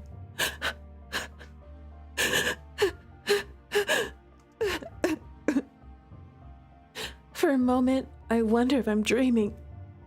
But then the memories from moments ago come back to me. I was alone in the street when someone grabbed me from behind. They told me something I can't remember before knocking me out. It's all fuzzy in my head, but the agonizing feeling of falling into a trap with no one to call for help is still clear in my body. Quickly, my eyes scan the room in an attempt to search for a way out. I see a small window in the corner. The darkness outside tells me not much time has passed. I force my vision a little more. But there's nothing to find. Not right now, at least. Swallowing down the fear, I try my best to form a sentence without screaming. Where am I? You are home. You are home. Shivers rise all over my body, hearing his smiling voice say something insane. And I still can't believe it. I have been planning for so long, and now you're finally here. Planning? What do you mean? He doesn't answer it with words, but with a smile that sends a chill crawling under my skin. Frightened, I suck for air, letting a shaky scream swirl around my following words. Who the fuck are you? Holding that disgusting smile, he takes a step closer. I am the only one who knows you. He whispers the words, as if scared someone could hear them and wake us from this dream. I know your past. Bending over, he closes the distance between our faces. His eyes stare into mine as if he could swallow me. And I know your fears. My eyes fill with tears. I can't blink, and I can't breathe. Stop it. This is not funny. It's not supposed to be. I'm not telling you a joke. I'm telling you the truth. A jolt of reality hits me. I quickly realize if I don't fight him, something worse will happen to me. Instinctively, my hands struggle behind my back, searching for a way to untie the rope. Take it easy, Miss Jitterrue. Your body is not fully recovered. I don't want you to get hurt. His last words make me stop. I look into his eyes, expecting to find at least a hint of sarcasm. How contradictory it is to hear such a thing coming from the person who just kidnapped me. To make my chest hurt deeper, he smiles with innocent joy. Is he sadistic? Or is he just insane? You're safe here. Safe? How can you say that? You freaking kidnapped me. But No, there's no way you can explain it to me. Eric stops on his feet, shocked to hear me screaming. The smile vanishes. The light in his eyes is gone. I know I should have held my tongue, but I snapped. How am I supposed to be calm now? I have been waiting for too long, and I don't want you to treat me like that now. Without warning, he grabs the chair, pulling me close. I don't know if he did it to scare me, to show strength, or for no reason at all. All I know is the scream echoing in my throat as I turn my face away. I have had enough of it. He doesn't touch me, yet my body is shaking as I feel his breath hitting my face. My heart is beating so loud that I fear it's going to explode. I want to cry, but I stay strong. Suddenly he smiles, loosening his grip on the seat. But I understand. You are tired and confused right now. You need some rest. I turn my face, watching him take a step back with the same smile he shows off at work. We will have enough time to talk about it. He turns his back to me, checking the floor before heading to the stairs. It takes me a few seconds to realize he's about to leave me locked in the dark. What? No, wait. I'll be back tomorrow. He turns one last time to look at me. The smile on his face is different. Somehow, I feel like he's doing this to punish me. Good night. The lights are off. I'm left alone in silence. My body feels sluggish. My head is killing me. It takes around 10 seconds for my brain to process all the pain. In an animalistic rage, I scream, shout, struggling with all my strength to break free.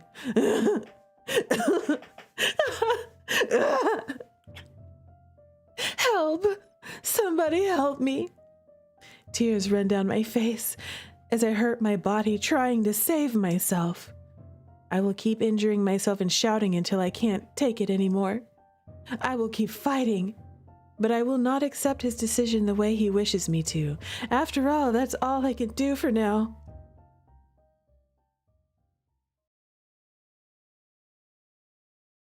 Wow, y'all. It's a real yandere story now. Wow. Eric, how dare you? As expected, I didn't sleep at all, but it doesn't mean my head is completely awake. Couldn't he at least make us comfortable? Did he have to do this? Once the shock was over, I started to think properly about what to do and how to find a way out of here. This is obviously a basement. Down here I see shelves, chains, and a washing machine. There are lots of knickknacks, but nothing that seems useful to me. The thing that bothers me most is this old mattress in the corner. Why did he leave it here? Does he truly expect me to accept this proposal of living down here? How dare? Or maybe he has done this before to other people. The thought is enough to churn the empty hole in my stomach. Is he going to kill us? He might be a serial killer. Shaking my head to avoid thinking about terrifying things, I look around one more time. The small window isn't large enough for me to crawl through it. And looking more carefully at it now, I think I'd only be able to reach it by standing on the chair.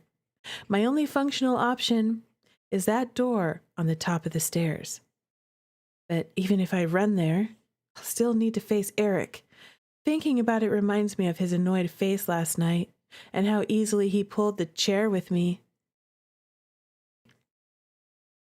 He's not weak, and he may be insane enough to kill me if I try to escape. You know, his outfit, his clothing is a little loose. Before I was like, there's no way he's that strong compared to me. But after looking at that CG, he is bigger and stronger than us, unfortunately. And I think he wears that outfit, you know? It kind of hides his true physique. And he also like acts and looks young, you know? So it's so that we would underestimate him, you know? Only slightly freaking out. Slightly freaking out. He's not weak, and he may be insane enough to kill me if I try to escape. Taking a deep breath, I close my eyes for a moment. I'm tired. My arms are killing me, and I'm sure my wrists are bruised from all the struggle. How did my life turn into a nightmare in a single night? My body turns stiff at the sound of the door unlocking. I hear footsteps coming down the stairs. It is slow and paced to raise my anxiety to my limit. He comes closer, standing before me with that damn smiling face like last night. Good morning, Miss Jitterrue. Did you sleep well? I thought I had no longer had the strength to fight after all the struggling last night. However, looking at his face now makes me realize my hatred is stronger, and it might help me move again.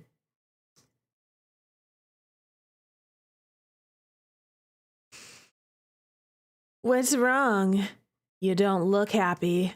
I'm tired, nauseous, and angry. All this time, I've seen him like a young boy working on his first job and trying his best to please everyone. I always brushed it off whenever the teachers told me he was too nice and clingy toward me. I think I was trying to believe I could be a good example for him because I wanted to be important to someone. Now I see I made a mistake. I should have tried to learn more about him before taking action. Ah, it must have been awful to sleep here. I'm really sorry. I wanted to make it more comfortable for you, but I had no choice. You were so agitated last night. I was worried you would try to escape. When he says it, it shows me he is very aware of his acts. He knows he's doing something wrong. Otherwise, he wouldn't be so worried. I will keep you like this a little more, okay?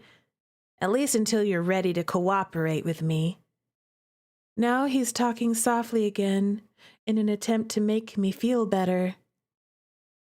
He wants me to forget the short-tempered, violent Eric living under all the smiles. All because he wants me to like him back. I promise I'll take good care of you. I will make meals for us, and I will keep you company every day. We're gonna have a good life together. Hearing the excited way he talks about such absurd things makes my stomach churn. It's almost like he's saying something completely different from me. I'm feeling anxious again. I don't know how to convince him to let me go if he doesn't see the problem the same way I do. Taking a deep breath, I try to ignore his jolly speeches. I try to focus on what's important. Why are you doing this? What do you want from me? He looks at me, just like I just asked the most terrible question ever. He's gonna drug us in the food and the drinks? Probably. He probably will. That is the yandere MO. For a moment, he doesn't say anything. It feels like he's expecting me to say I'm joking. You really don't remember me, do you? No. This makes me sad. So we learned in another route that him and MC went to the same college together. When I saw you in the teacher's lounge on my first day, I thought it would take some time for you to remember, but you really forgot me. He talks with a smile, but his voice is sad and lonely. I search my mind for his face, but nothing and no one appears. He's no one but Thomas's assistant to me. Noticing my prolonged silence and confused gaze, Eric sighs, looking around. I said I met you at the campus, but to be honest, it wasn't the first time you had seen me. It was 7 years ago. 7 years ago? My face immediately changes from its serious, somewhat uneasy expression to one of wide eyes and parted lips. I expected anything but that. 7 years ago was before I even thought about becoming a teacher. In a single second, so many things go through my head that I get lost in time. I used to work in a store, you know, a terrible place. Ignoring my emotions, Eric starts to tell a horror story that I don't want to hear. I was having an awful day, like always when you came in. You were so pretty. Everyone was looking at you, but not me. To be honest, it got on my nerves when I saw that smile of yours.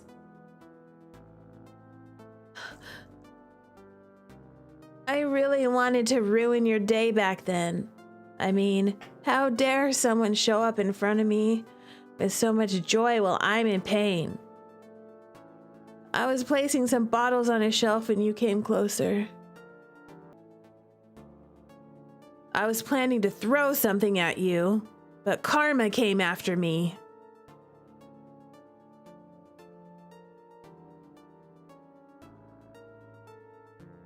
I stumbled and fell. The bottles came down on me one after another. Wow, MC looks different with long hair. Look at this CG, y'all. My gosh. Eric looks way bigger than he normally looks. I guess it's like the way he does his clothes and like the way he behaves. But they drew him like he's bigger here, you know? Look at MC, she really is stunning. I actually like the long hair. Yeah, she looks good with long hair. I like it. She has the kind of, I like her little dress, you know? Her dress is really cute. She is very pretty, you know? I like her style. She's stunning. I see why everyone loves her. Everyone's desperately in love with this woman at first sight. Look at this man right here.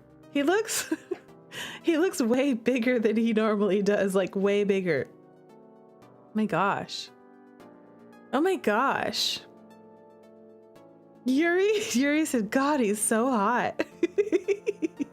Okay, I'll give you this. He does look way hotter here than he's looked anywhere else in this game.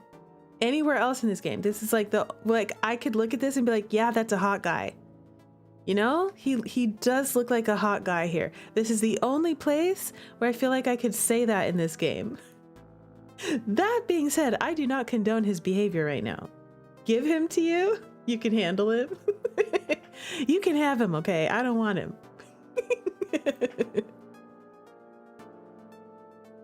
I don't want him, okay?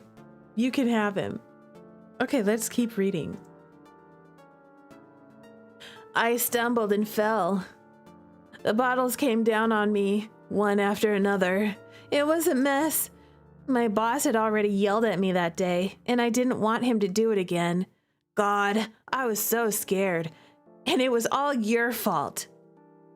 But then, you kneeled on my side and asked if I was hurt. It was strange. When my boss reached us, he was already breathing fire. I knew he was gonna hurt me badly this time. But it didn't happen. You stood there, and you said it was your fault, and you would pay for it. That kindness, it was the first time I saw it, the first time someone showed it to me. It felt terrible, but also so good. His blushing face just then. Wishing to understand it, I pay attention to his every word. I remember a store, a place I used to shop when I lived in another area. It was a small place and the owner wasn't nice. But as much as I want to, I can't remember anything related to Eric. You want him to stay in your basement? For intended purposes, this is a joke. I live in an apartment. That's the part that's the joke. Eric used to work in retail. Yep, yes, he did. Retail is enough to drive anyone crazy. Just kidding. Or am I? I worked in retail for a hot minute, and sometimes I felt like it was enough to drive me crazy too. However, I also can't imagine he's making up such a story. At least, not after hearing his words drenched in so many feelings. You came around a few more times. It was the most fun part of my day. Then one day, I decided to ask you out. His confession drew my attention back to his face quickly. I still don't know what he's talking about, but that made me remember something else. 7 years ago, I wasn't living alone. The same day, you came over with your boyfriend. It wasn't fair, right? That guy was stealing what was mine. So I started following you around. What? Yeah, I thought it was a bit too much too, but then I found out I was right. He didn't deserve you, and yet you couldn't see it. Wait a minute. So I made you see. My voice cracks as memories start to come up behind my eyes. One after another, the dots are connecting. Oh my God. I was wondering what was up with MC's background and like what happened with her and her boyfriend that made her swear off love forever. I was wondering about that. Oh my God, are we gonna find out what happened to her? Something inside me was scared to hear the story from the beginning, and now I know why. Remember when you found that poison bottle in his bag?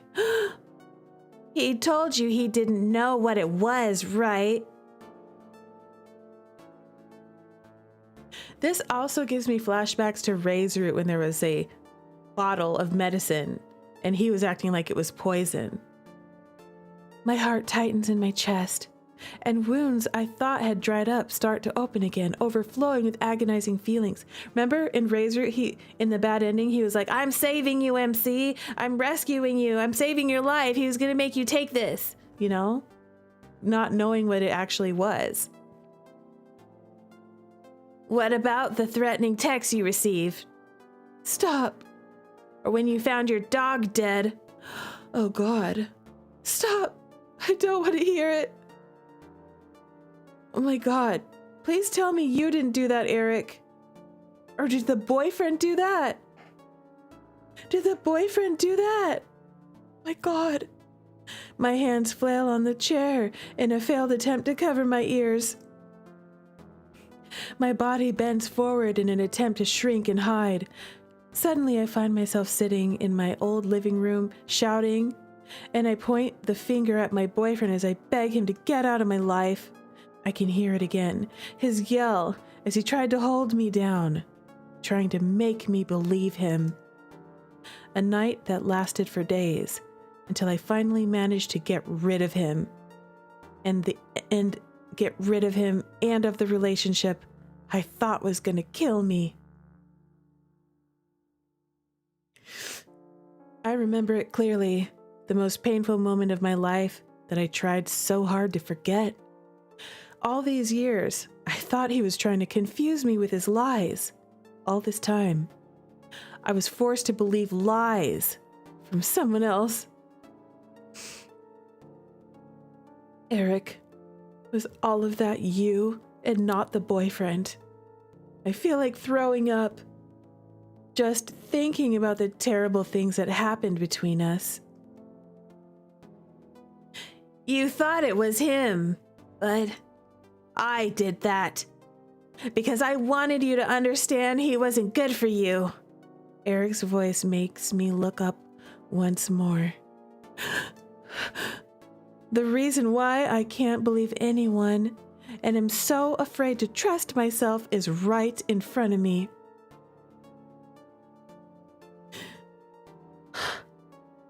Eric, you killed my dog. All the rest of it, whatever. You killed my dog just to make me break up with my boyfriend and frame him. Now, the boyfriend should not have held us down like that to try and force us to believe him. That is abusive too. Don't hold people down, pin them down like that. That's not good either. But Eric, what you did is so much worse. It's so much worse. You ruined my life. After that, I was never okay going out again. I know. Just like I wanted. What? If you didn't leave your house, you wouldn't meet people. My dog, dude. Why my dog? Exactly. Why the dog? The dog was innocent. So you wouldn't fall in love with some useless man, and you would never be hurt, because I would keep you safe. That's why he has been thwarting every bad ending. Eric has been there. Eric has been meddling, and he's been meddling ever since. Look at him now. I know I'm in deeper danger than I thought. But then Christy came in. She took you out and brought back that smile of yours. He spits out the words, struggling to keep his violent side from breaking through. His eyes lock on mine, and his expression shifts suddenly to a pleading gaze. I didn't plan to attack you like this, but you gave me no choice. His voice is pleading.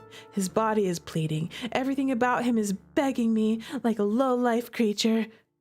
At least now I can confess my feelings to you and live the life I always dreamed about. Pretending to show sympathy for something he doesn't care to understand, he tilts his head to the side with a childlike smile. It's a lot to take, right? It's okay. As long as you stay here, I don't mind waiting. He really expects me to understand and accept this same utopia he created in his mind. I want to spit in his face and make him feel the same anger I'm feeling right now. But now I need to go to work. Suddenly, those words wake me up from my hatred trance. As much as I'm overflowing with pain and grudge, I still need to keep my head straight. Eric is my only connection to the outside world right now. I need to use this to my advantage. Panicking, I think of what to say as I watch him turn towards the stairs. Suddenly, a drop of darkness from the open wounds in my chest reminds me of something that can help me now. Wait! Yes? What is it? Would you mind dropping by my house?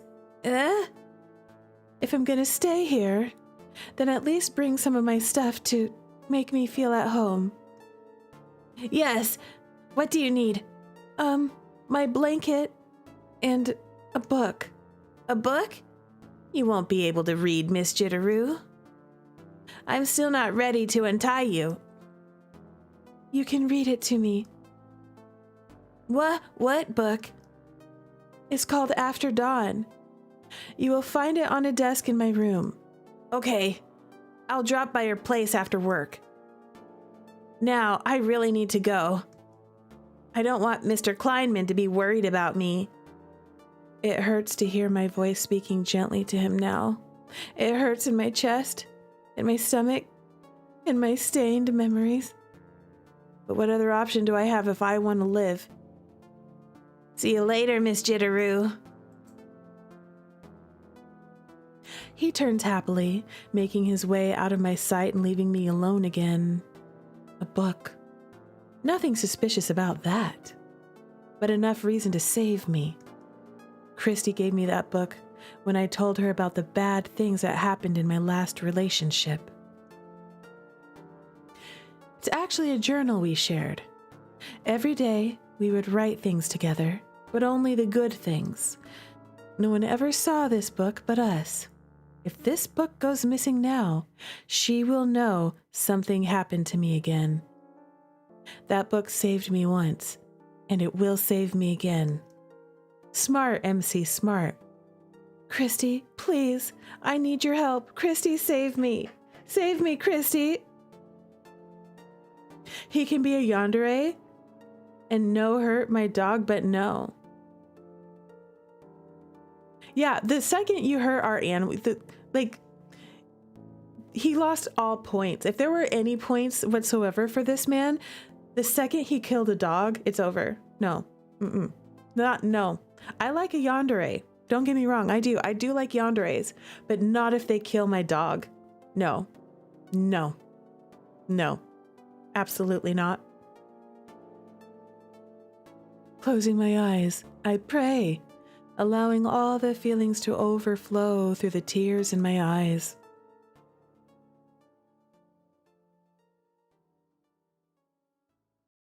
In the lounge, 3 men sit silently around the table. One man stares intensely at the wooden surface, watching his faded reflection look back at him. In his eyes, a bitter sadness blurs his thoughts when he feels his heart aching for feelings he didn't dare to face. Well, see, here's the thing.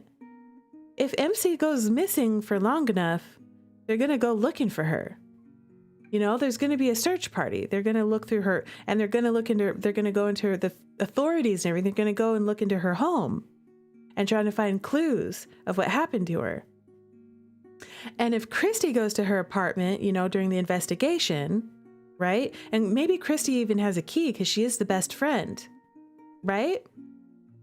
And if Christy starts looking around and then notices that that book is gone, especially if Christy knew that it was on the desk, you know, like maybe MC kept it on the desk all the time, right? Well, in that case, Christy would maybe be able to figure it out, that something happened to her bad, like, you know, because why would that book be gone? She didn't just disappear. She didn't leave. Like, why is that gone?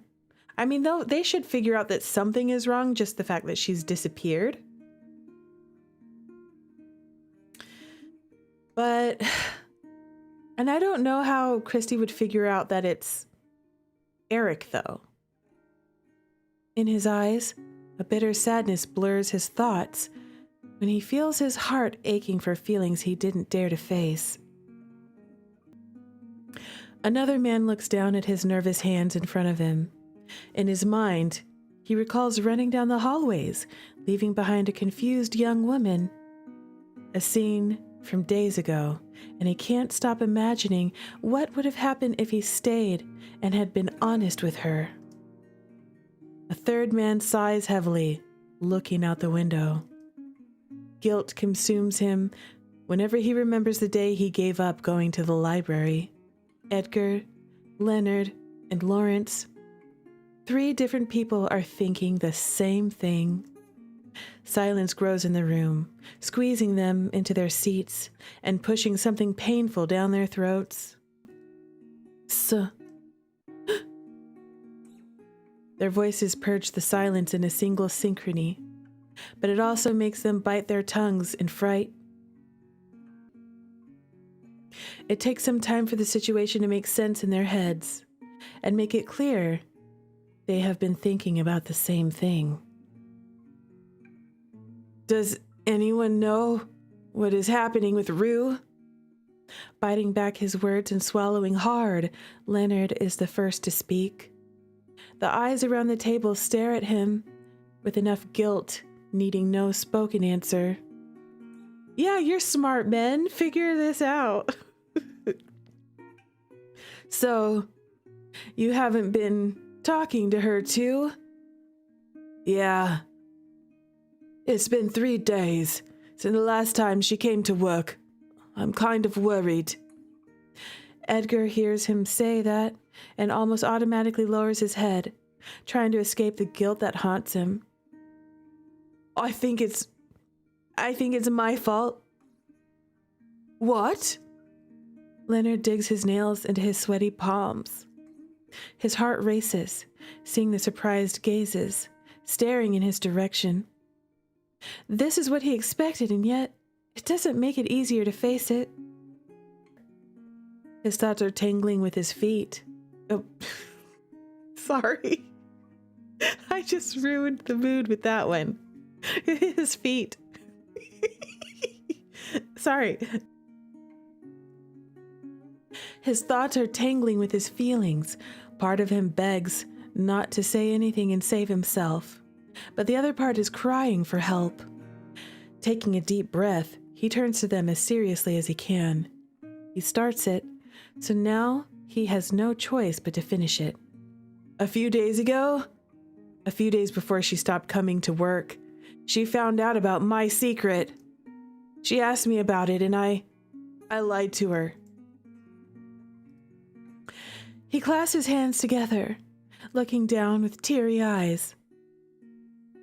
I think I hurt her feelings. What? Wait. What do you mean you hurt her feelings? I did that before you. Eh? Yeah. I turned my back on her when she was standing for me the most. All because I was afraid of my feelings. What is supposed to be a plea for help turns into a confession session. For a long time, the three said nothing. Their gazes jumped from one to another, seeking the culprit in this plot twist. So, do you think we? No. Lawrence breaks the cycle of suspicion, leaving no room for questioning. Rue is not the type to be put off by rudeness or miscommunication. If that was the case, she wouldn't have spent so much time with me. Love, when mixed with another feeling, becomes complex and, in the worst case, vicious. Something all sinful hearts are seeking. Edgar and Leonard exchanged confused glances. They didn't know if they had understood correctly, but they didn't have the heart to ask if Lawrence felt the same way about her. Clearing his throat, Edgar rests his hands on the table, preparing to speak his mind. So, are you saying all of us dragged her down because we're all a bunch of losers? Yes, but I don't think that would be enough reason for her to skip work. We are talking about a responsible, hard-working woman, not Leonard. Lawrence, stop. He's right. You never come to work when you're sad, Leo. Ugh. Leonard thinks about refuting it, but he gives up when he hears Edgar agreeing with the other man. Deep down, he knows they were right. Even if she was mad, she would be here to tell us that. No matter how terrible she felt, she would always come back here and make it better. Make us better. Lawrence speaks loudly, slightly enraged to hear the two making light of the matter. Throwing shade to Leo is crazy. I know. Leo over here catching strays. His hands tighten their grip on the table, but this time he's annoyed at himself. At least, that's what I know about her. Slowly, his anger fades, leaving a fragile sadness. All three of these men love her. They are all desperately in love. Leonard casts his eyes down like a sad puppy who doesn't know what to do. So, what's going on? The door opened abruptly, answering his question loudly. All three turned their heads to find a blonde girl at the entrance. Oh, hey, I was looking for you all. Faking friendly expressions to hide their earlier conversation, they greet the girl amicably. What's up? Ruth didn't show up to work again today, so I was wondering if you knew anything. What? Yes, I've been working a lot, and thanks to that, we haven't been seeing each other much lately. So I thought she would have said something to you. Leonard and Edgar share the same astonishment in their wide-open mouths, while Lawrence tries to connect their earlier doubts to this new information. So, even you don't know the reason. What do you mean? Christy asks, not understanding the weight of her words. When she finally realizes there are no answers, her heart nearly leaps out of her chest. Guys, what happened to my girl? We don't know. To be honest, we were just talking about it now. Christy thought about yelling and accusing them. However, she decided to hold her tongue. Those men's eyes are full of doubt and concern. She knows they could never hurt that girl. Taking a deep breath, she walks closer, trying to swallow down her frustration for not having the answer. Oh, maybe she's sick. Yeah, it could be. Leonard suggests it, but not even his voice believes his words. The four confused people look at the table, keeping the most disturbing possibilities in their minds. Finally, someone stands up, grunting, with no more patience left. It's Lawrence. Enough of assumptions. Let's check it with Thomas. No one disagrees or says anything back. They have had enough too. Quickly, everyone stands up, following Lawrence and marching out of the room.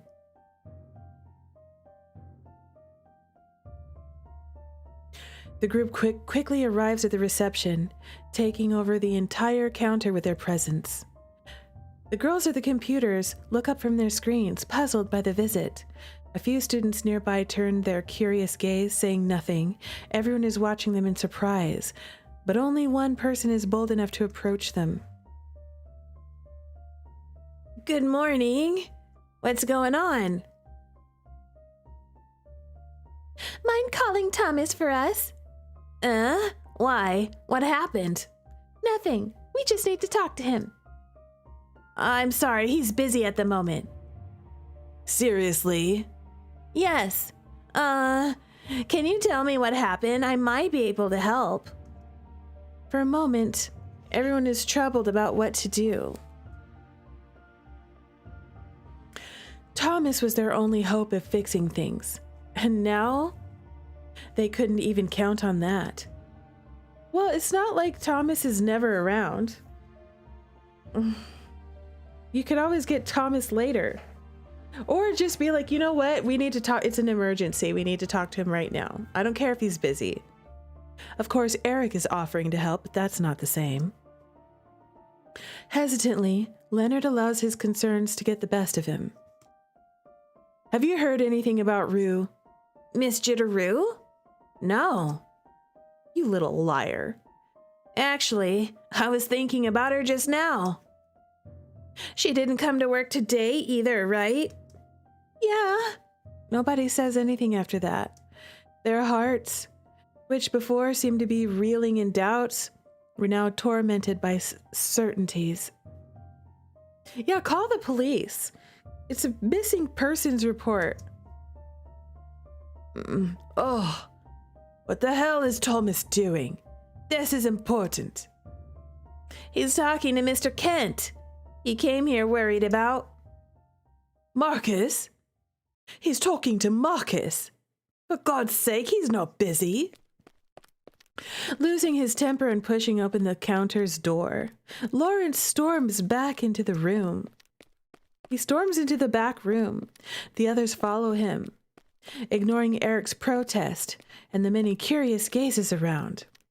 We're never getting out of that basement.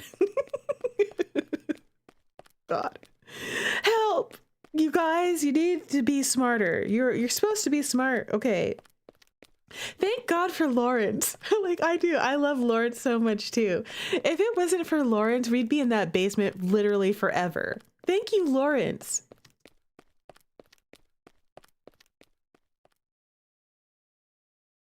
The door slams open, making Thomas jump out of his seat and Marcus peek over his shoulder. Lawrence is my favorite. He's my favorite in this game, y'all. I'm sorry. I love everybody. They're all great. Ray is my second favorite. Lawrence is number 1. You put too much trust in the other two. Standing in the doorway, the entire group is expressionless, almost angry, with Eric desperately beside them. Look at Eric in this picture. Look at all of them. Look at how Eric is like hiding behind all of them like that. Oh my God. How many people are on here? 1, 2, 3, 4, 5, 6. 6 people. You know what? I'm trying to think, have I ever seen 6 sprites on one screen ever before in a visual novel? 6 of them. This might be a record. Have you ever seen this many people with a sprite on one screen in a visual novel, y'all? Have you ever seen it? I don't think I've ever seen it. I have seen 5 in Pio Fiore, I think. There's 5 in Pio Fiore. And I thought that was a lot. What is this? I'm sorry, Mr. Kleinman. I tried to stop him. Nobody answers. The matter is too serious to be summed up in one sentence. The confusion in Thomas's eyes dissolves when he sees the faces staring at him. He already knows what this is about. Squinting his eyes, he sits back down, giving Eric a meaningless nod. It's okay, Eric. You may leave. Oh, excuse me. The boy doesn't hesitate, and the others thank him for not complicating the situation further. Once they're alone, everyone turns their attention to Marcus. Are you here because of Rue, too? Yeah, I wanted to ask Thomas if she was sick or something, but it doesn't seem to be the cause.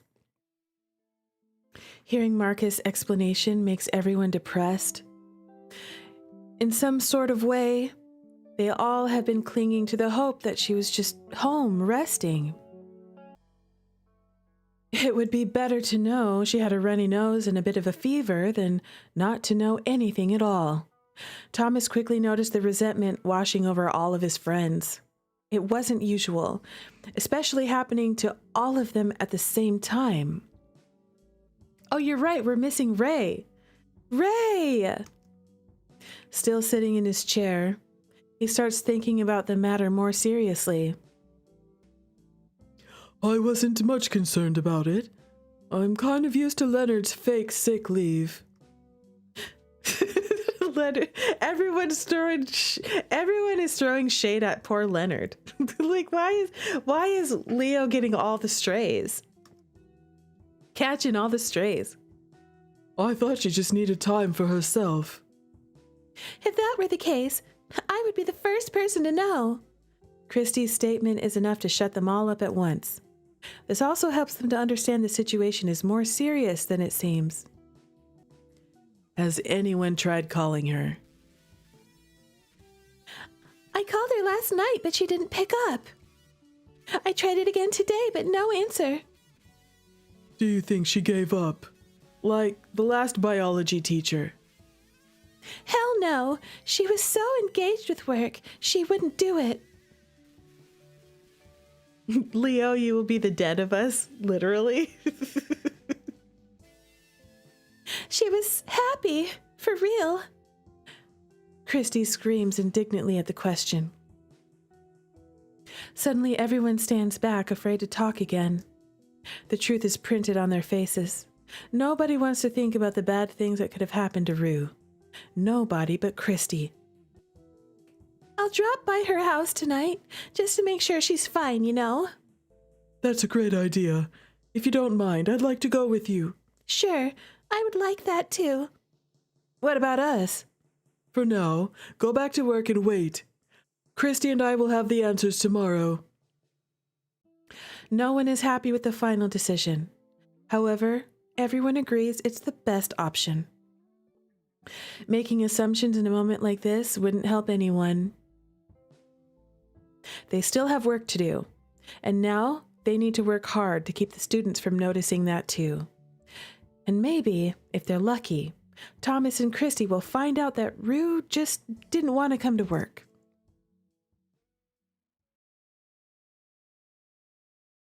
"3 days, almost 4, and I'm still here. Why? Someone should have noticed by now. Someone should have come. Then why? For how long will I have to wait? How much more of it do I need to endure? Every day is the same. Eric wakes up, comes downstairs, talks to me, and feeds me breakfast. After that, he leaves to work. He only comes back at lunchtime and for dinner. At night, he unties me and allows me to use the small bathroom here in the basement. I only get to use the bathroom at night. That sucks. It is a bit disgusting, but at least I can clean myself on my own. He doesn't clean it? That's terrible. That's how I've been spending my days, alone, looking out at the window and praying for someone to see me. On my first day, I didn't want to eat. I was too sick to be around him, and I couldn't stop considering he would drug me. On my second night, I tried to escape when he untied me, but I think he was already expecting that. It was scary, but he didn't hurt me. He grabbed me, forced me into the bathroom, and told me to be quick and not try it again. After that, and with no sight of help coming, I gave up on fighting and allowed him to feed me. I can see that he's trying to get closer to me. He's trying to make me comfortable with his presence so he can touch me. I'm being patient and trying my best not to lose my mind. But it's starting to get to me that maybe I won't leave this place. So today I made my decision. If no one is coming to help, then I will do it myself. I've been trying to cut the rope all day, and I think I managed it now. He just leaves her down there with no entertainment, nothing, just like in the dark, tied up. That's horrible. Scraping my fist against a chair with steady, repetitive movements is doing the job. Just a little more. Counting the seconds in my head, I pull my arms up and down, ignoring the pain. My eyes stay fixed on the door. I keep my breath held. Suddenly, I feel an explosion pushing my arms away. It took me the whole day and a little more, but I'm finally done with it. I look down at my wrists, and I almost can't believe it. I made it. The smile on my face doesn't do justice to the fast pounding in my chest. Happiness never tasted so good. Shaking my head, I stand up. That's right, we fight to battle. Let's go. I stand up. As much as I want to celebrate this moment, I still need to find a way out of here. Okay, focus. What do I do now? The first thing that comes to mind is the time. In the past few days, I noticed a pattern in Eric's schedule. He always leaves around 7 a.m., comes back to lunch with me at 1 p.m., and then comes back home from work at 5 p.m. So right now, by the color of the sky outside, I have not much more than 30 minutes before he comes home. Quickly, I run to the top of the stairs, trying to open the door, but as expected, it's locked. It's locked. The best way to break someone and make them more cooperative when the brain has no entertainment It shuts down and retreats to survival mode. Oh. Quickly, I run to the top of the stairs, trying to open the door, but as expected, it's locked. I try to push a little more, but it's useless. My next target is the window. As I concluded before, it's too high for me to reach, even on my tiptoes. What's that this thing? You see this? What is that? Can we climb up on this? Can we do that? It looks like an oil barrel or something. That looks like an oil drum. Knowing I have no time to waste, I grab the chair, pulling it close to the spot. Okay, well, at least we're going to use the chair. I try to force it open, but again, it's no use. Eric took care of that too. Of course, he's been planning it for years. Feeling my blood burning with rage, I punch the glass and scream for help several times. I refuse to accept this. I refuse to let him win again. With no luck with screaming, I look around desperately, finding some boxes in the corner. I jump off the chair, running, with only one spot in my view. Dropping to my knees, heedless of the dirt, I scavenge for something heavy to break the window. It takes some precious time to go through papers and trash, but in the end, I'm able to find a piece of wood from what was once part of a hammer. It's not enough, but it will have to work for now. I step into the chair again, cover my eyes, and hit it. The wood makes a muted noise on the glass, having no effect. Tempered glass? Really? Well, he must have been planning this for a while. Swallowing down my frustration, I try again, harder this time. The rattle on the glass gives me hope. I position myself again, close my eyes, and pray silently for any mighty force to let me leave this place. My heart stops. My head turns back fast. Oh God. We got caught? Eric is standing in the doorway with a frightened expression. What the? In one swift motion, I hurl the wood at him. He turns around, ignoring the heavy object hitting his back. All he cares about is locking the door before coming down for me. This gives me time to run to the boxes again and look for something to defend myself. Miss Jitterrue, what are you doing? How did you... Stay away from me! I scream as soon as I hear his voice getting closer. In an attempt to save myself from a surprise attack, I turn around, finding nothing in the boxes. I see him standing in the center of the room with tired eyes, staring at the ground where the torn rope lies. Did you do this? He doesn't seem to care that I'm standing in front of him. He's more concerned about the rope. It feels like I disrespected him for breaking something he gave me. Why did you do it? I thought we were starting to get along. His eyes turn to me once more. His face darkens with something hazy. Something you would see when someone is plotting revenge. Kick him where it hurts, I know, right? Trip him and make him fall down the stairs. Yeah, do something. Go for the nuts and the throat. Stomp on his foot and then take this part of your wrist and right into the nose, like right in here. Give him a nosebleed, make his eyes water, and then run the flip out of there. I take a step back, afraid he'll try to hurt me. I guess I need to try harder. He steps closer, not blinking. Don't.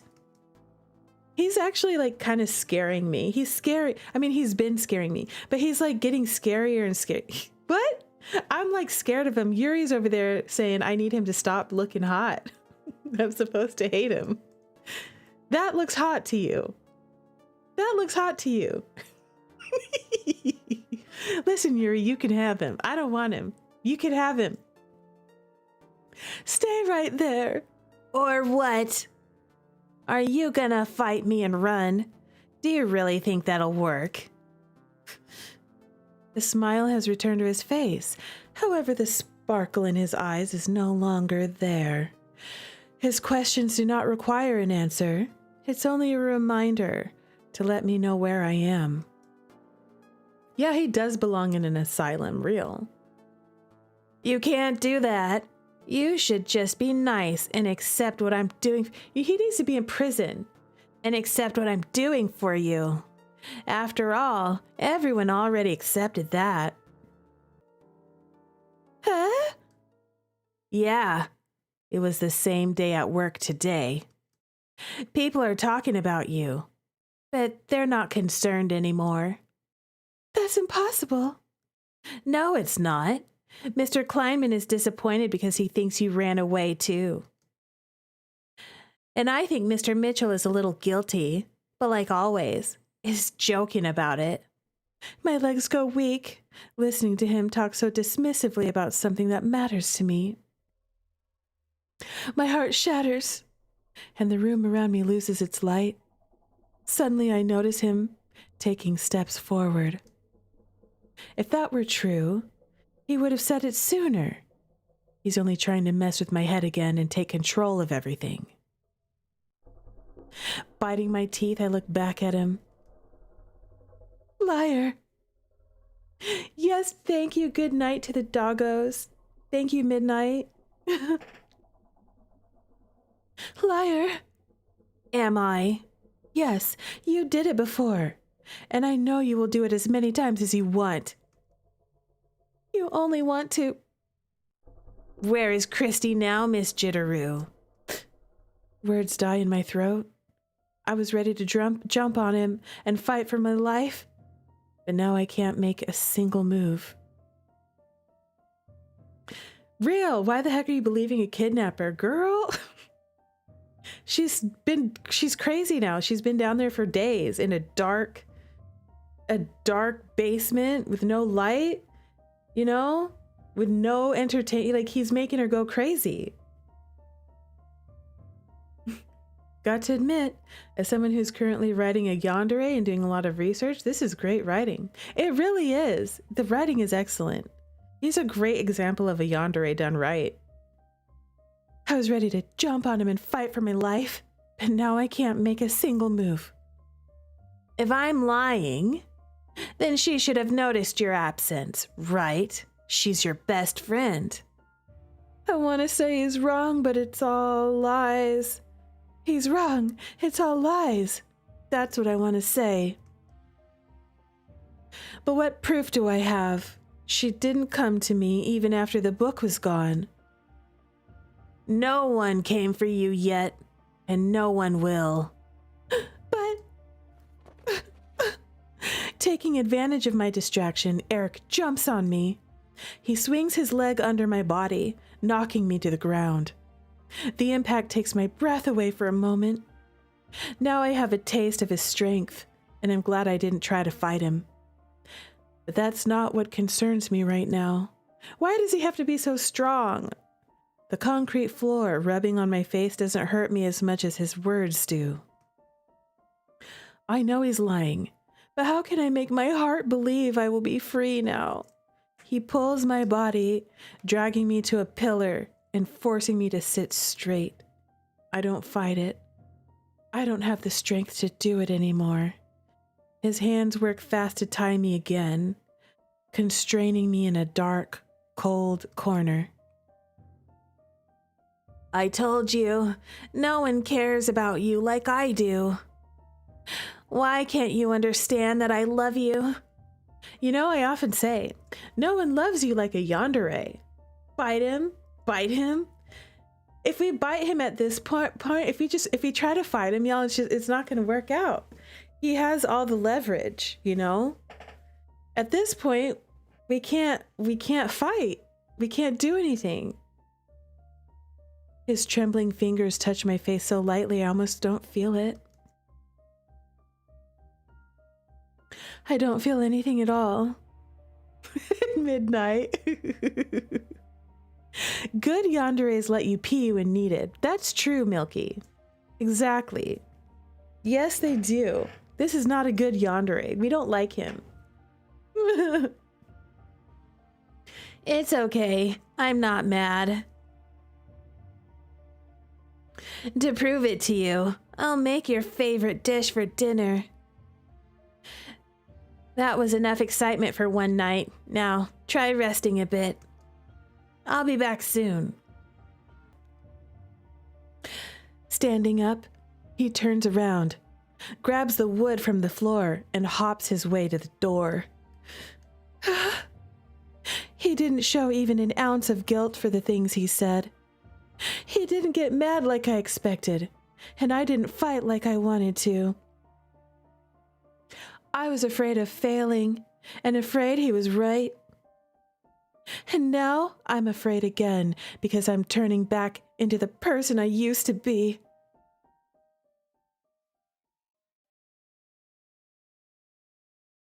It's morning at the lounge again.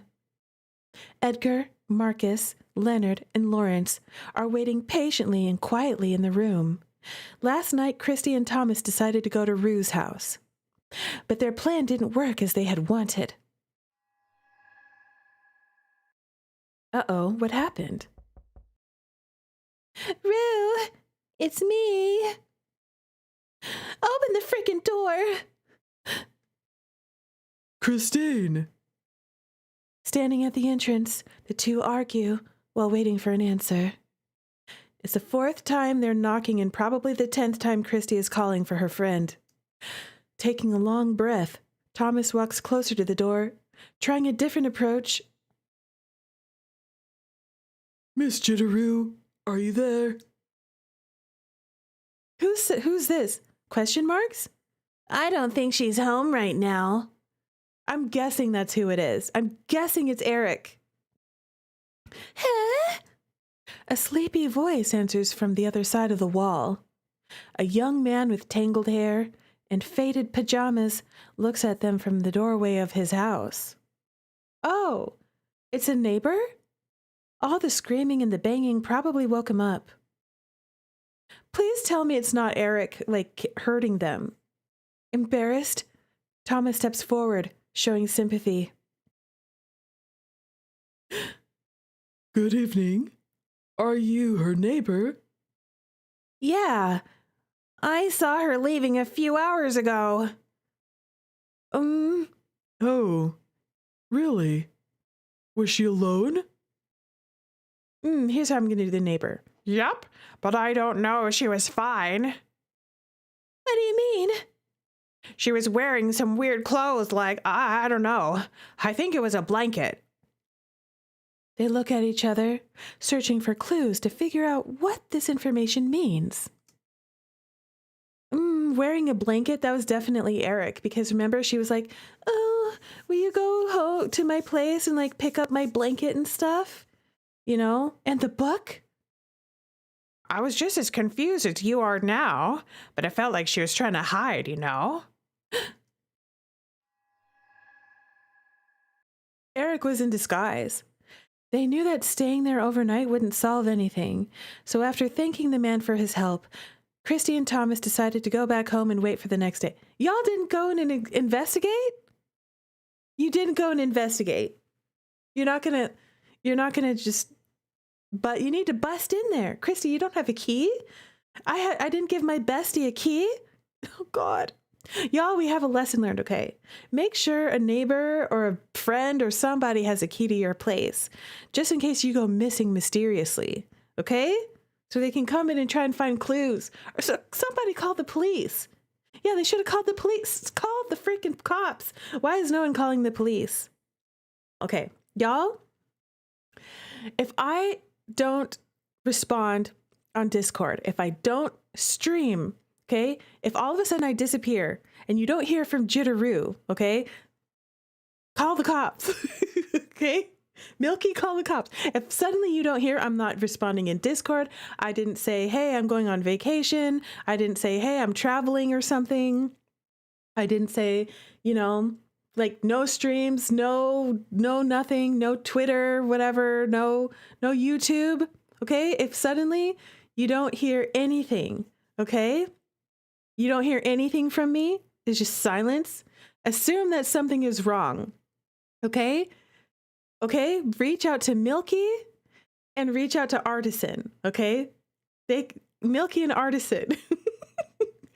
Okay? Send a wellness check. All right? Because that means something is very wrong. Also, if you hear something, a weird message, and it says something like, I love my 2 cats, Penny and Bo, or something like that. If I talk about how much I love my 2 cats, y'all, that's a cry for help, okay? That's a code, a cry for help, okay? Like someone's watching and I can't exactly say that I've been kidnapped. If I start talking about my 2 cats, I've been kidnapped, okay? And then somehow I got a message out. Yep. Yuri's got my back. You'll find me if I disappear. Yep, you got me. Noted. Okay? That's the code, okay? It means you're hostage. Exactly. If you see Rue starts talking about her 2 cats, that means the hostage, okay? Now, after seeing that Rue didn't show up for work, the 2 decided to go back to her house and only leave after they finally spoke to her.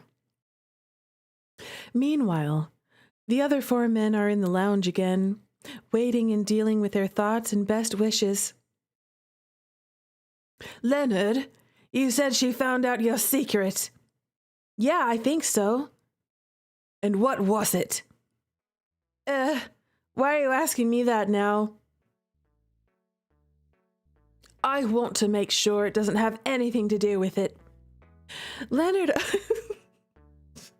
Why would this have anything to do with Leonard's secret? Why? Lawrence, stop it. Why is Leonard always catching the strays in this situation? He's been catching all the strays. All the strays have been straight to Leonard. Poor Leonard. Leonard opens his mouth to protest. Poor Leonard. But only incomprehensible moans come out. Listen, Kate. Leonard's only flaw, his only flaw is that he's hiding the fact that he's an otaku. Okay? That's his only problem. Ray is more worried about his friend than us. Listen, Leonard, you should just be open with the fact that you love anime. You love anime, okay? We all love anime around here. It's fine. Stop being so weird about it. Lawrence stares at him impatiently while Marcus just waits. Edgar, on the other hand, is doing his best to hold back from laughing. Leonard always manages to dodge this topic, but this time, he's not sure he should do it.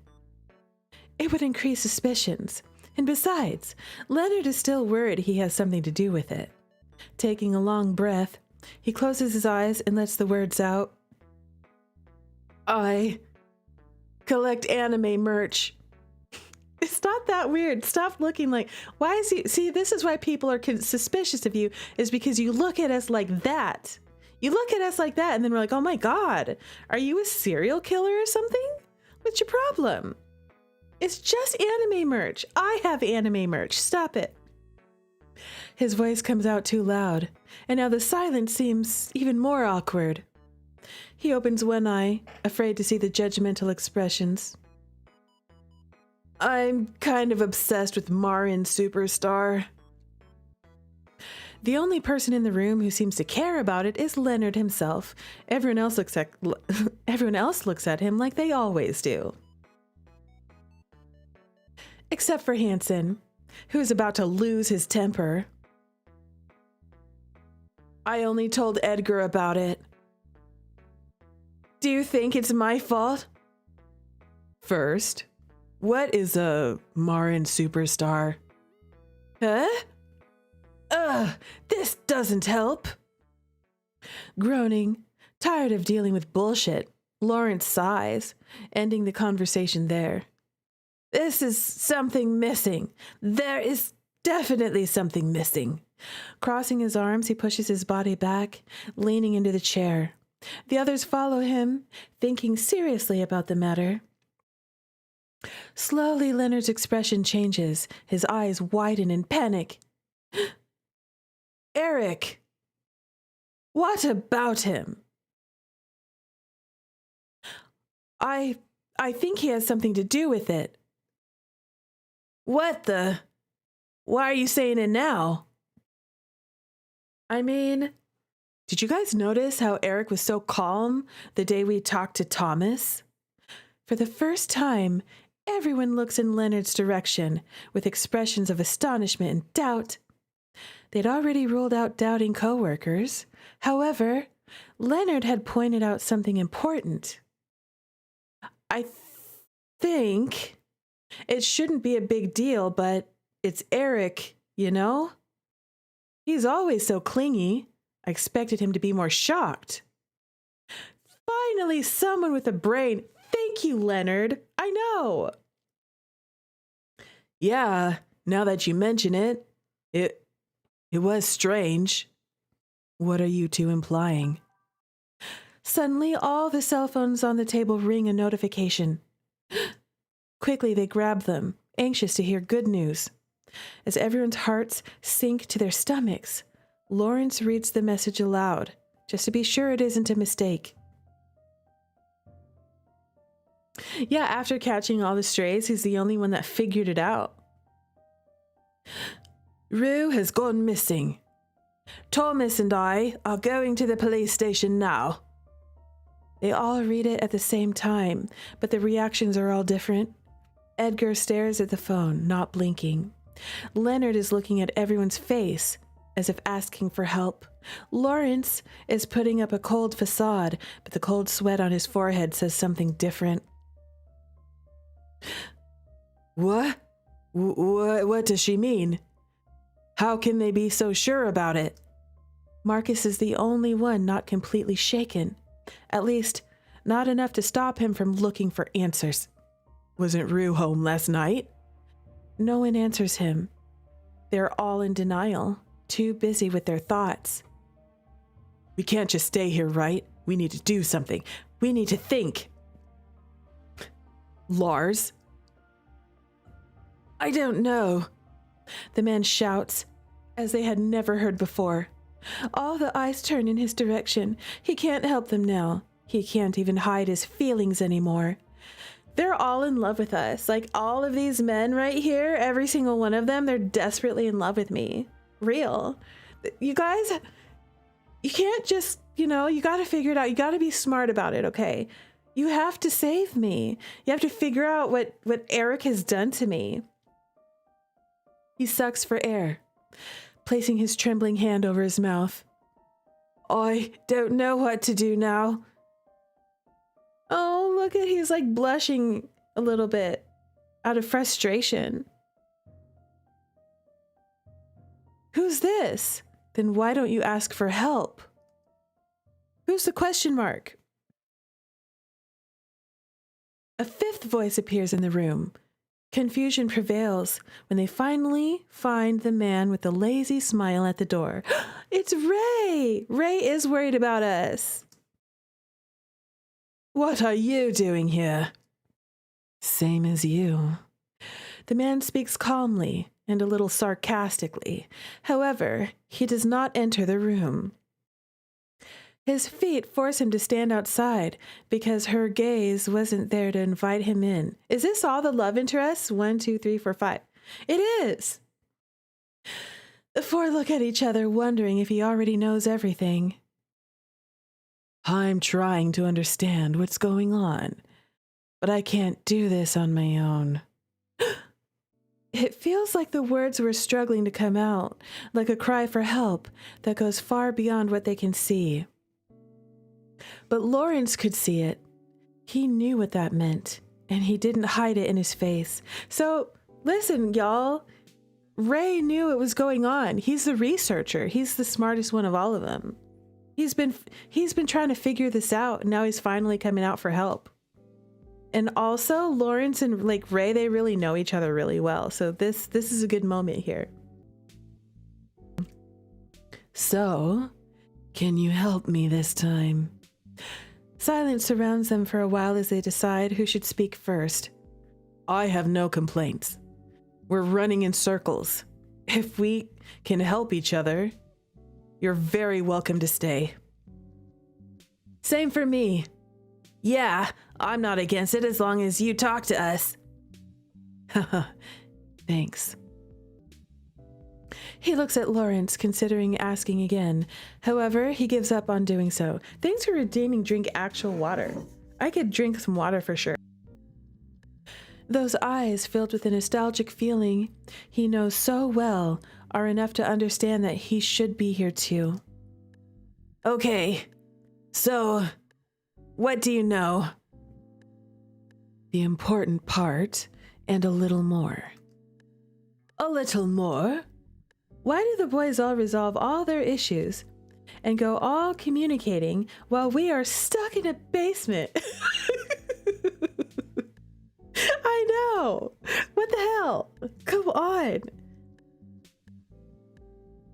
Yeah, Thomas texted me last night after going to her house. He knew I was still here, so he asked me to check some data at his office, and I found some interesting stuff. Taking his phone out of his pocket, he comes closer to the table. He opens the image gallery as everyone gathers around him to have a better look. I was looking for the day Rue stopped coming back to work, because I wanted to check if anything was happening that day. Okay, and? This is what I uncovered. Pictures of the reception's guest book. The photos are not the best quality. Some are blurry, and some are a little shaky. However, it is easy to see that there is something wrong with the signatures. What is this? Someone was making notes and following her agenda closely. It's a bit faded now, but here you can see the person made a note of who went out to lunch with her. What the flip? This is not normal, is it? Do they need to collect this? No. They only need to take notes when we're late. Even if Thomas keeps a watch on us, he would never go that far. Wait. When did it start? Around here. They needed us gone for them to make up. No. See, they all love us, okay? This is bringing them together so they can rescue us. He quickly slides his fingers across the screen. Ray goes back through some images until he finds the right one to zoom in on. Did something happen this day? Nothing I can recall. Oh, wait. This is 1 week after Eric started working here, right? Silence. This is the third time they mention his name in a conversation. What was once a coincidence is now starting to become suspicious and dangerous. We should talk to him. He must know something. No, wait. Marcus gets up, already thinking about going to the office, when Lawrence's voice forces him to stop before leaving the table. Why? Marcus, I don't think you get it. Eric is not an ally. Edgar's voice sounds harsh and dark. Marcus turns to him and immediately notices the terrified gazes around him. What are you talking about? The last time I saw her was the same day she went out to lunch with Eric. I saw him wandering on the corridors that night I went home. Wait. Now that you mention it, I noticed some of my meds were missing. And to have access to it, you must have access to Thomas's office. No way. Now look at this. Eric has been going home late every night, but in the past 4 days, he has gone earlier than everyone. Needing no further proof, Edgar jumps to his feet.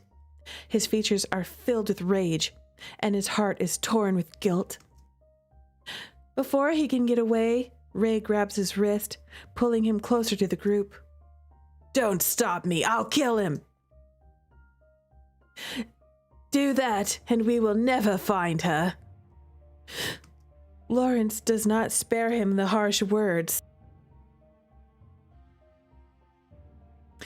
And that's what makes Edgar stop in his tracks and think again. The other men look at them, unsure whether to speak or wait a little longer. Okay, can we all just calm down? If we're right about it, then we shouldn't be yelling. Noticing everyone's mood cooling down again, Ray releases Edgar. They don't judge each other. At a time like this, everyone is thinking about the same thing. Like, Hansen and Ray are on two ends of the spectrum with how they handle things, you know? Like, they're both like, Hansen is like, he gets really upset and really emotional and angry, and he's like, charge in there, you know? And he'll fight.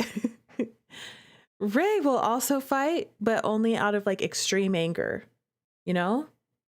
And Ray is like the cool end of the spectrum, you know? He's like, let's be calm and collected and let's think our way through this. You know, he's like, let's come up with a plan. Let's think about it. They handle everything differently. They don't judge each other. At a time like this, everyone is thinking about the same thing. As much as I want to go with Mitchell, I think we need to get the words out of his mouth. We need to know where she is. Receiving approving gazes, Lawrence leans over the table with determination in his eyes. But Lawrence, it's not like he doesn't think. He does think. He does, but he gets more emotional than Ray does. Ray is able to be more calm and collected until the absolute worst thing happened to him. But Lawrence, he's a tsundere, you know? He lets his emotions take control of him sometimes. Receiving approving gazes, Lawrence leans over the table with determination in his eyes. Let's make up a plan. After what felt like hours, the group finally came to a consensus. They would act at lunchtime when everyone would be able to see. But, as nothing happens perfectly, the first part of the plan failed when they got to the administration office and Eric wasn't around. Thanks to that, they learned the young man had been going home to lunch every day after Rue went missing. Since they had to wait for his return, they decided to share the earlier discussion with Thomas and Christy when they arrived. They told them about their suspicions, all the proof, their plan, and their despair. Christy also told them about what they found in the house. The house was a bit dirty, and everything was out of place, but almost nothing was taken. When they arrived at the police station, they talked about everything happening in the past few days. The police were interested in helping until Thomas mentioned the neighbor's statement. Knowing she left the house by herself was enough reason for them not to give much attention to the case. That's why Thomas didn't try to stop the teacher's plan. But the neighbor didn't actually see her face. There's no proof that that was actually her. The neighbor said there was a blanket over their head. It was their only hope. So to help them, he got Eric's address and a bit of extra information. He's relying on them, but it doesn't mean he wants them to be careless. A single mistake would be enough to turn the situation upside down terribly. After a few classes and all the ups and downs, it was time to try again, and this time, Eric was where they wanted him to be. You think the neighbor was Eric? Yeah, but they would have recognized him. I think the neighbor saw Eric. The neighbor saw someone leaving her apartment with a blanket over their head and assumed that it was MC. I think what the neighbor actually saw was Eric leaving the apartment with a blanket over his head. As someone who works in investigation, it's suspicious, but no one can prove it wasn't her either. Yeah, that's true. That's why the police aren't making a big deal out of it. Pretending to be chatting, Edgar and Marcus went to the administration office to ask for old documents that needed their signature. They didn't know how to start the conversation, or how not to sound too suspicious. But luckily, Eric is confident enough to do it on his own. Is there any news on Miss Jitterrue? Hearing the young man ask the question so cynically with that fake sad look in his eyes made Edgar clench his fist under the counter. Oh my God. For those of you who are new here, the one in the middle is Eric. Marcus is on the left, Edgar is on the right. Marcus, on the other hand, didn't show any different emotion.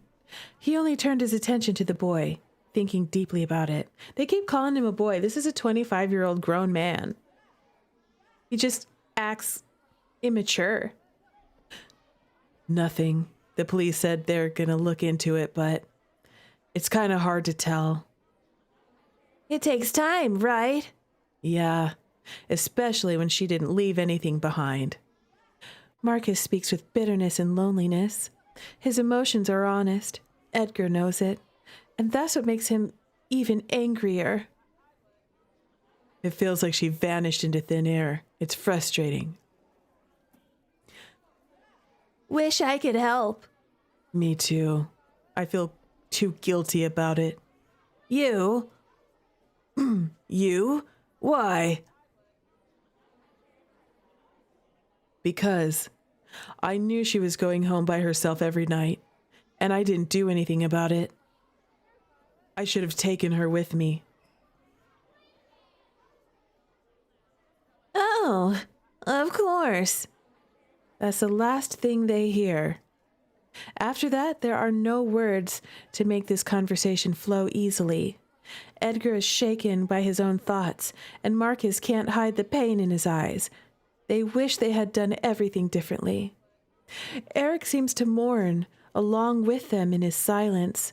However, he is only watching. Like a snake before it strikes. She could be dead. The older man's eyes turn in his direction with inhuman speed. Their pupils dilate as their chapped lips remain sealed. Eric knew what he was doing when he said that. He wanted to see the desperation in their eyes, and that's exactly what he got.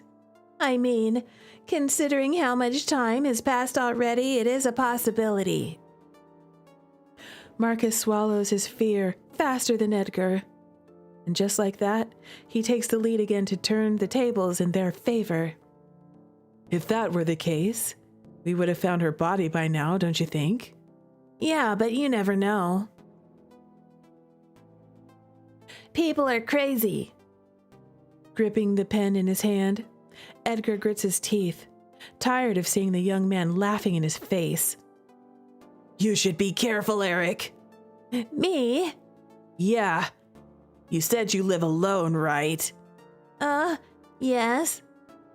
But you don't need to... But you don't need to worry about me, Mr. Mitchell. I live in a peaceful area. That's good. Miss Jitterrue was in the city when it happened. It's different. Edgar turns back to the documents, taking a deep breath, trying to maintain control. Meanwhile, Marcus watches Eric in silence. The victory in his eyes almost makes the PE teacher smile. Makes sense? I'm just surprised because no one said she was in the city before. Both Edgar and Eric turn their heads in his direction. Both were surprised for different reasons. Eric stutters, shakes his head, and tries to resume the conversation. But it's obvious, right? No, we thought someone broke into her house because of the mess we found there. But I'm starting to think that was planned to confuse us. A slight slip was what gave the boy away. He knew he'd been caught when all his lies didn't come out to save him. His biggest mistake was believing he had everything under control, and no one would suspect his innocent face. With no more reason to talk to the young man, Marcus pushes the documents toward him without holding back his smile. Gotcha. We got him. We got him. You slipped up, Eric. Proud of his friend, Edgar finally relaxes his shoulders, watching Eric trembling in front of them. I think we're done here. See you later. Sweat and fear drip from Eric's face as he watches them turn their backs on him. He can't stop them. He can't even open his mouth to yell at them and cause a fuss. All he can do is stand there, biting his lip, as he thinks about what he stands to lose. Turning around, Edgar pats Marcus on the shoulder while he sends a message to the group. We're bringing our girl back tonight. We're gonna save it. We're gonna save MC. Save me, boys. After getting the information they needed, it was time to set a new plan. Gathered in the lounge, they decided to send Edgar and Lawrence to Eric's house to keep a watch. At the same time, Leonard and Thomas should go to Rue's house and stay put in case someone else appears. And interrogate Eric and record what he said. I hope that they recorded that. Meanwhile, Christy and Marcus were going to the police station to try to convince them to go to Eric's house before it was too late. The mission would start only after all the kids had gone home. As planned, Edgar and Lawrence were the first to leave. Now they are both standing behind the trees, in the dark, watching the house carefully. This is their only purpose. Thomas only allowed them to take action if they heard or found anything strange related to Rue. Otherwise, they should stay hidden and wait for the police. Observing the surrounding houses, they realize that Eric's is the only one completely dark, almost as if he was hiding. They knew he had gone home early, and after that conversation, they knew he was aware of their plan. He may not know what's going to happen, but he is prepared to do something about it. Do you think he did something to her? I don't want to consider it right now. Lawrence's voice is steady, but the speed his words come out of his lips is alarming.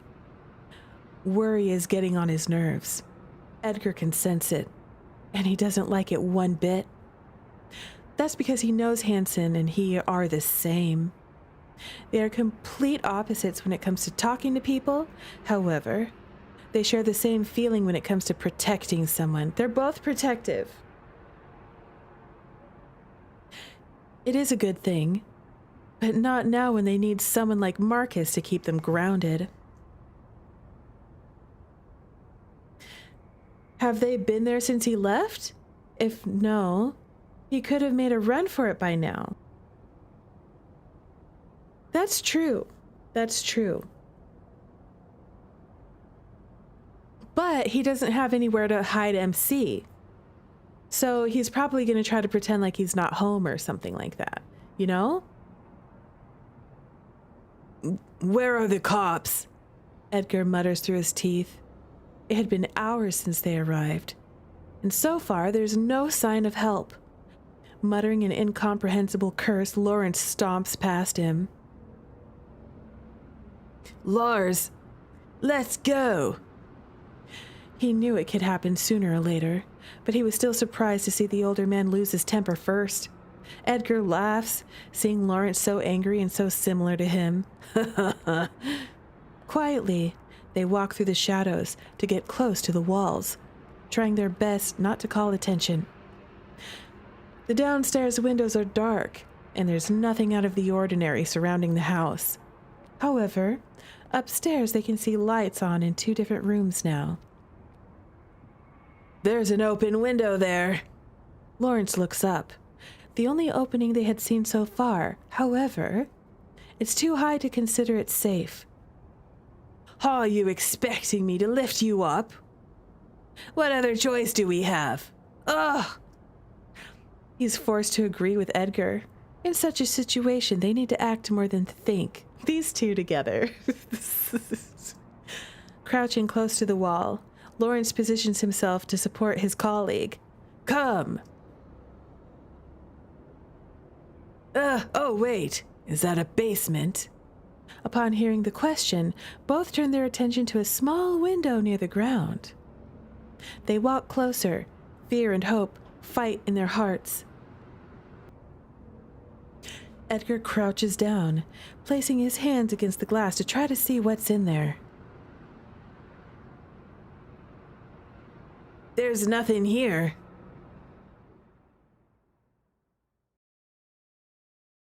It was almost time for Eric to leave work. I knew it because I could see the orange sky of the late afternoon in the window. It was almost time to hear him spout his sappy nonsense as I'm sitting on this cold floor. As I'm thinking about it and trying to prepare my mind for the encounter, I hear the door burst open. Scared, I look up, only to find Eric running down the stairs, almost tripping over the steps to get to me. Unable to move, I tried to pull away from him when his body dropped to his knees in front of me. You're still here. Thank God. His breathing is out of control, and his pupils are trembling as much as his hands. Look, it almost looks like he's crying right now. Look at him. Eric. He shouldn't be home yet, much less in this state of mind. Something serious happened. As I'm thinking about the answer, he crawls closer, wrapping me in his arms. My body goes rigid instantly. It's the first time he's touching me like this. The first time he shows me affection, and yet I don't feel anything. I'm not even disgusted by it. It's almost the same as hugging the pillar behind me. Slowly he pulled away, looking into my eyes. He takes something out of his pocket. I'm sorry, Miss Jitterrue, but I need to do something to keep you safe. Before I can ask what's going on, he puts a gag in my mouth. I scream and thrash and do everything I can to stop him, but it's useless. He grunts as he forces me against the wall until he finally manages to shut me up. Good. It's all good now. Dinner will be late tonight, he says incoherent things while biting his fingertips. I stare at him, more scared than before. Did he finally lose his mind? So you should go to sleep, okay? Faking a smile under insane eyes, he sprints away up the stairs. I don't know what happened at school, but something tells me he's been threatened. A person who has nothing to lose wouldn't make a terrified expression like that. If that's the case, then someone wants to find me. For a moment, my heart leaps with hope in my chest, but it only lasts a moment. What will happen if someone comes down here? What is Eric willing to do to not lose me? Oh no. The night has come, but Eric hasn't come down since that uproar he caused. It's been hours, and nothing different has happened. Now, I'm sitting here with my heart hammering in my chest and dark thoughts wandering in my mind. He wouldn't do this for no reason. I should pay attention to footsteps above me. As I was thinking of a plan, I see a strange shadow coming from the window. My heart almost jumps out of my chest when I see Edgar's face behind the glass. I want to cry, I want to scream, I want to laugh nervously. In a single second, my brain and heart started working in opposite directions. There's nothing here. All the color in my face drained away when I hear his muffled words behind the glass. Eric's desperation from earlier starts to make more sense now. That's why he ran down here to make sure I didn't vanish. And that's why he gagged me, because now I can't scream to save myself. Are you sure? Yeah, take a look. My freedom is knocking at my door, and I'm about to let it go. When it hits me that I'm going to be stuck here for the rest of my life, an unusual burst of energy runs through my body.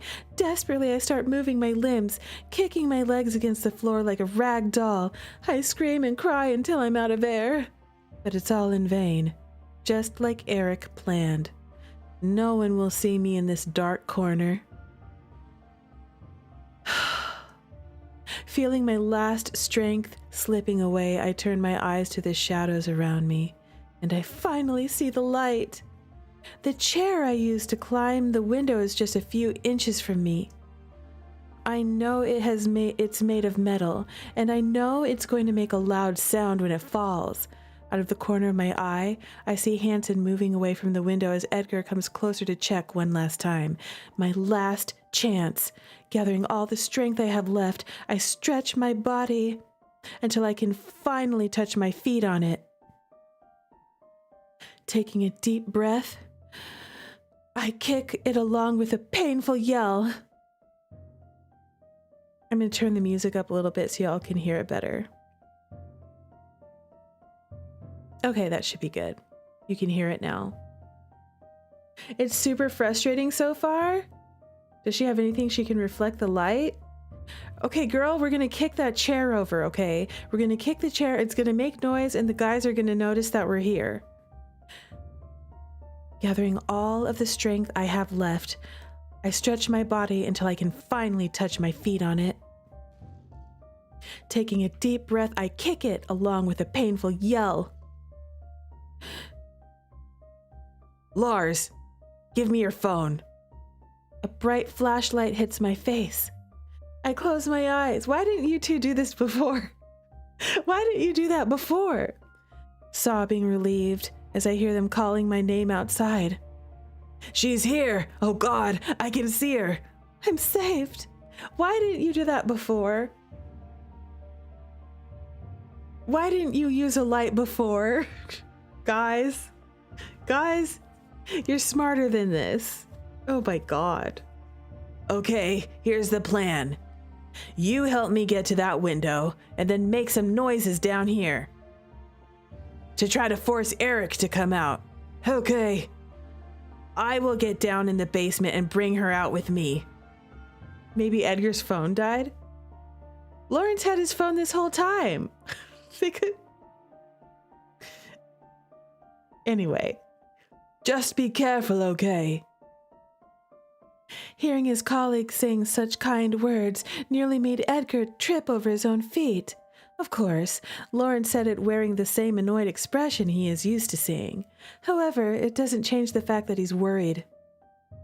It's strange to feel so happy at a time like this, but Edgar couldn't help it. Small moments like this give meaning to the family bond they built in that lounge, and reinforce the reason that they're here now. Ready? Nodding, they take their positions. Deep down, they know this may be a trap, but it will be worth it now that they know she's there. And besides, they have each other to watch over their backs if something goes wrong. They need to try for her. Waiting for salvation, I stare at the door, counting the seconds silently. Eric is somewhere up there, and I don't know if his mind is in the right place. He wasn't afraid of kidnapping me in the middle of the city. Why would he be afraid of doing something worse to Edgar and Hanson? Suddenly, I hear the door open, and I'm glad I'm already sitting on the floor. Otherwise, I would have fallen to my knees. My heart bursts in my chest when I see the red beard I love so much appearing and coming out in the light. It's a mixture of relief, hope, love, and so many other things that I don't know how to describe it. Edgar comes down, running down the stairs, not minding the sound. It's my love, Edgar. Edgar. His eyes are filled with tears and fear when he finally reaches me, releasing the gag in my mouth. You came. You really came for me. Sobbing, I try to smile in a way that doesn't look too weird through my ugly crying. There's an ad starting in 50 seconds. You know what? I can't snooze it. No. Well, y'all, watch the VOD back, okay? Because I'm going to keep going. Sobbing, I try to smile in a way that doesn't look too weird through my ugly crying.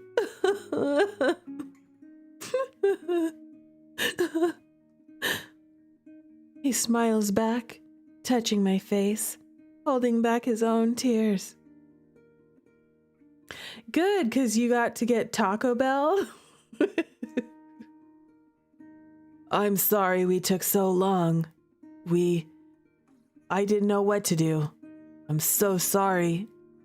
Tightly, he wraps his arms around me, pulling me into a warm hug. Feeling his body, his scent, and the safety I had been longing for makes it hard for me to breathe. This is what love feels like. Don't worry. We're gonna take you out of here.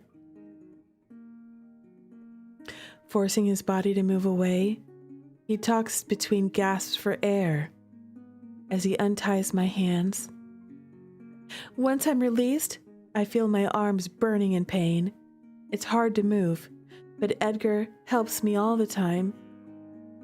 Girl, you've been locked in a basement with no sanitation. I think smiling weird is not the issue right now. I know, like real. I know. Can you walk? Yeah, I just need a minute. I've been in this position for too long. It's okay.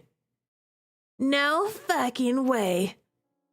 A voice as loud as a roar draws our attention upwards. My whole body shakes when I see that insane gaze closing in on me again. You! Why did it have to be you? It could only be me. Yeah, because he's today's boyfriend. He's the one that has to save us. In an attempt not to show his concern, Edgar smiles, putting himself in front of me.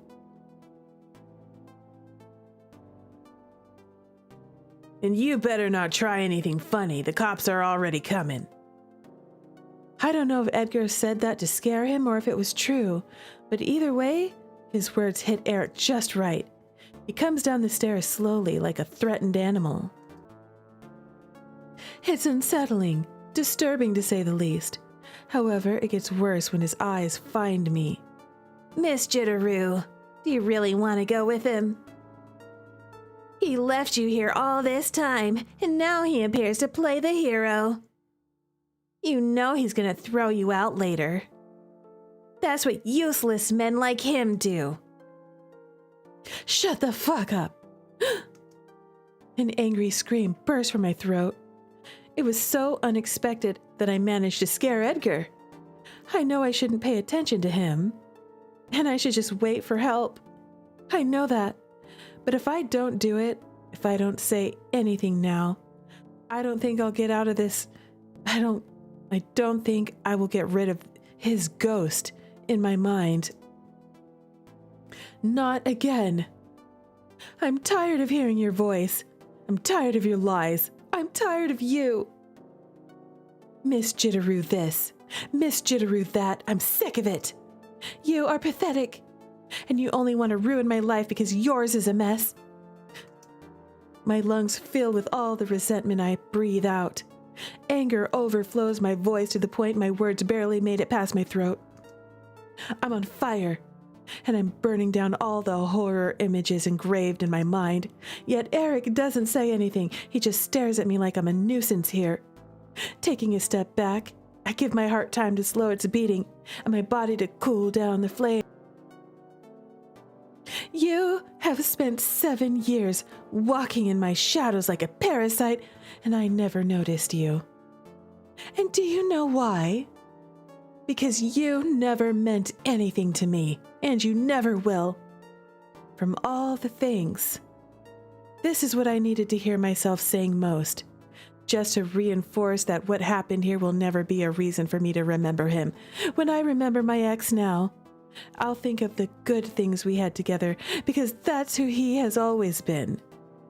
When I remember the pain I went through, trapped in this place, I'll think about how much I fought not to give up.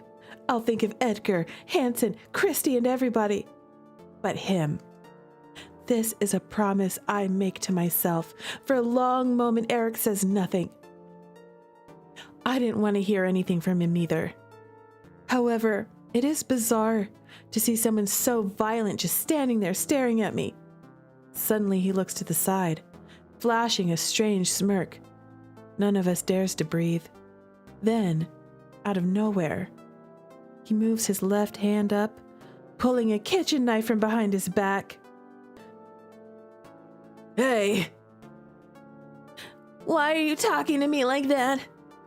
After all I did for us, Miss Jitterrue, I'm not a loser. I just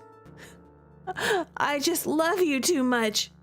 The blade glistened in the moonlight near his neck. I barely blink. That was one of the things I thought would happen if someone came for me. Maybe my love wasn't enough for you, but maybe this will be.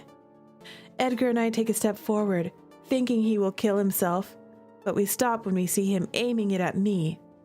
You are mine. Okay, I thought he put it on his neck. Oh God. As long as he doesn't keep us tied in a basement, it's an improvement? Okay, but listen, why is Eric still hot? No, concentrate, Yuri. You can find someone better. Yuri, a bum on the sidewalk is better. Is this Yuri? A random goose is better. Yuri, focus, Yuri. Focus, okay? Okay? All right, take a deep breath, all right? Take a deep breath, okay? Yuri, repeat after me. I am not in love with Eric, okay? No Eric. No Eric, okay? Eric is Yuri's hear me out. Oh, God. Did Eric take himself out? No, he aimed the knife at us. We thought he was going to take himself out, but then he's looking like he's going to attack MC. I'm trying. His pretty face is distracting. Oh, Yuri, no, Yuri, no. Yuri, no. I put my arm in front of my face to protect myself, but nothing happens. Because Edgar, right? Edgar's saving us. When I pull it down, I see Edgar sheltering me with a pained expression.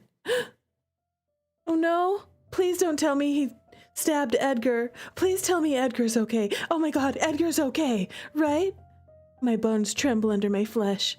The air doesn't reach my lungs. Edgar is bending over me with his eyes half open, and the knife's tip appearing below his shoulder. Oh no, Edgar, don't die. Don't die, Edgar. Ed. Stabbing me in the back, boy. Really? Edgar grumbles, still trying to laugh through the situation. However, it's not enough to keep the pain from getting worse. I'm hyperventilating again. The worst outcome plays out behind my teary eyes. No, I've spent days in this hellhole, and yet not a minute here has hurt me as much as seeing his blood staining his white shirt. Where are the cops? I know, where are the frickin' cops? I did it. I stabbed him. I stabbed someone for real. Oh God. In the background, I hear Eric's high-pitched voice muttering words over and over. He's in shock just as I am, but for different reasons. Noticing it, Edgar touches my face gently. His warm skin is enough to call me back to reality. Hey, girl. Don't lose it now.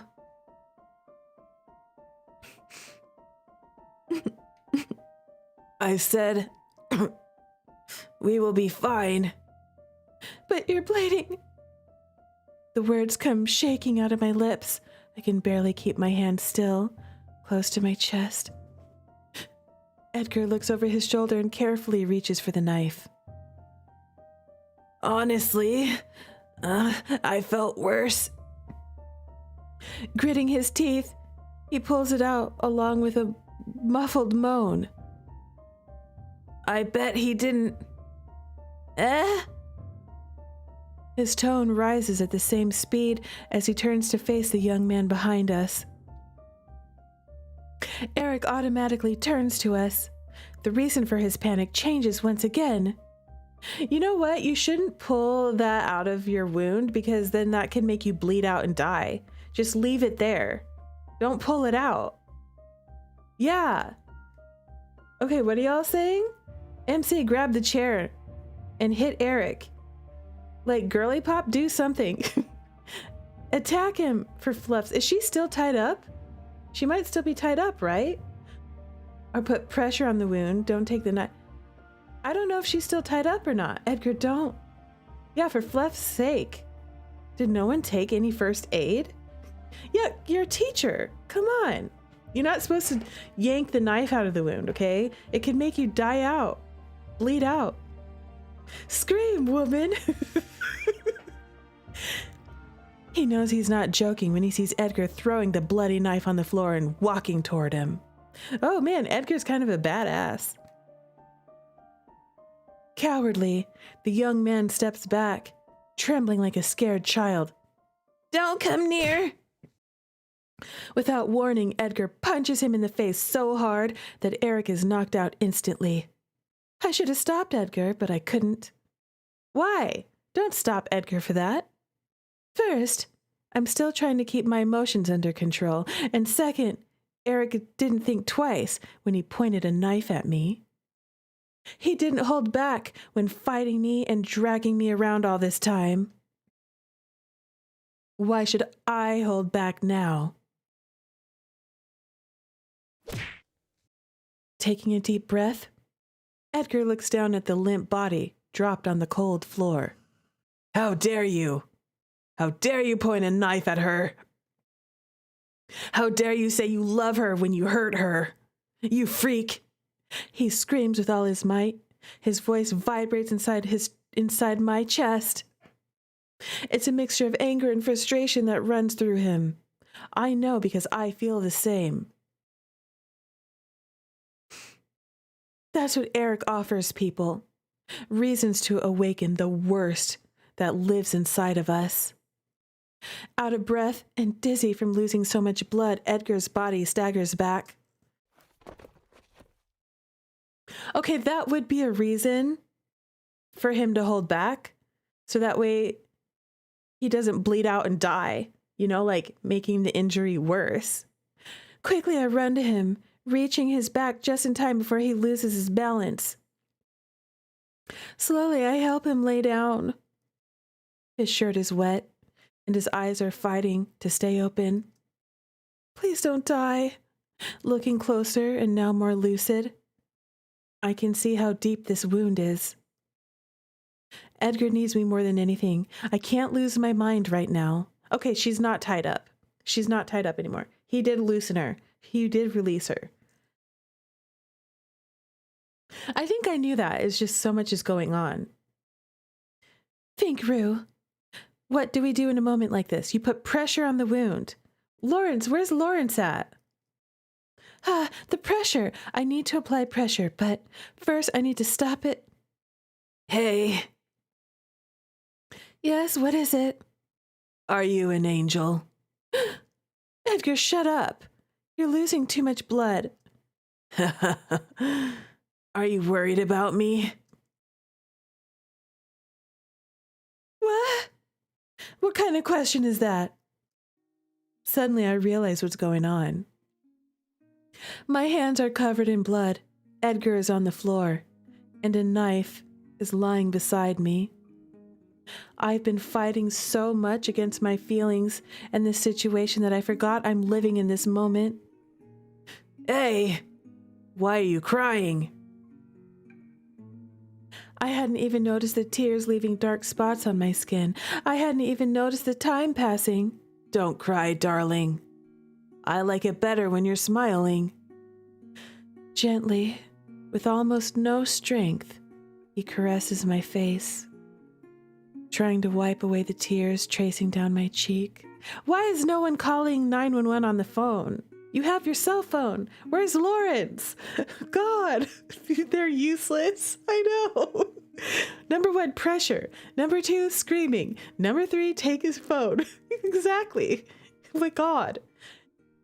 If you have enough energy to talk, okay, y'all got enough energy to grab this man's phone and call 911. Call Lawrence, for God's sake. Something. The word death has never sounded more terrifying. Afraid of all the pain, I tighten my hands on his shirt. I don't want you to die. For the first time, Edgar doesn't have something to say back. If Edgar dies, this is going to be MC's fault. I can't blame MC. It's not her fault. She's been in a basement for days, you know? Her brain's probably not working right, you know? She's like starved of oxygen or something. You don't want none of them if you're an emergency? Real? Tears run down my face faster than I can control.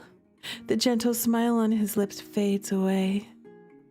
Suddenly, he takes my hand in his. A saddened expression rests in his eyes. I'm sorry for running away before. His fingers tighten around mine. He has been playing tough, but he's scared too. I also don't want to die. Not now that I realize how much I care for you. The loud noise of the door opening almost makes my heart stop. When I look up, I see 2 astonished faces looking down at us. What? Finally, Lawrence! Please, help him! I scream for help before I can even recognize the faces.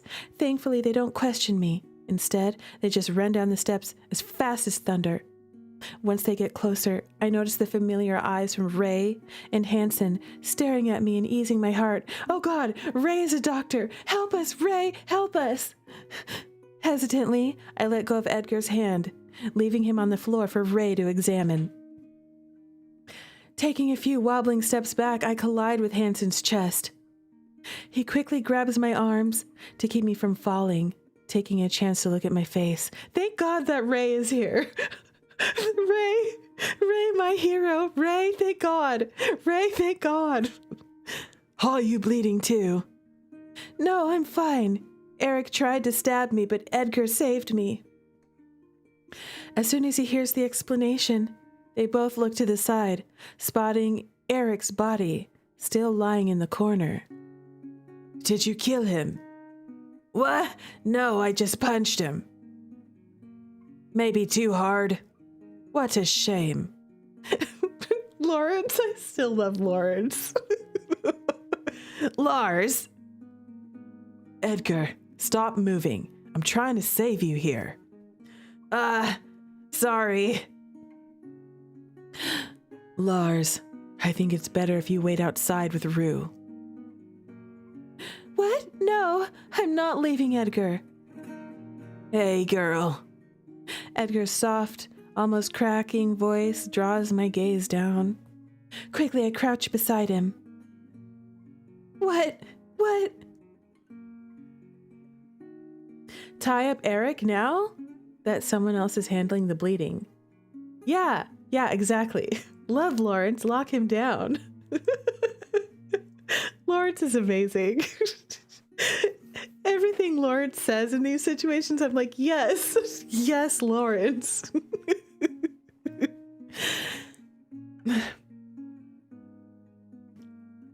Listen to the doctor. He knows what he's doing. But I will be fine. After all, I didn't come here to save you just to die before asking you out. So, wait for me a little more. Okay? Lawrence is S tier. Yes, he is. Lawrence is S tier. It doesn't get any better than Lawrence. Lawrence is SS. In this case, SS is not only top tier, it's also super sexy. I want to argue because I don't want to be away from him anymore. But what else am I going to do here? I know I'll end up nervous and getting in Ray's way. Slumping my shoulders, I nod in defeat. Thank you. Good. Let me just tie up Eric before we go. Once again, Lawrence Hansen is SS. Lawrence Hansen is the smartest man in this entire game. Thank you, Lawrence. Not only did Lawrence bust in there, to help save the day, he helped come up with this plan and everything. He made sure to bring Ray, who's a doctor, and he's actually tying up the enemy. Thank God for this man. Thank God for this man. Lawrence just keeps getting better. Saying bye and seeing their smile one last time, Lawrence and I walk up the stairs. None of these things even went through MC's head. She was just going to lay there and cry while the love of her life slowly died in front of her. She wasn't going to call 911 or nothing. She wasn't going to be like, where's your phone? If it was just MC, this man would die 100%. He'd be dead now. Thank God for Lawrence. Lawrence coming in there with a doctor and thinking smartly, like, let me tie this guy up while he's unconscious. God. I'm sorry. I shouldn't be laughing, but oh my God. Oh my God. After spending 5 days inside a torture chamber, it's hard to look at the streets again. I'm nauseous from breathing so much fresh and I'm scared. Breathing so much fresh? I'm nauseous from breathing so much fresh air and scared with a rush of emotions flooding me. It still hasn't hit me that I'm standing outside, free from all the pain. I still don't understand I'm free from years of guilt and self-isolation. Searching for clues on what to do, I look down on myself, finding my whole body shaking. The adrenaline from earlier is finally leaving my body. Now the frightened feelings are starting to come to the surface. Lawrence is SSS++. Yes, he is. All this has done. Listen, Lawrence in his own route was amazing.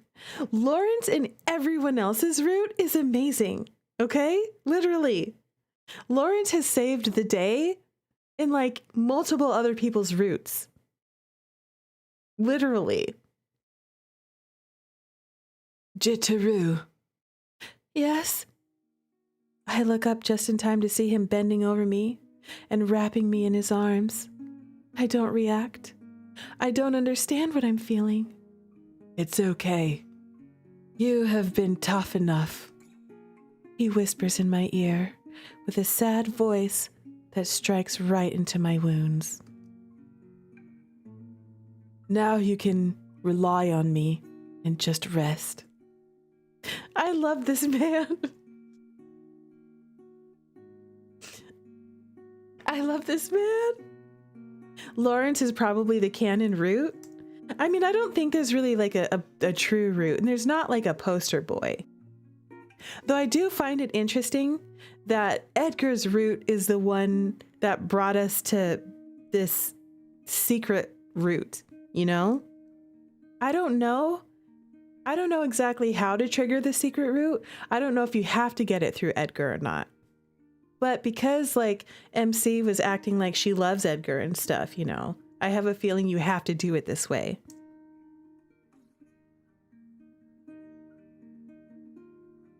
Now you can rely on me and just rest. Hansen's grip tightens around me. He wants me to know I'm safe. I'm here, and I am with him. I've been hiding my emotions from everyone's eyes every time something bad happened to me. I have locked my heart because I didn't want to share the pain, but now I don't need to do it anymore. Desperate for comfort, I hug him back, digging my nails into his back. The walls I put around me during those days finally crashed down, exposing the pain that has been buried deep inside. Tears stream down my face as I hear the police cars approaching the house. Finally, the freaking police come. When did somebody finally call the police? My hands tighten around his clothes, trying to get away from the pain in my chest. At this moment, I feel Hanson's arms slowly letting go of me. Never let me go, Hanson. For a moment, I thought he was trying to give me room to breathe, but soon I realized he wanted to show me something. And that's when I heard a voice calling my name in the background.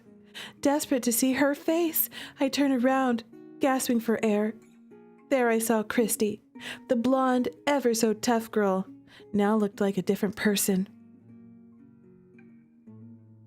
A scared face, messy hair, and an unstoppable wish to cross the world just to get close to me. My heart beats in my throat. My hands let go of Hanson's shirt, not even noticing the reassuring smile on his face. Ignoring the tears and redness on my face, I run to her. Our bodies collide in a tight, safe embrace. Here, I find myself at home. I knew you wouldn't give up on me. I never did, and I never will. My girl, she came and saved me once again. Now I know for sure this nightmare is over.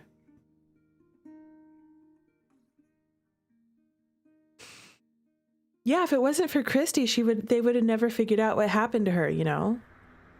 She was the one that was like, no, she's missing. Once the storm is over, Thomas forces me to stay home for the next few weeks to recover from the shock. The way to unlock the secret ending is by getting all the endings. Oh! And because we've been so obsessed with getting 100% route completion, that's why we did it. So that's why it seems like Edgar is the canon. Oh!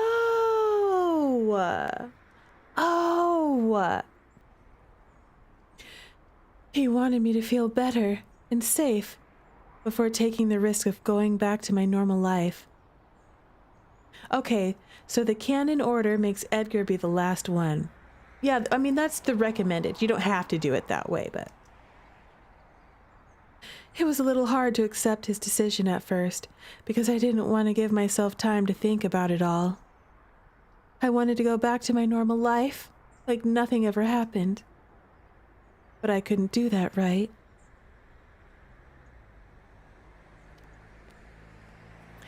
So I tried to do this. I stayed home for almost 1 month. But it wasn't like the last time when I forced myself to shut the world out because I was afraid to trust anyone. This time I left all my windows open. I went out for a walk, and I gave myself time. Oh, but I also didn't do it all on my own. The teachers are always sending me messages and calling at random times just to check on me. Yeah, Lawrence is MVP in all routes. Yes, he is. I wonder if they knew that Lawrence was going to be all of our favorites. Well, maybe he's not everybody's favorite, but he's definitely my favorite. Sometimes we spend hours talking, and sometimes we just send each other a stupid selfie, talking about stupid decisions. Edgar ended up in a hospital after what happened in the basement. Edgar. The wound was as deep as I expected. However, thanks to Ray's first aid that night, Edgar was out of danger when help arrived. Yay, Ray! Now he's already resting at home, feeling better and sending me stupid texts every morning.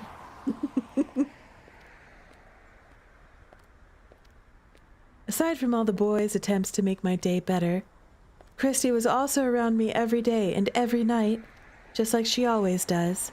Again, she helped me hold my head high and not be afraid to cry when it hurts too much to think. Of course, I'm still scared, and my mind is confused. After all the things I heard in that room, I couldn't stop imagining how different it would have been if I knew about Eric at that time. It eats me up inside to think about all the things I didn't know about my own life. I don't think there were any choices in Eric's story. I don't recall any. Talking about it, Eric ended up in jail. And he's going to spend a long time there. Good! Finally! Finally! There are so many things that this man needed to go to jail for. It won't change what happened in my life, but it will ensure it won't happen again. I think it will take some time for me to heal again, but I will get through it. I know that because now I'm not afraid to feel my own feelings.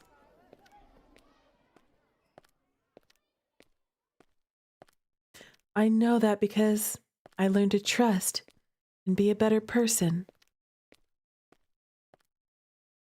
I know that because now I'm not alone anymore. And whatever happens next, I know I have a family here that will always love and protect me. Hey guys, I'm back.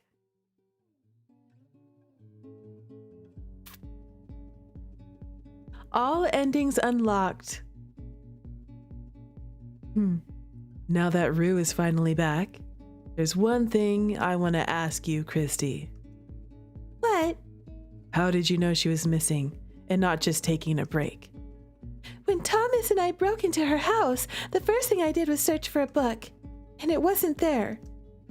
That's when I knew she wanted me to save her. I don't get it. Because it's a best friends thing, Marcus.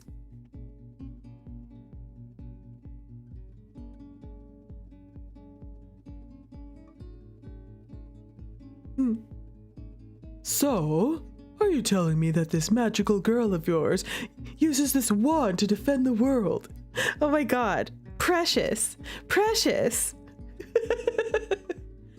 No, the secret route has one ending and no choices. Oh, okay, good to know. Yes, and the power of love and friendship. I see. This wand may look simple, but it is actually powerful, enough to take down any army of zombies. So Marcus is a girls only thing. Look at Leo. Leo and I love how Thomas and Leo are like, they're nerding out together. Like, it's so precious that Thomas is showing interest in Leo's interests, you know? Leo's anime in his Marin, you know? It's so cute. It's so sweet. Also, I bet that I kind of feel like, so Leo has daddy issues, and Thomas over here is kind of like, and he's an older father figure for everybody, you know, like he's an older father figure. I feel like Thomas taking an interest in Leo's hobbies and stuff, you know? Is that why you brought it with you? The night that we were watching Miss Jitterrue's house?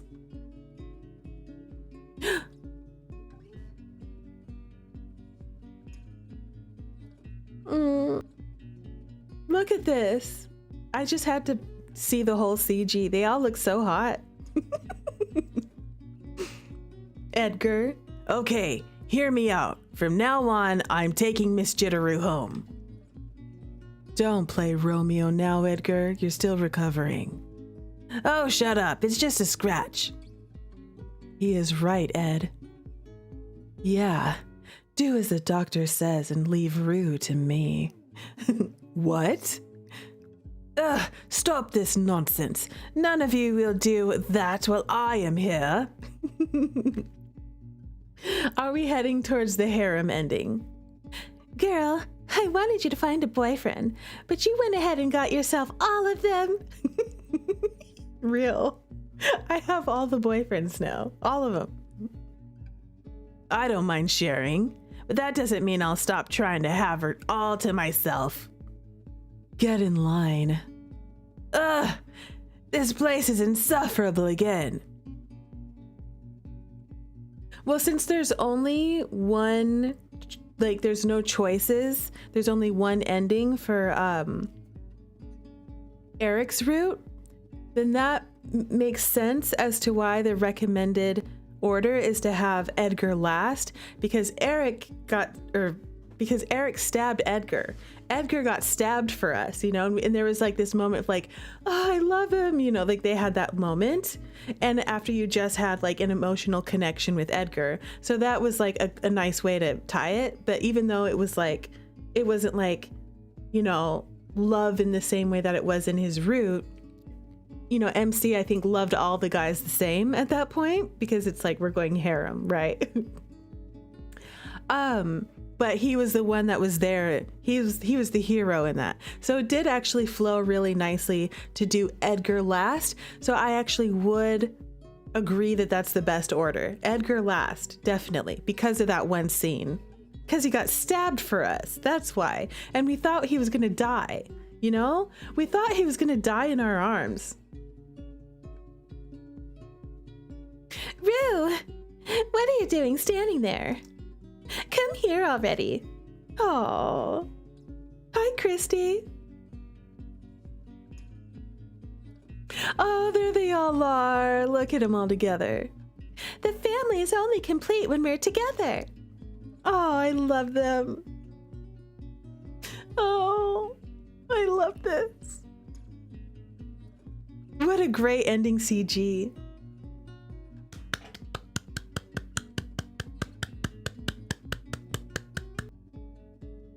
It was so good. It was so good. Christy is the best. I love Christy. Christy's a great bestie. You know, listen, I love when Otome games have best friends in them. I really do. A female best friend. I love that. I love it so much. We got to have at least one other woman in the game. Thank you for playing. Oh, look at all of them. Look at all their personalities. Christy's a real one. Christy, you're the hero in the end. Literally. No one would have figured it out if it wasn't for Christy. We would have like rotted in that basement forever without Christy. Thank God for Christy. Oh, I love this. You gotta have a girl bestie. Okay, y'all. We have completed 100% of this game. Let's take a look at the gallery. Let's bask in the glory of our 100% completion of this game. All right, looking at the common route, look at him. Hi, boys. Look at how handsome you all are. It's like they're all my boyfriends. That's how I feel now. They're all my boyfriends. I have so many boyfriends. Hi, Ray. This is when we first meet Ray, the doctor. Oh. And then this is when Leonard was having a moment, you know. He saw us pull out that little Marin superstar thing and he freaked out. And then we had ice cream with Edgar. It was so sweet. He's literally the only one that actually took us out on a real date. The only one. The only one who took us out on a real date. Did anyone else take us on a date that I just forgot about? I don't think so. Mr. Hanson, he's so grumpy. I remember when we played the common route and we were going for him, someone said that he looked like an angry grandma here.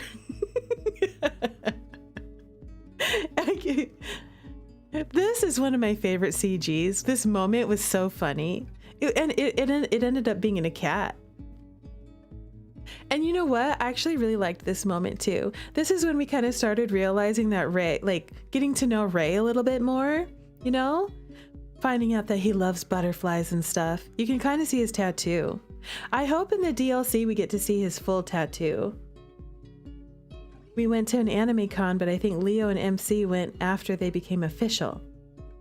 Oh yeah. They did. Here is that sporting event. This is in the common room also. This is all in the common room. But yeah, we had MC, Lawrence, and Marcus were on a team. And Edgar, Christy, and Leonard were on a team. And it ended up with Lawrence taking MC to the clinic because she twisted her ankle. And Edgar and Marcus getting in a fist fight. And Christy declaring victory for her team. That's what happened at the end of that. It was crazy. And then poor the principal, Thomas, he was like, oh God, stop it now.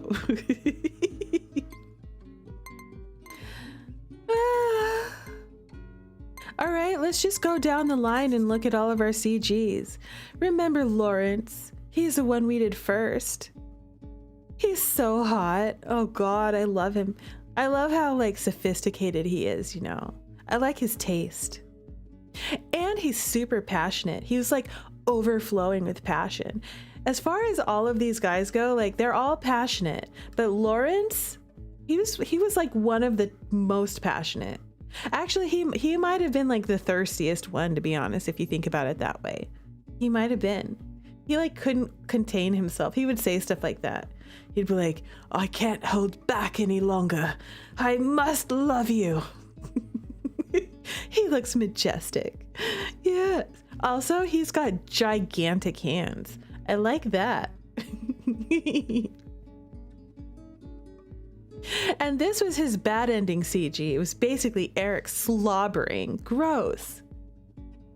Ew. Ugh. Gross, Eric. Eric gets a lot of CGs, real. And then here's Leonard. This moment, this is when Leonard, he helped us bring groceries to our house. And then he helped us cook. Like, he taught MC how to make meatballs. They made spaghetti together. It was darling. He's so hot. Are you talking about Leo? You're talking about Leo, right? Leo is so hot. Look at him. He looks, especially right here, he looks really hot right here. MC looks great too. And this was like the romance ending, you know, when she found out about Leo's dark secret that he's an otaku, you know. And she's like, I don't care about that. Just give me a big fat kiss, okay? Stop being so weird about it.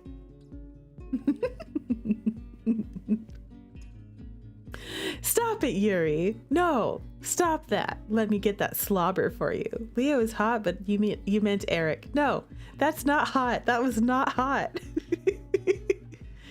Yep, and that's like their friendship ending. It's kind of weird that not everybody has a friendship. Like some people have, like they all have different endings.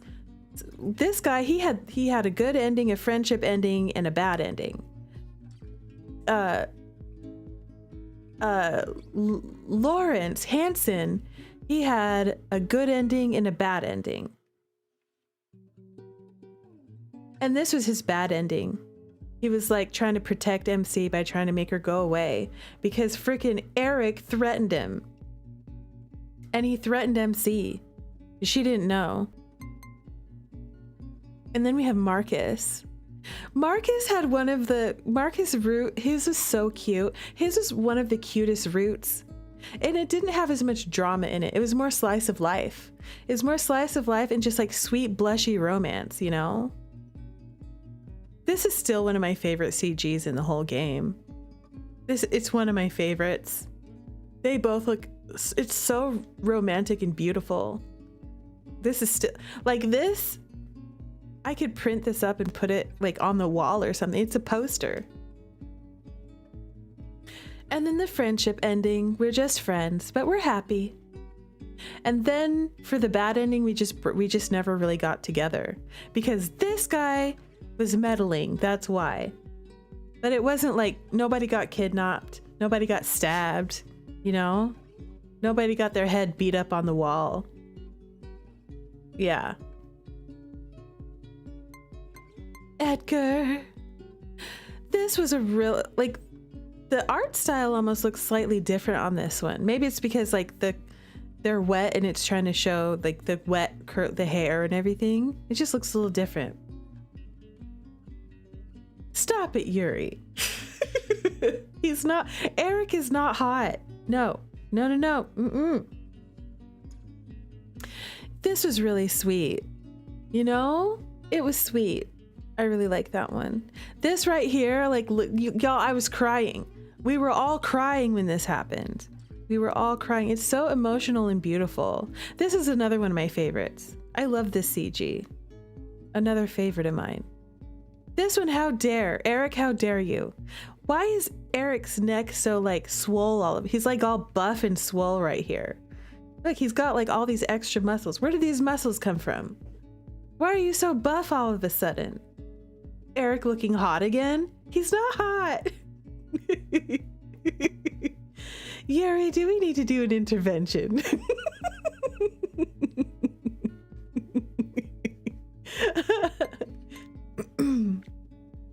Okay, Ray. Oh my God. Ray, he drove us home. And then, y'all, this is where we got kiss blocked hard. How dare you? How dare you, honey bunny? You kiss blocked us hard. This happened. How dare you? Horrible. Oh my God, he looks so good though. He looks so good here. I thought they were gonna make out in the car, and it didn't happen. It didn't happen. I know, Ray fade to black. Ray is the sexiest one here, okay? Like, as far as just like pure sexiness goes, Ray. Dear God, Ray. Oh my God. Ray Fox is a fox. This right here, this whole scene, this is like, it was so sensual. But also it was really emotional because they were having a cathartic moment right here, you know? A catharsis. It was emotional and it was hot. Wow. And this was actually a good ending too, because we got to see Hanson and Fox make up. You know, they like fixed their relationship, which is great. I loved that. I loved that. This is another route where Lawrence like busted in there and like stole the show for a little while. Also, Ray had one of the best, Ray's epilogue, Ray's ending, Ray's route, especially his ending and stuff, even the bad ending, Ray's route impacted me, probably is one of the most impactful. I think it might be my favorite route as far as how it played out and the way that it made me feel and the way that, like, I was in the epilogue, y'all, I was like screaming and kicking my feet and cheering and stuff, like, and then I was like crying in his bad ending. It really got me. Ray got me. I wasn't expecting that. I thought he was just gonna be like, you know, just like smooth flirt, whatever. I didn't realize he was gonna be the way he was. He ended up being like a sweet, wonderful, tortured soul. That's what he ended up being. And also freaking hot. This is Yuri's favorite CG, isn't it? Okay, I'll give you this. Eric does look more attractive right here.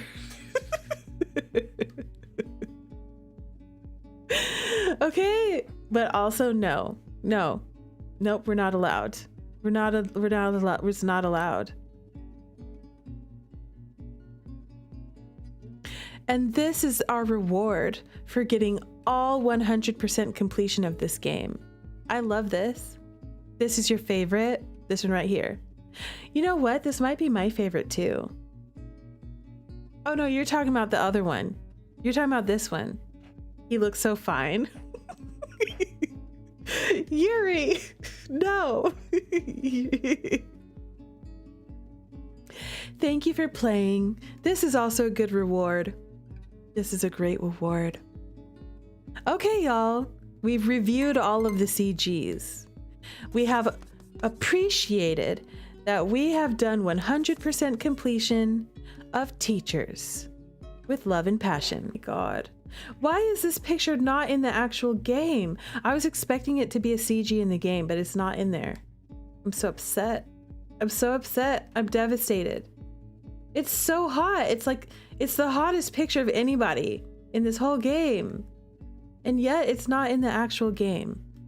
but it's a promo poster. Okay, let me pull it up.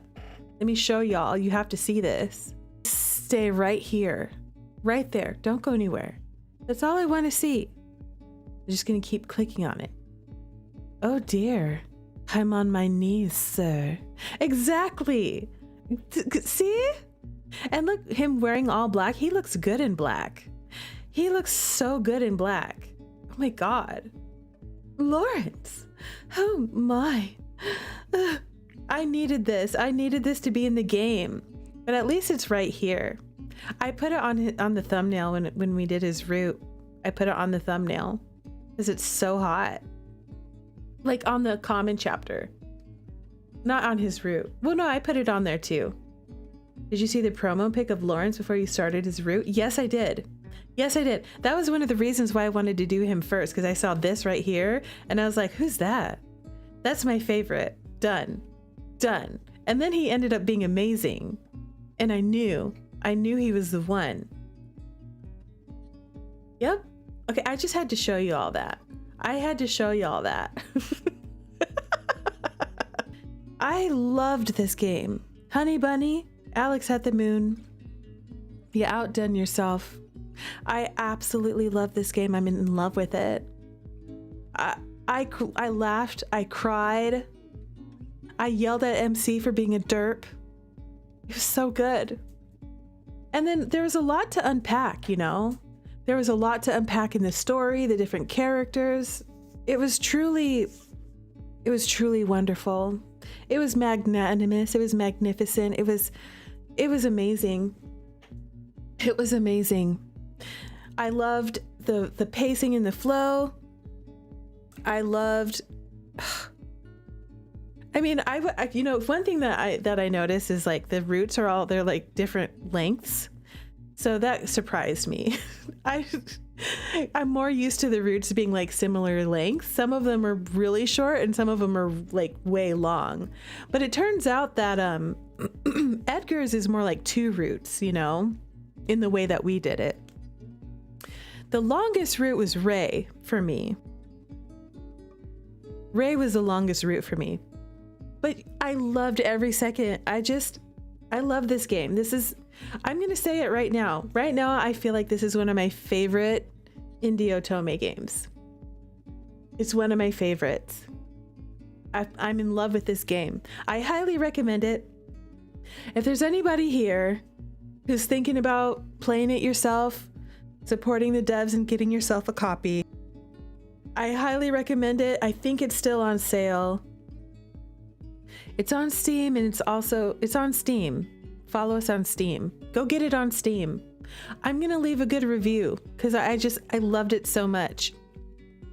And I'm so glad that we could play the entire thing on stream with all of you. Thank you for hanging out with me, everybody. Well, let's go ahead and I'm gonna say my outro. Hi, everybody. Thank you so much for hanging out with me tonight and playing Teachers with Love and Passion. I hope you had just as much fun as I did, y'all.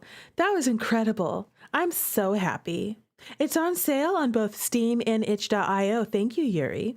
So go check out this game. If you haven't played it, you don't have it already, and you're interested, I highly recommend it. It's a wonderful story. You're going to have a great time with it.